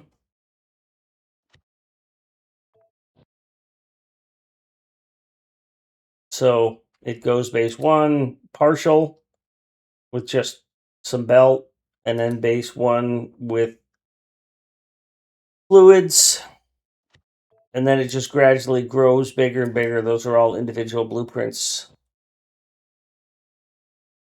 If you're doing staged blueprints like that, you might want to consider using the stage blueprint. Yep, I started doing this before stage blueprints existed. Well, For my yeah. for my speed runs, I use stage blueprints, but stage blueprints it has a different function than what I'm trying to do here, because I need to be able to see the individual layers that I'm trying to do, so that I mean, my understanding is you can with stage blueprints. But yeah, but without the stuff that gets in my way.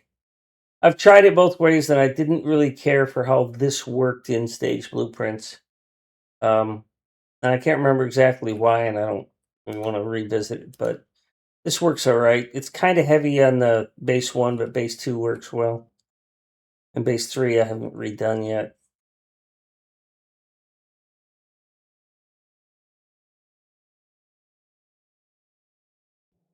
Oh yeah, landfill.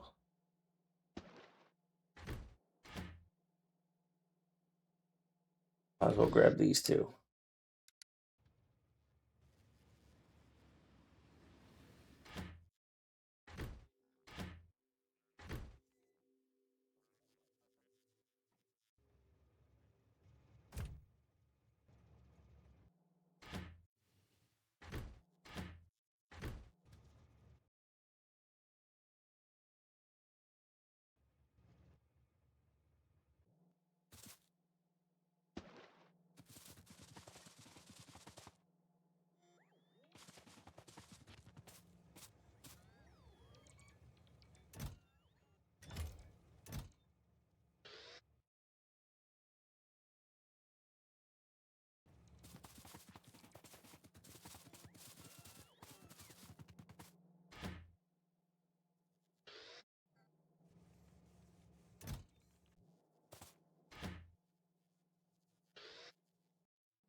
I think we're building onto the next one already, aren't we? Didn't really expect that.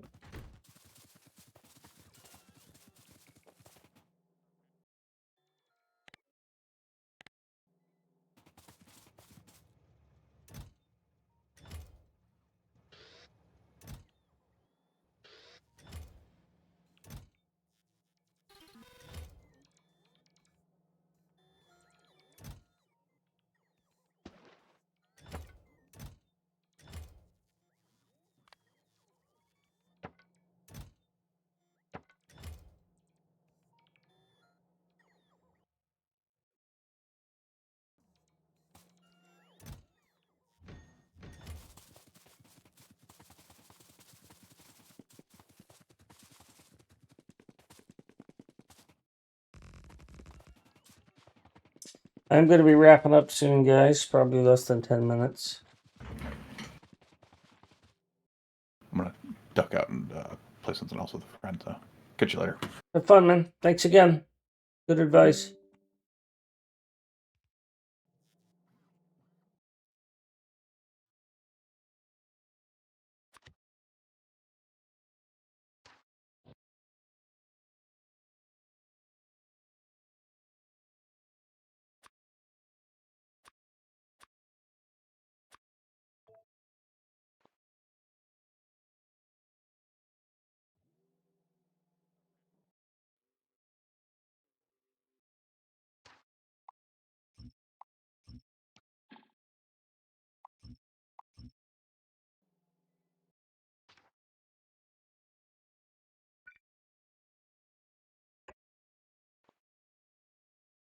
What am I going to do for a stacker for you? Because I can't just simply paste this in because I fucked that.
Hmm.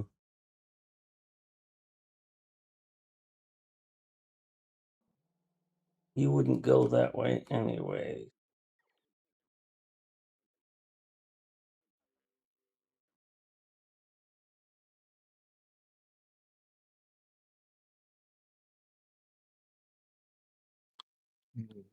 Base out of stone.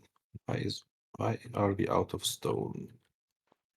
Stone outposts might be struggling. We only have one stone train and it's slow. We might want to put another stone train online. I don't think I updated the design for stone, but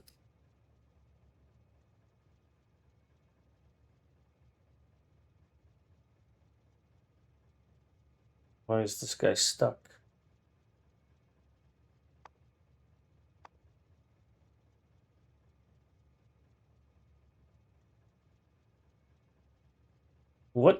What created this? This shouldn't be here. There shouldn't be this train. I created it. For what? 121 fuel? Where do you need it? I'm just curious what design needs 1-2-1 fuel.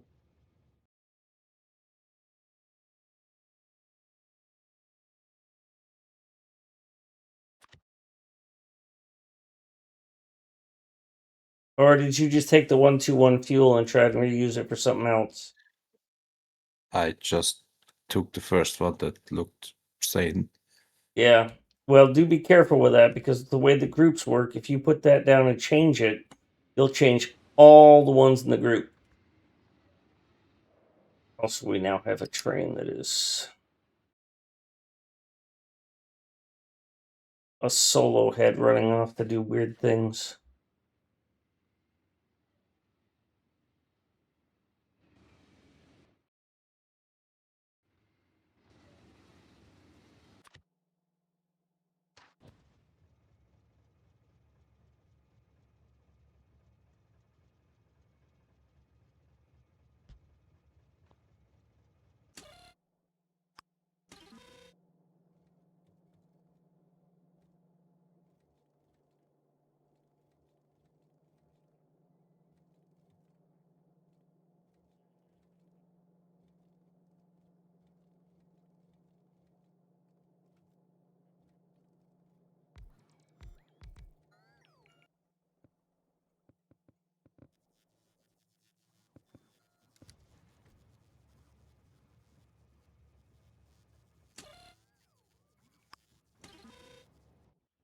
All right, I put another stone train online. Looks like Pony's gearing up for another attempt.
All right, I captured that uranium train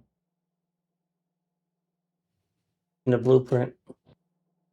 Not that we need another one, but we have it.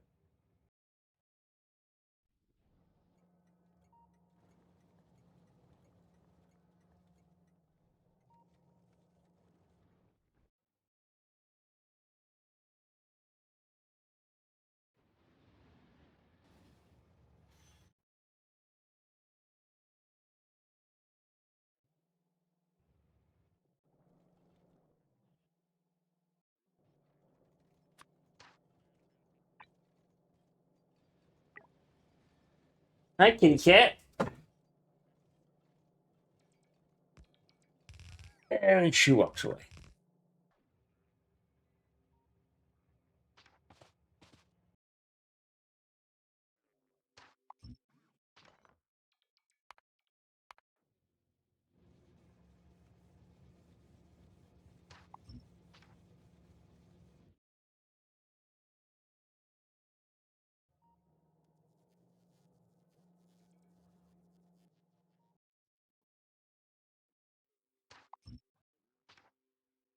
So, what to do about a stacker here? It would have to go this way.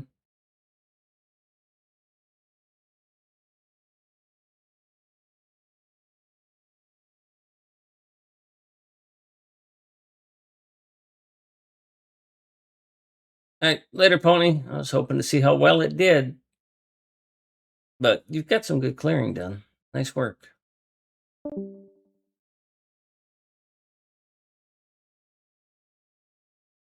If you were here, you wouldn't work at all.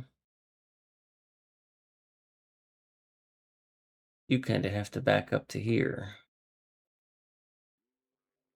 I'm lucky that one worked.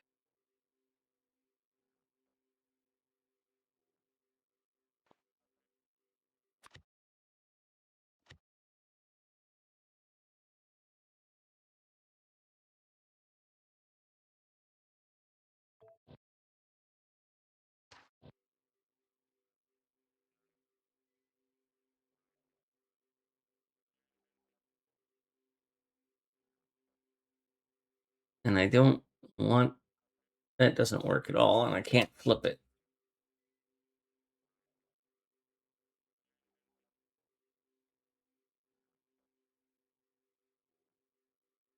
So you don't come in here. You do come in here.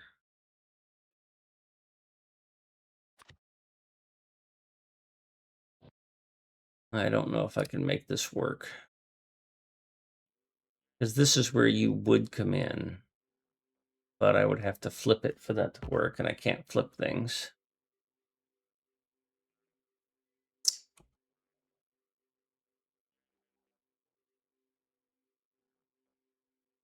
What I would have to do is put you here without that extra little flare.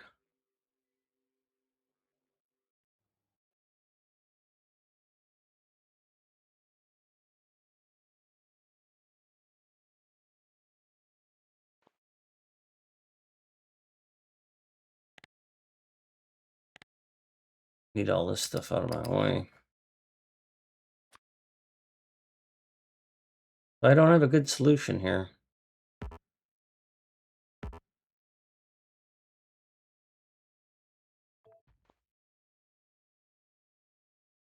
This much I know.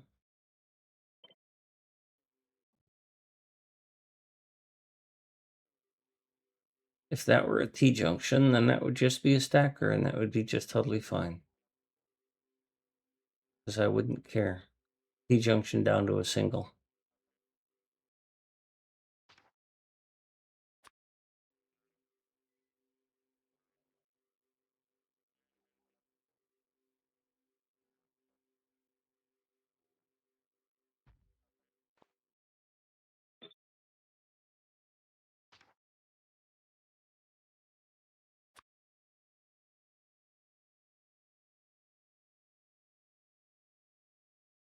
If I build that there, do I get enough space? No. So it's got to be this.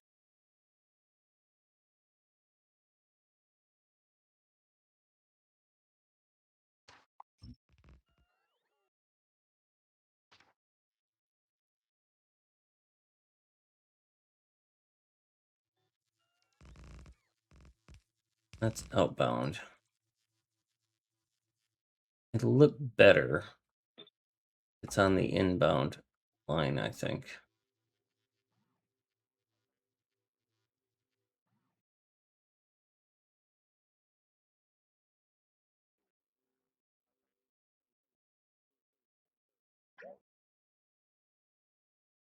That would push it way out here, which doesn't really bother me.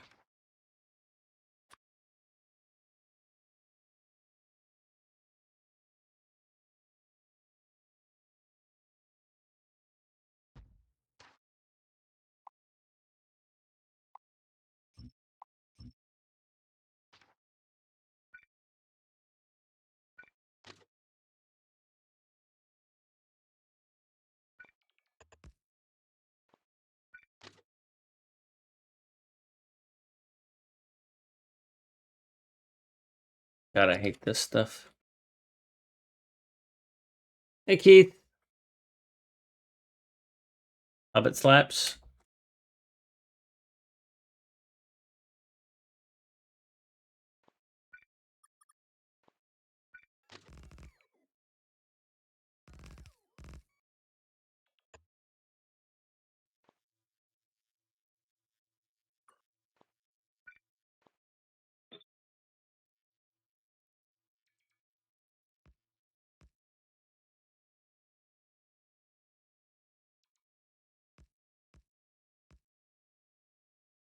And this is going to be iron plate.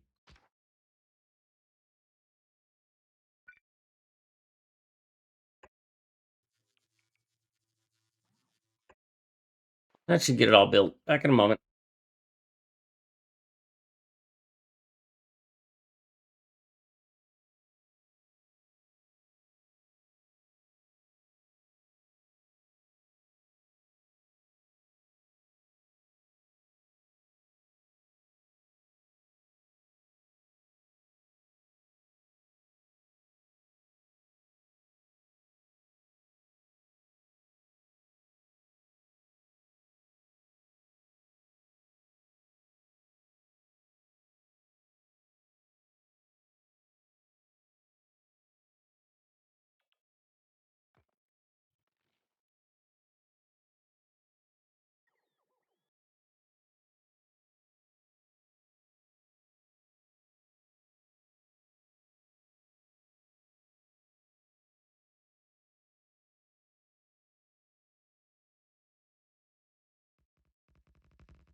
All right. So these things should be fueled. They are not.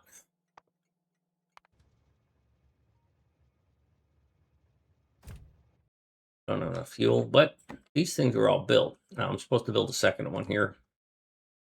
But I want to make sure it works before I do that. Make that happen, I have to put down a 242 train. Fuel it. And I have to have a 242 fueling station, which I do not have.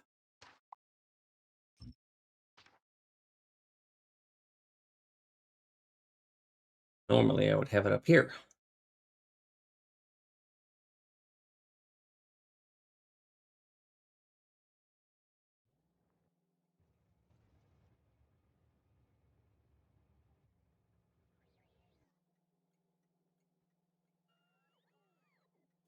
Maybe want to change that intersection to elevated. Do we need it? Well, I mean, it will get. Question, the only time I would consider elevated is, do I see trains stopping at that intersection? If not, I mean, in the future, stuff like that might always be elevated, might not. It depends on how it builds out, when the technology unlocks versus uh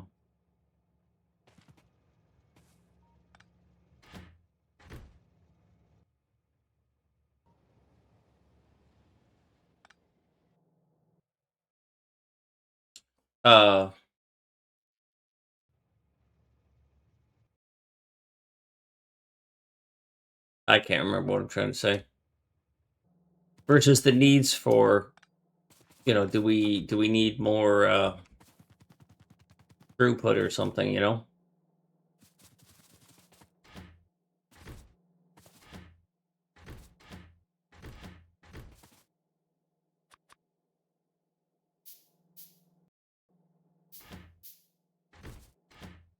So, I think I will also wrap up for today.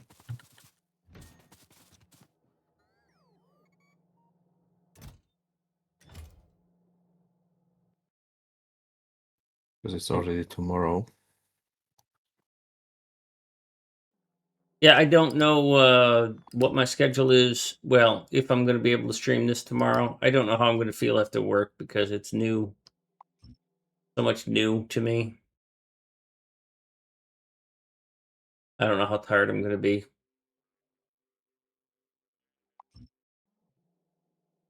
But hopefully Thursday night.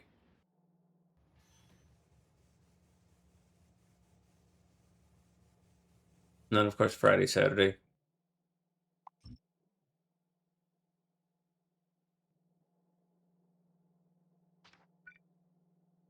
Huh. Oh, it's you, Jay. I already gave you a shout out. Thanks. Do appreciate it.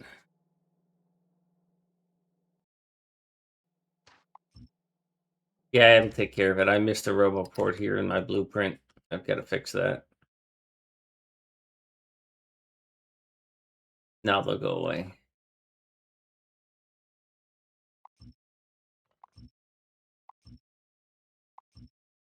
Hey, we launched another rocket. We can continue.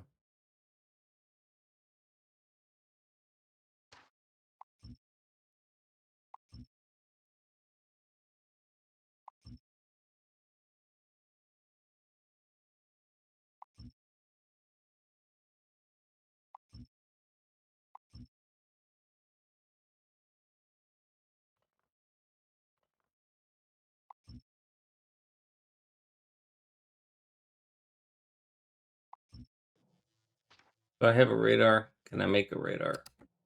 I did not put that there. I need to change my designs to include having a radar in the middle.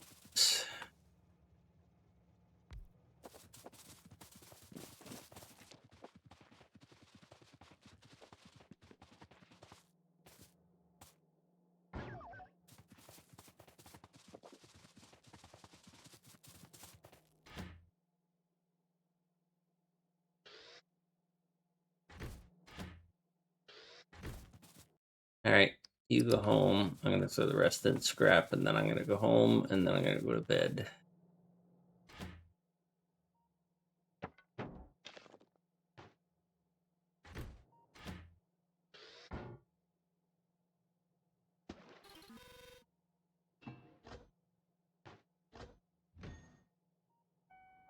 And then I'll continue later.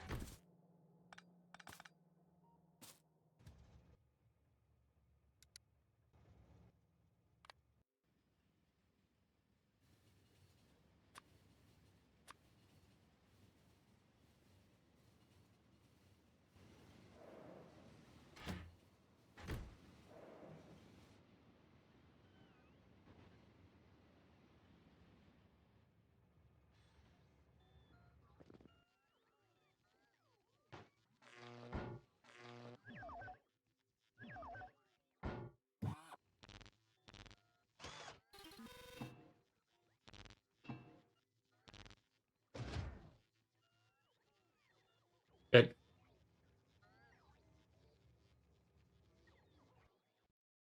So I'm gonna have to build a 242 fueling station, which probably should have been done right here.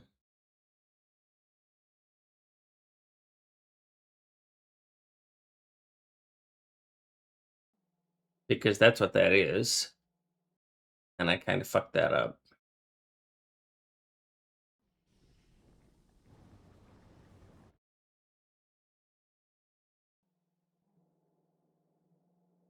I don't feel like doing the...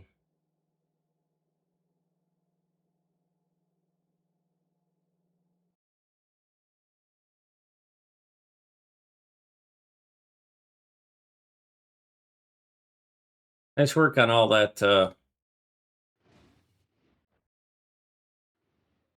nuclear stuff.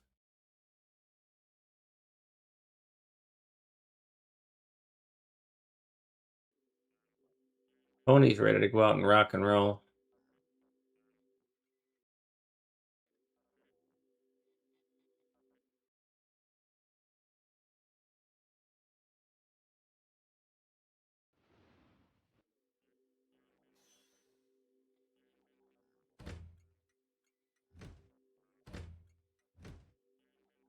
I don't know if 200 Logi bots is enough.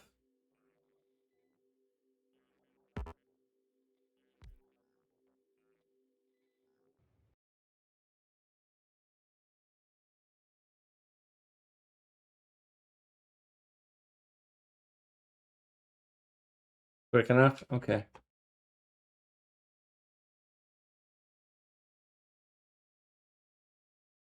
This is a really cool setup. I like this.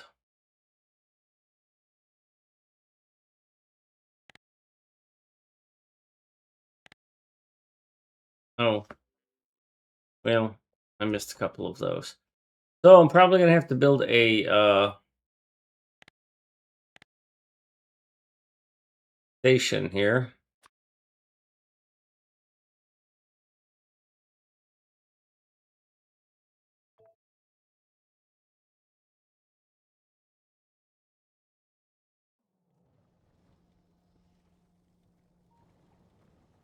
I'm just going to build it off to the left.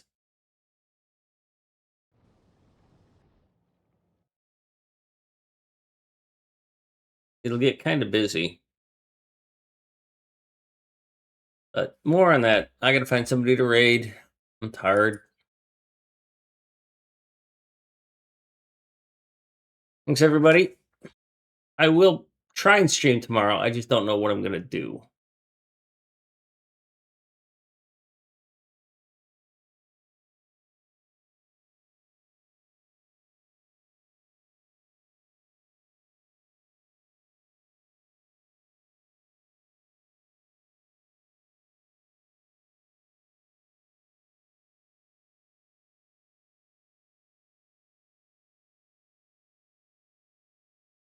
Hey, it says Jay is still streaming.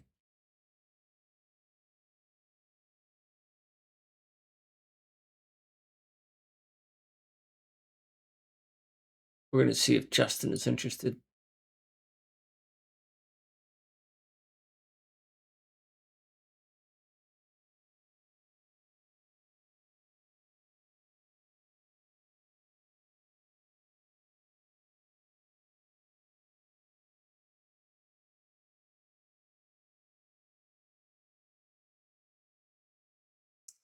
I think Justin needs to put lamps down, but it's too early in the game to tell him that. He just finished steel. Say hi to Justin. Welcome to the Factorio world.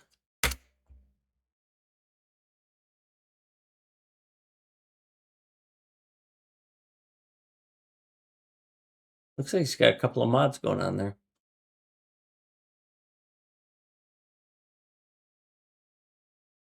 Oh, Justin doesn't allow raids. Okay, then. Fuck off, Justin. I wish I could block you so that I never accidentally select you again.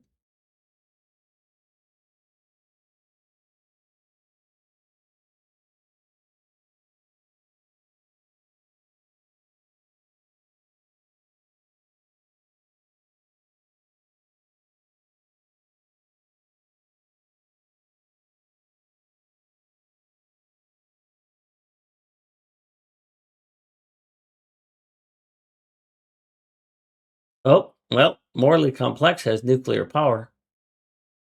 That's going to be a good time. Yes. Whew. Bye, everybody.